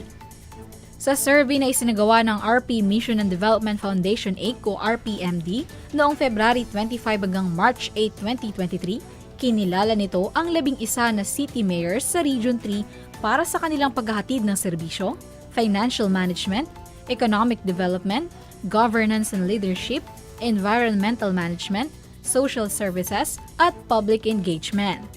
Ayon kay Dr. Paul Martinez ng RPMD, ang assessment ay nagpapakita ng kanilang accountability sa kanilang posisyon. Nagpapakita rin ito ng transparency, good governance, at nagsisiguro na nagagampanan ng mga ito ang kanilang mga obligasyon at trabaho sa kanilang nasasakupan. Isa si Mayor Angeles sa 10 pang ibang mayors mula sa Region 3 na kinilala ng RPMD Foundation Inc.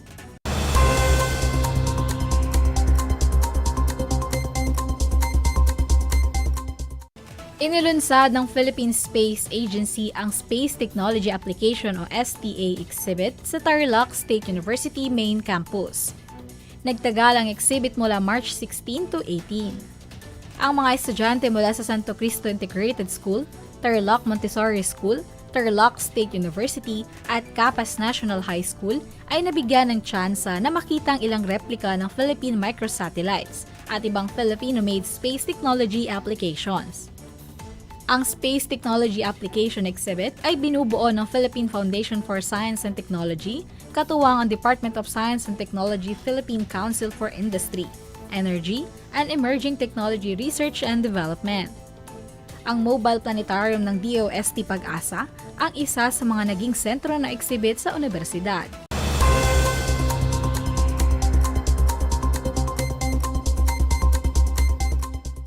Planong ilunsad sa lungsod ng Tarlac ang Farmers Livestock School on Dairy Buffalo Production, isang pag-aaral sa mga programa at serbisyo, kagaya ng genetic improvement para sa pag-produce ng gatas, enterprise development, alinsunod sa pagnenegosyo para sa mga farmers, at research for development para sa mga bagong produkto mula sa kalabaw. Bumisita kamakailan si Regional Director Dr. Erickson de la Cruz ng Philippine Carabao Center CLSU sa lungsod ng Tarlac upang talakayin ang nasabing paglunsad ng programa. Ang Philippine Carabao Center or PCC ay isang ahensya na nag-aalok ng mga libreng technical assistance para sa mga farmers. Ilan sa mga assistance na inaalok ng mga ito ay ang animal reproduction, nutrition, health, forage production, improved feeding system, cooperative development, dairy production, at processing. Ang Farmers Livestock School on Dairy Buffalo Production Program ay isa sa mga programa na isinusulong ni Mayor Kirsty Angeles upang mas makatulong pa sa mga local farmers.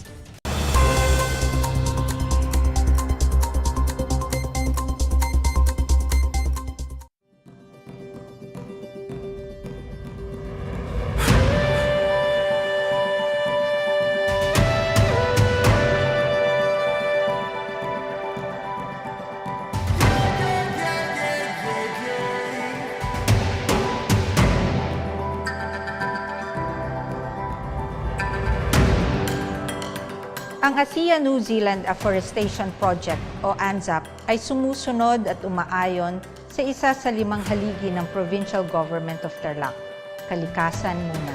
Although Tarlac is landlocked, the province is teeming with natural resources and beauty, and we TarlakHenyos are the stewards of this bounty.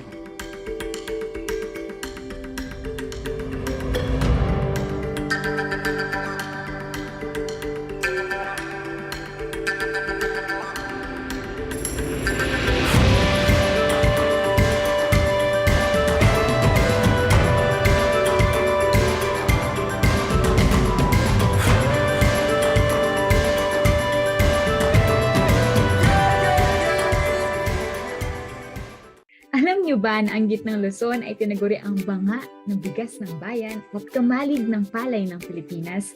Dahil dito nagmumula ang malaking produksyon ng bigas sa ating bansa. Ito ay binubuo ng mga lalawigan ng Aurora, Bataan, Pampanga, Nueva Ecija, Zambales at Tarlac. Ugaliin nating manood ng Aral TarlakHenyo Lunes hanggang Biyernes alas 8:30 ng umaga hanggang alas 5:30 ng hapon. Ako si Binibining Pia Isrin Capiral, ang inyong teacher broadcaster sa Araling Panlipunan dito sa Project Shine Aral TarlakHenyo. Lagi nating tandaan ang pag-aaral ng Araling Panlipunan ay tungo sa daan ng pagiging makadiyos, makakalikasan, makatao at makabansa.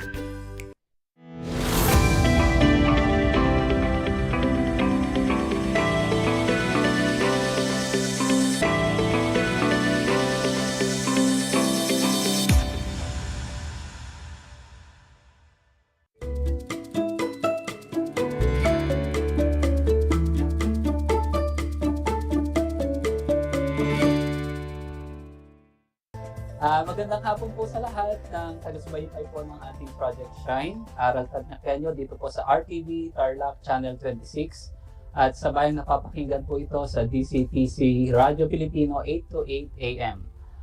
Napapanood din po tayo sa Converge TV, 100 FB Live sa FB page ng RTV, Tarlac Channel 26 at sa FB page ng DEPED Tarlac Province. Ako po si Ginoong Justiniano Toquero, Alaring Panlipunan teacher po ng Victoria National High School at Kasulo host. Ako po ang segment host po ngayon sa araw na ito at makakasama po natin sa araw na to unang-una ang masipag, napakasipag at napakabait pong Araling Panlipunan Coordinator at President po ng DASEL o ang Division Association of Social Studies Leaders and Educators at isa dong kasalo enthusiast, Sir Harold Giam. Then, isa din po sa kasama natin, ang napakahusay po natin na technical man po ng ating kasalo team. Walang iba po kundi si Sir Gino Balbas, Araling Panlipunan leader po ng Pura District from Purok Elementary School. Magandang hapon po, Sir Harold and Sir Gino. Magandang hapon, Sir Jazz. Afternoon po. Sige po, Sir Harold and Sir Gino, take your time to greet po para sa ating mga tagapakinig at taga-subaybay. Okay, Sir yes, Harold. Sir. Yes, sir. Thank you, sir.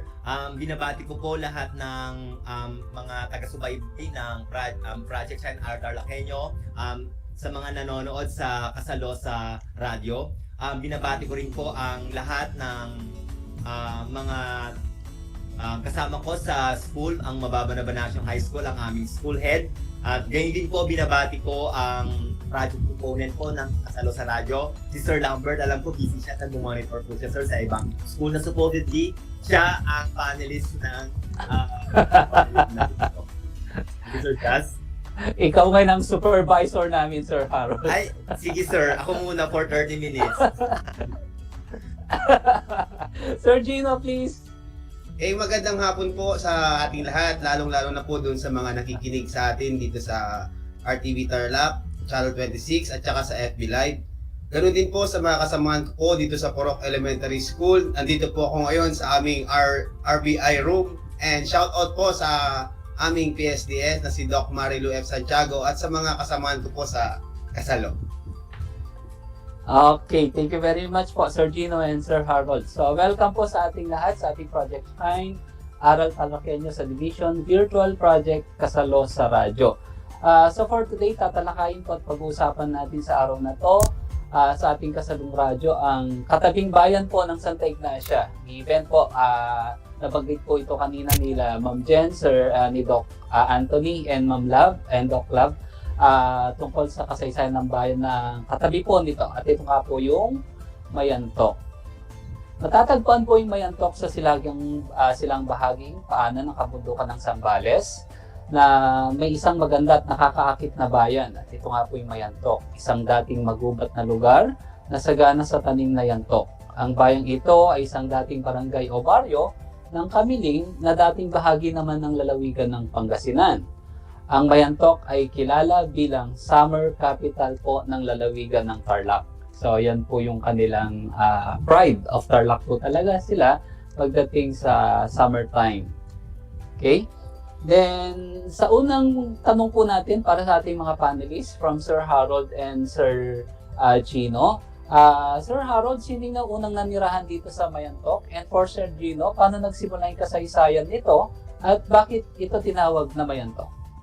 Okay, so yes Sir Jazz. Dito sa Mayantok sir, ang mga unang taong nanirahan bago dumating ang mga Kristiyano ay nagmula sa tribo ng Abilin. Sila'y nanirahan malapit sa ilog at dito ang mga katutubong ito ay tutukan sa kagubatan at sa kapulukan ng Zambales nang dumating ang mga magsasaka na nagmula sa Abugaw, sa Tagudin, Sarat, Paway, Sinait at Bakara na pawang mga bayan ng Ilocos. Kaya mapapansin nyo dito na talagang likas sa kanila ang pagiging masipag din po na mga Ilocano. At mula sa tubigan ng Ladyawan, Mambog at Mangabol na nasa hangganan ng Tarlac at Pangasinan, ang mga magsasakang ito ay nananahan malapit sa ilog ng Kamiling. Kaya nagpunta sila sa barangay Pindangan na nasa nilaga ng Kamiling hanggang sa sila'y makarating sa Nambalan na ngayon timog kanluran ng Mayantok na sikat ngayon sir, no? Later malidiscuss natin yung sa river. So sila unang nanirahan sa bayan Mayantok.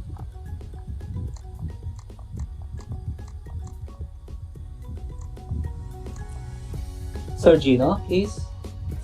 Pagdating naman sa kasaysayan ng Mayantok, Sir Jazz, noong Marso 1845, ang bayang ito ay isang malayo at magubat na barangay ng Kamiling na nooy bayan ng Pangasinan.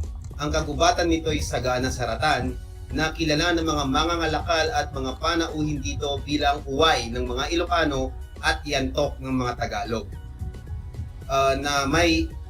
Dahil dito ay tinawag na lugar na may maraming yantok o mayantok. Sa katagalan, ang baryo ay lumawak at ang mga tao ay dumami. Ngunit nanatili pa rin ang pangalang Mayantok bilang opisyal na pangalan ng bayan na ito. Sir Jazz. Okay, thank you very much Sir Harold and Sir Gino. Patikim pa lang po yan about the preview sa history po ng Mayantok. Napag-alam na po natin from Zambales and Ilocos po pala galing yung mga early settlers po ng Mayantok. And here is Sir Gino na pinaliwanag na po niya sa atin na galing po sa Yantok, ang root word ng pangalan ngayon ng bayan ng Mayantok.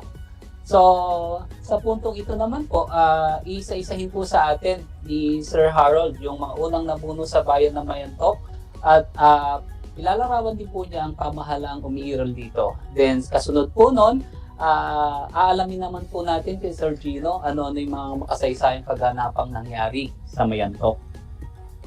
Sir Harold? Okay, yes Sir Jazz. Kanina nabanggit natin yung mga unang mga nanirahan sa bayan ng Mayantok. So dito naman sir, sa mga namuno ay sa pamumuno naman ni Don Gregorio de los Santos, ang kabesa de barangay.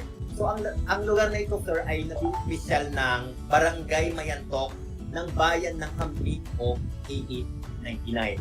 At pagkalipas ng 6 na buwan, ang pamahalaang Kastila ay napalitan ng pamahalaang revolusyonaryo. So ang mga ilang bilanggong sundalong Kastila ay pinaghati-hati sa mga ilang barangay upang pakainin. Kaya ang mga matatapat at tagasunod ni General Francisco Macabus, alam ko nilang kinulit ang mga Tarlakenyo, sina Hukom Antonio Malong, Teniente Benedicto Esteban, at iba pang mga tagasunod ay nahuli at pinarusaan ng mga Amerikano. Kaya sila ay napilitang pinainom ng maruming tubig na nakalagay sa kawayan at karamba o yung tinatawag natin na sisidlan ng tubig inumin sa plaza.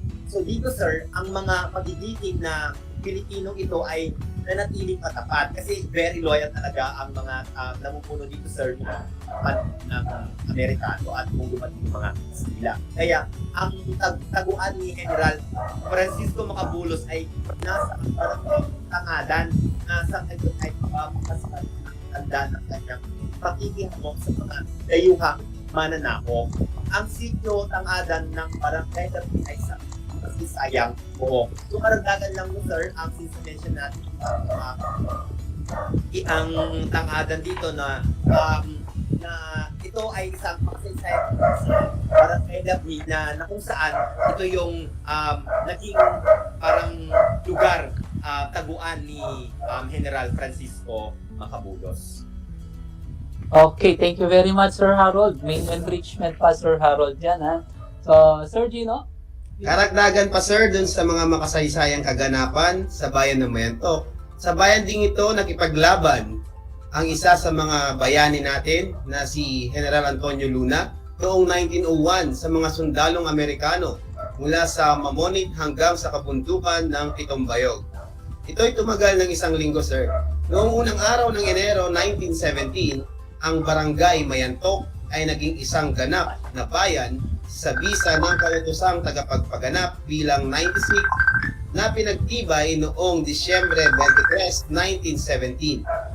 Ang pagbabagong ito ay naganap matapos ang isang kahilingan na nilagdaan ng lahat ng nanirahan sa lugar na ito sa pamumuno ni Don Francisco Pascual Santos at Don Adriano Tolentino. Karagdagang impormasyon pa, kalakip ng kahilingang ito ang isang kasulatan ng pagkakaloob ng lupa na pag-aari ng mag-asawang Don Francisco Pascual Santos at Doña Ana Versosa para sa pagpapatayo ng munisipyo ng bagong itatatag na bayan. Ito ang kinatitirikan ngayon ng paaralan, pamilihang bayan at plaza ng Mayantok. Ang nasabing kahilingan ay pinagtibay ng pamahalaan sa tulong ni na Gobernador Ernesto Gardner ng Tarlac, kinatawan Luis Morales at Speaker Sergio Osmeña Sr.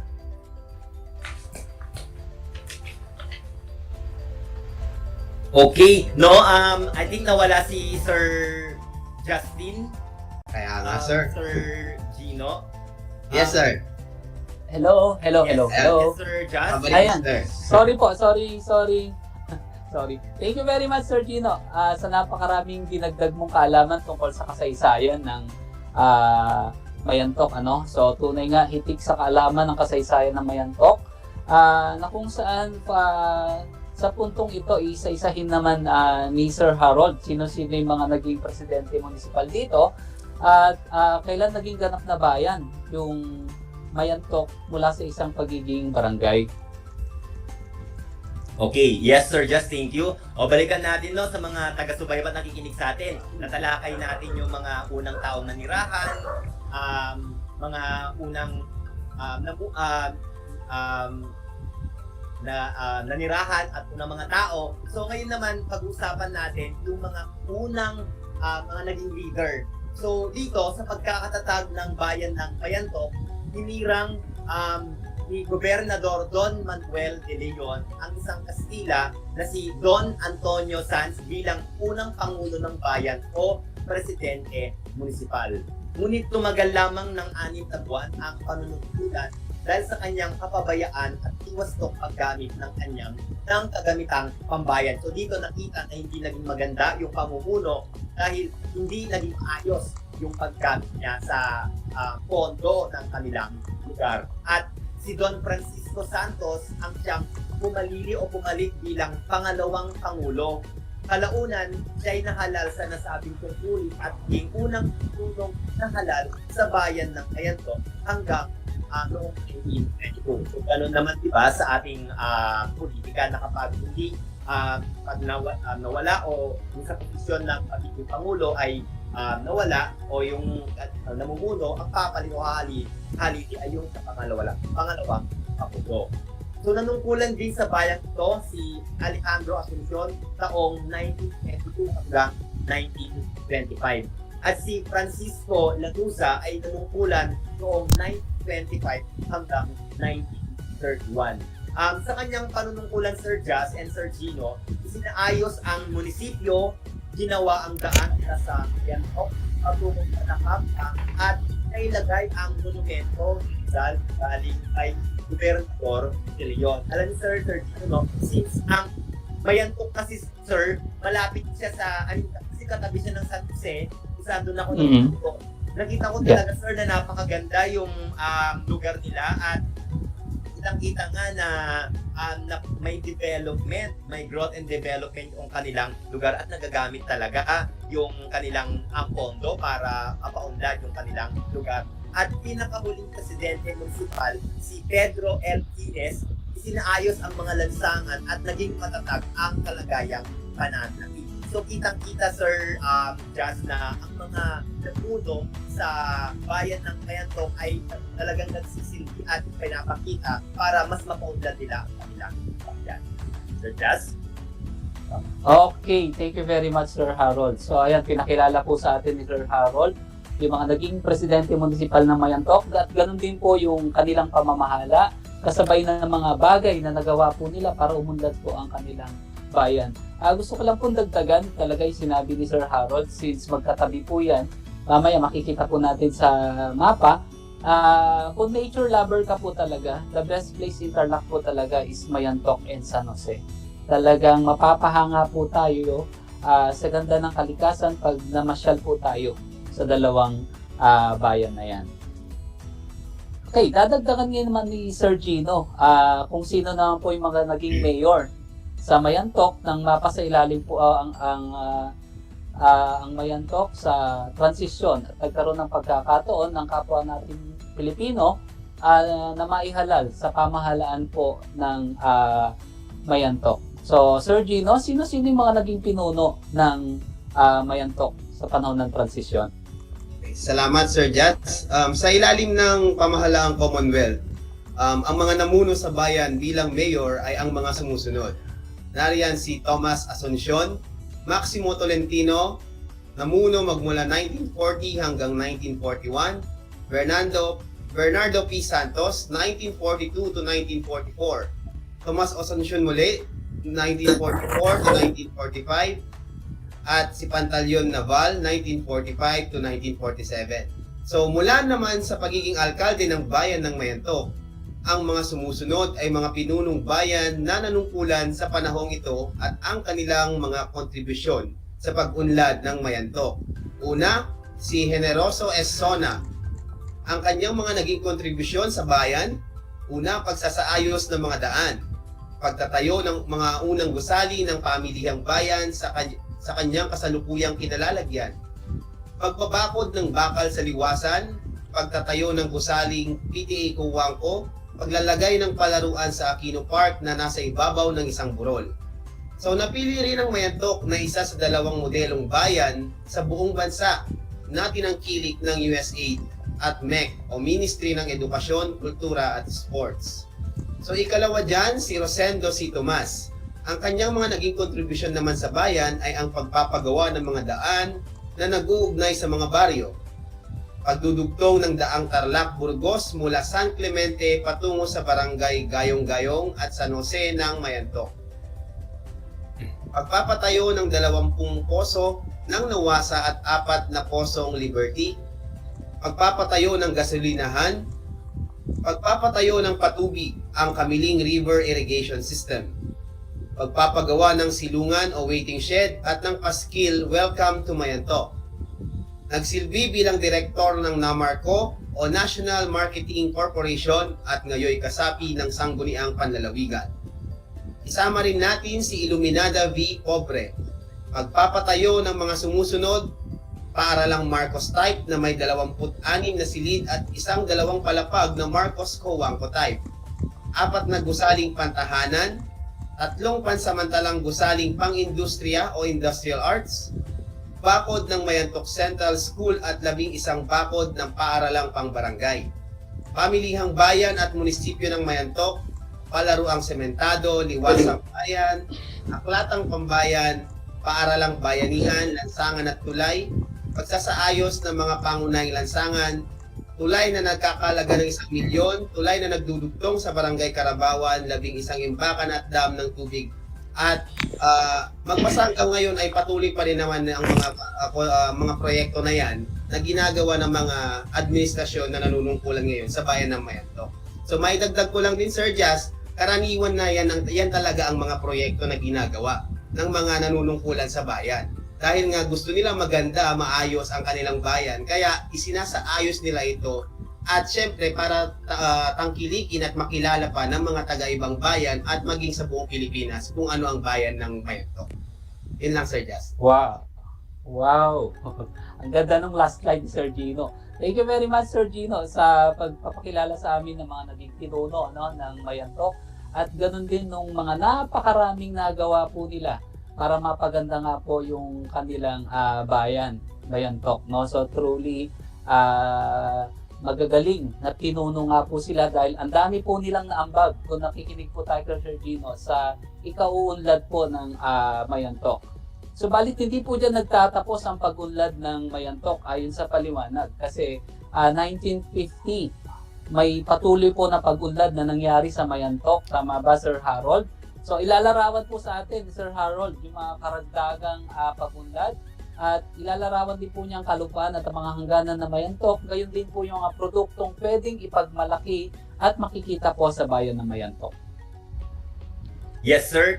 Sir Just, tama ka no na sa taong 1950 ay may pagunlad na rin sa bayan ng Mayantok. Sa tulong ng pambansang pamahalaan na itayo ang imbakan ng tubig magsaysay sa barangay ng Balan, 12 kilometro sa tipod ng Kabayanan, malapit sa ilog ng kung titignan natin ngayon sa mapa, no, di ba napansin natin na lalong-lalo na sa mga bata, no, kung hindi nila alam yung bayan ng Pento kung ano niya. So ayan po, no, paki-screenshot or i-google nyo lang sa internet, no, yung mapa ng San Clemente ng Mayantok, gayon din yung mapa ng buong Tarlac. So ang bayang ito ay binubuo ng 33 hektarya lupa kung saan 6,000 hektarya ay sakahan at ang iba ay pastulan, kagubatan at kapundukan.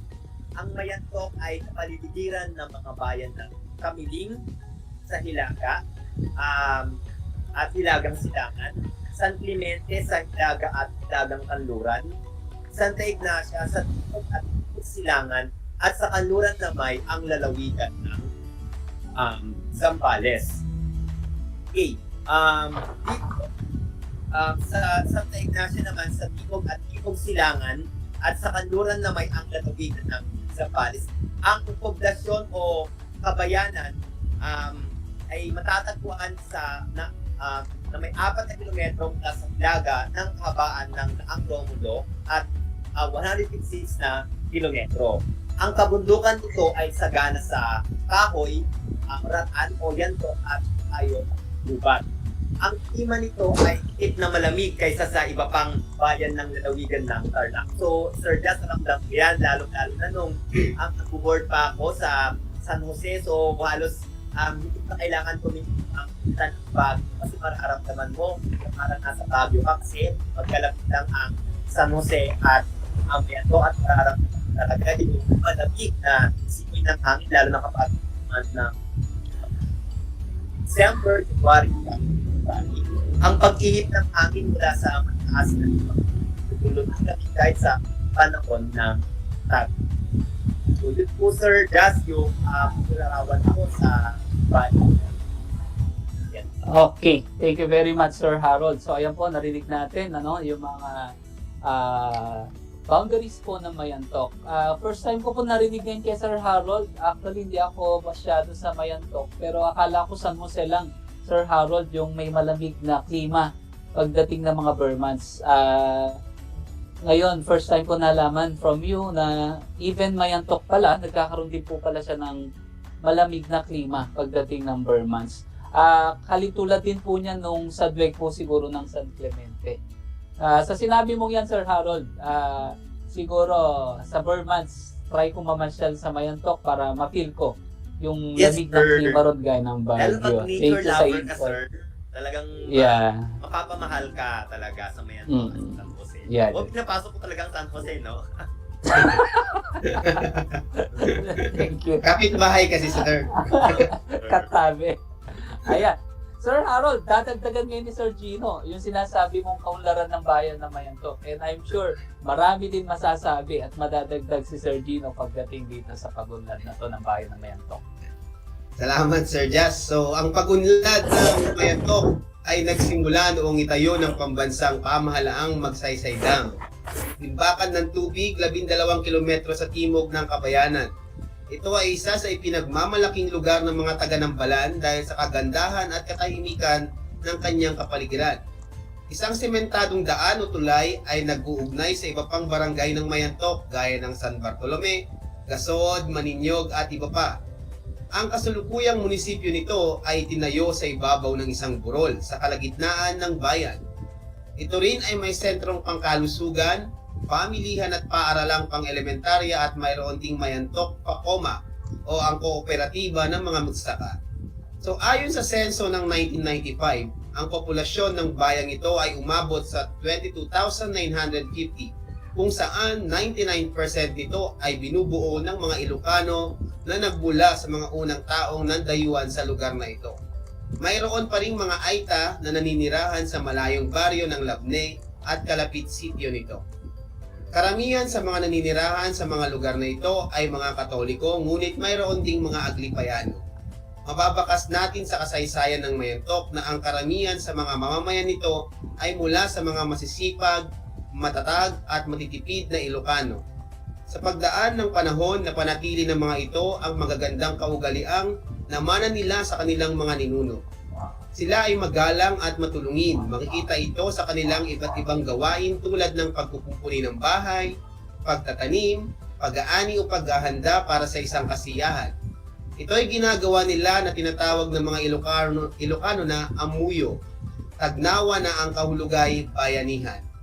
Kapag nababanggit ang Mayantok, laging pumapasok sa isipan ng mga manlalakbay ang kagandahan ng Magsaysay Dam na mararating sa pamamagitan ng pagbagtas sa zigzag road na nadaan sa gilid ng matatarik na burol sa lambak na hahantong sa kapatagan patungo sa barangay ng Balan.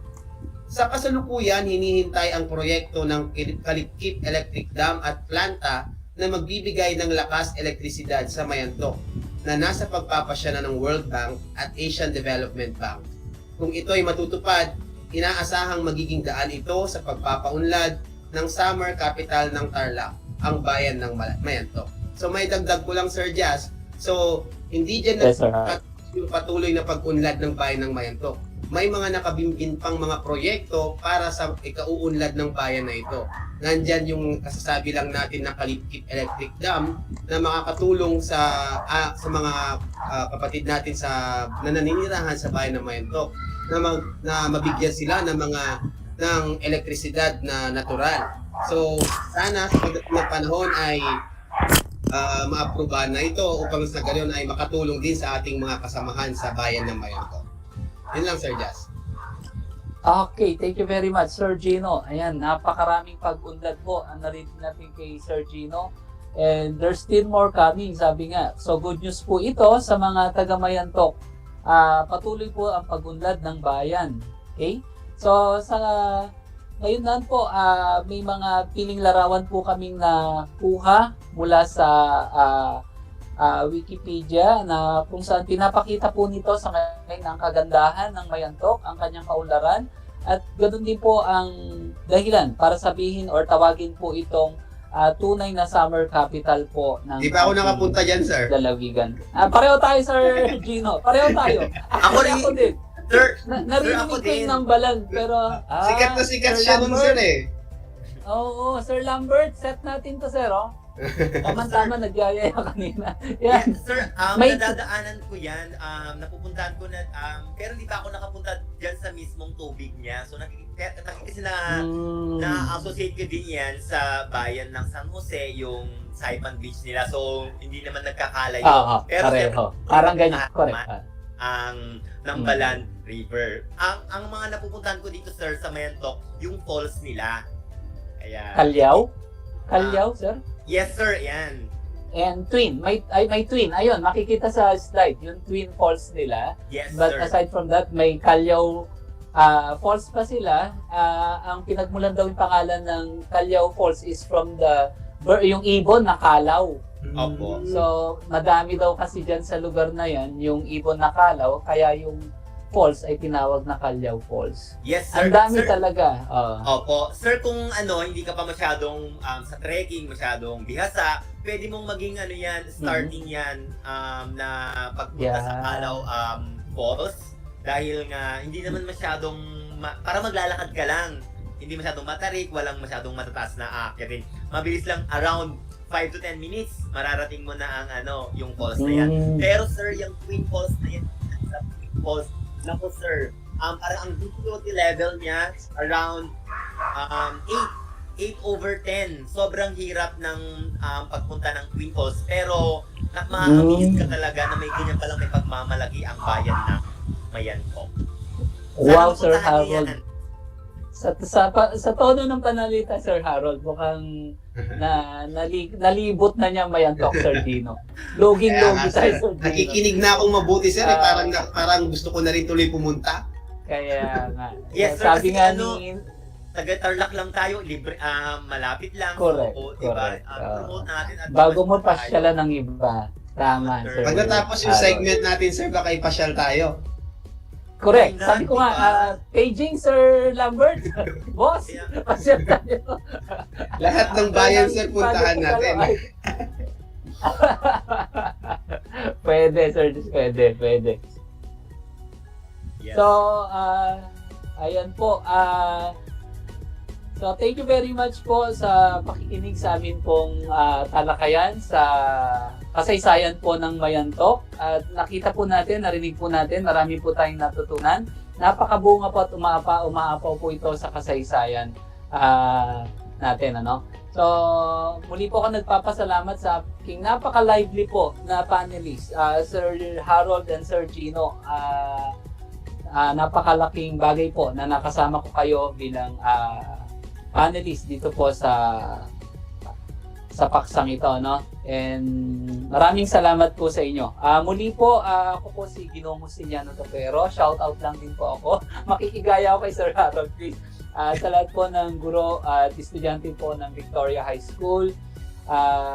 Sa amin pong punong guro, Dr. Angel Villamin, at sa akin pong boss sa departamento, Sir Wilfredo Villamor, HT6 po ng Aralipan Panlipunan, at sa lahat po ng mga guro po ng Aralipan Panlipunan ng Victoria High School, and sa lahat po ng mga guro at estudyante po ng Victoria High School, mabuhay po tayong lahat.